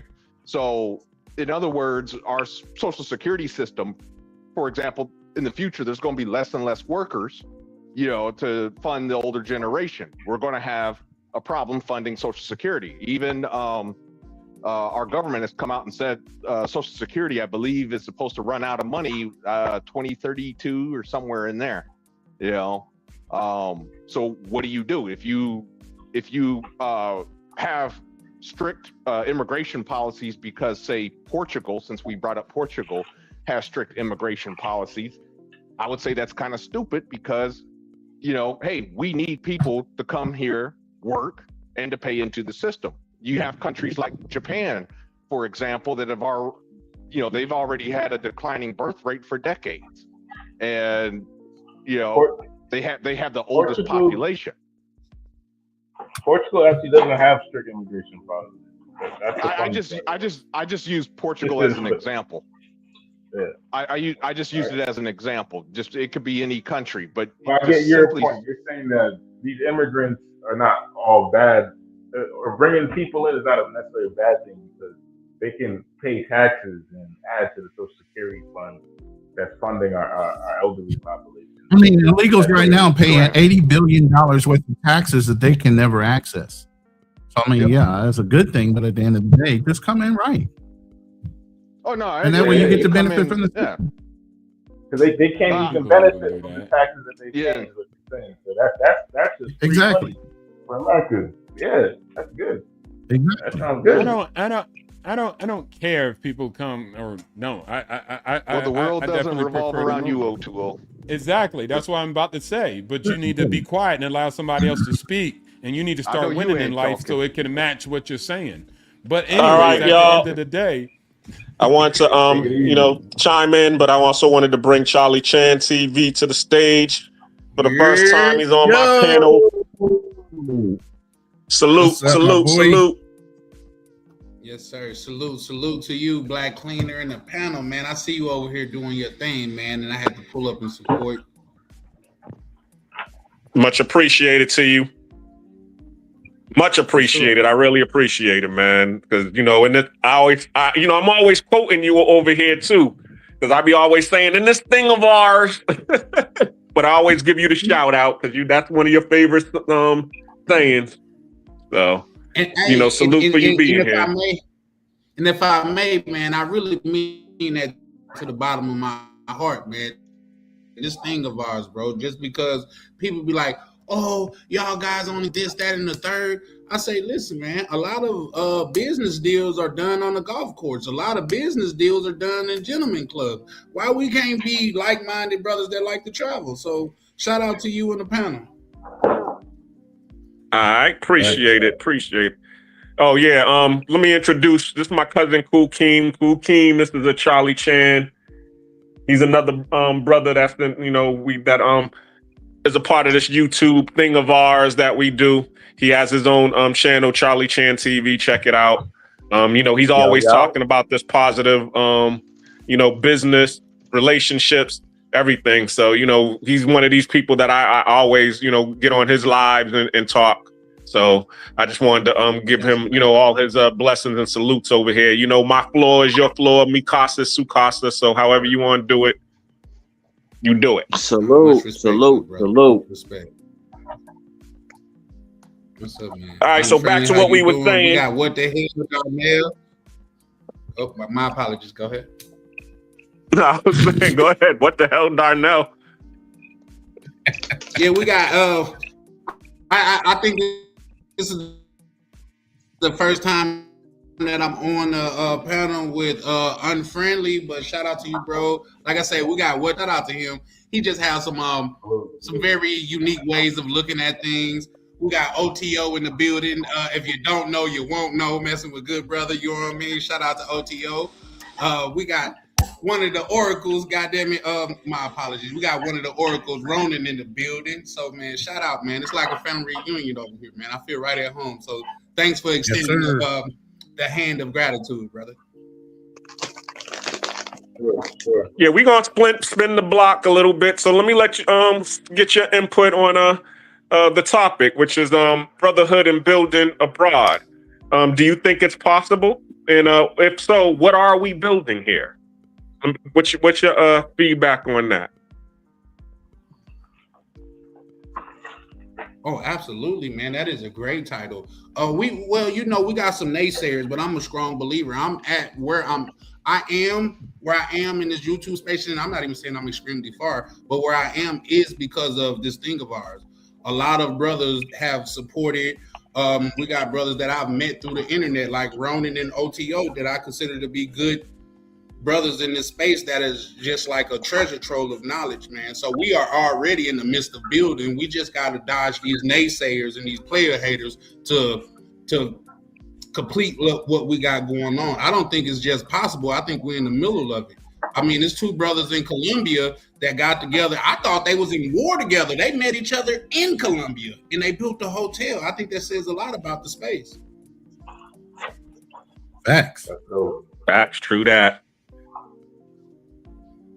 So yeah, for sure. Anybody else got anything to chime in? Because actually I didn't even ask Unfriendly Stoic that question. So while we on that, we'll stick a feather in with that conversation that you all was having before. Do you want to say something on the building overseas, Unfriendly Stoic? I think it's important that we do that, but it's also important to kind of link with people that are like-minded, because of just from my experience, a lot of people are kind of like for themselves, or they're just trying to figure out what they can get out of you. But if you meet with like-minded individuals that are on the same wavelength, then you can build a strong brotherhood. So there's just got to be a vetting process. If I may, I'm sorry. Go ahead. No, go ahead. I'm done. No, I was just asking if I may I rebuttal that? Is when you say that, it leads me to be under the impression that we just want to link with all people that's of the same skin. That's far from what we're doing. We are dealing with a lot of people that are of the same skin, but the most important quality that you have to be of the same mind. You have to be over here willing to build. You have to be over here willing to play a part on a team. A team is only strong when everybody knows their role. It's not too many captains. It's not too. If a team full of quarterbacks went out on the field, they would get slaughtered. So everybody over here supposedly is supposed to have a like mind. Yeah, but Let me there ask gotta be some type of vetting process to like take your Yeah, time. of course. Yeah. I got a Absolutely, and question that's why me myself as Charlie Chan, I say it's the difference between the YTF, which is the YouTube family, and this thing of ours. Everybody is not a part of this thing of ours, but everybody that pull up and show love on YouTube is a.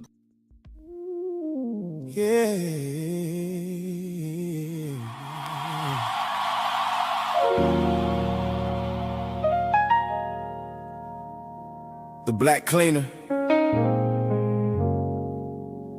Nate's Odyssey, traveling while black, real stories, no filters. Follow the journey across the world we've roam, searching for peace while trying to build a home. Through the love and the loss, through the pressure and growth, the Black Cleaner speaking truths most people never told. Follow the journey, no filters, no pretending. Follow the journey, real stories, never ending. From Panama nights to Cartagena views, trying to understand life from a different point of view. Conversations get deep when the camera's cut on. Talking purpose, pain, and trying to stay strong. Traveling while black in a world full of judgment. Trying to find freedom while escaping the dysfunction. Some people chasing money, some searching for healing. Others just trying to understand what they really feeling. Nate's Odyssey, every episode authentic. Talking real life lessons, people scared to mention. Relationships changing, friendship fading slow. Trying to find your purpose while still learning to grow. Follow the journey across the world we roam, searching for peace while trying to build a home. Through the love and the loss, through the pressure and growth, the Black Cleaner speaking truths most people never told. Follow the journey, no filters,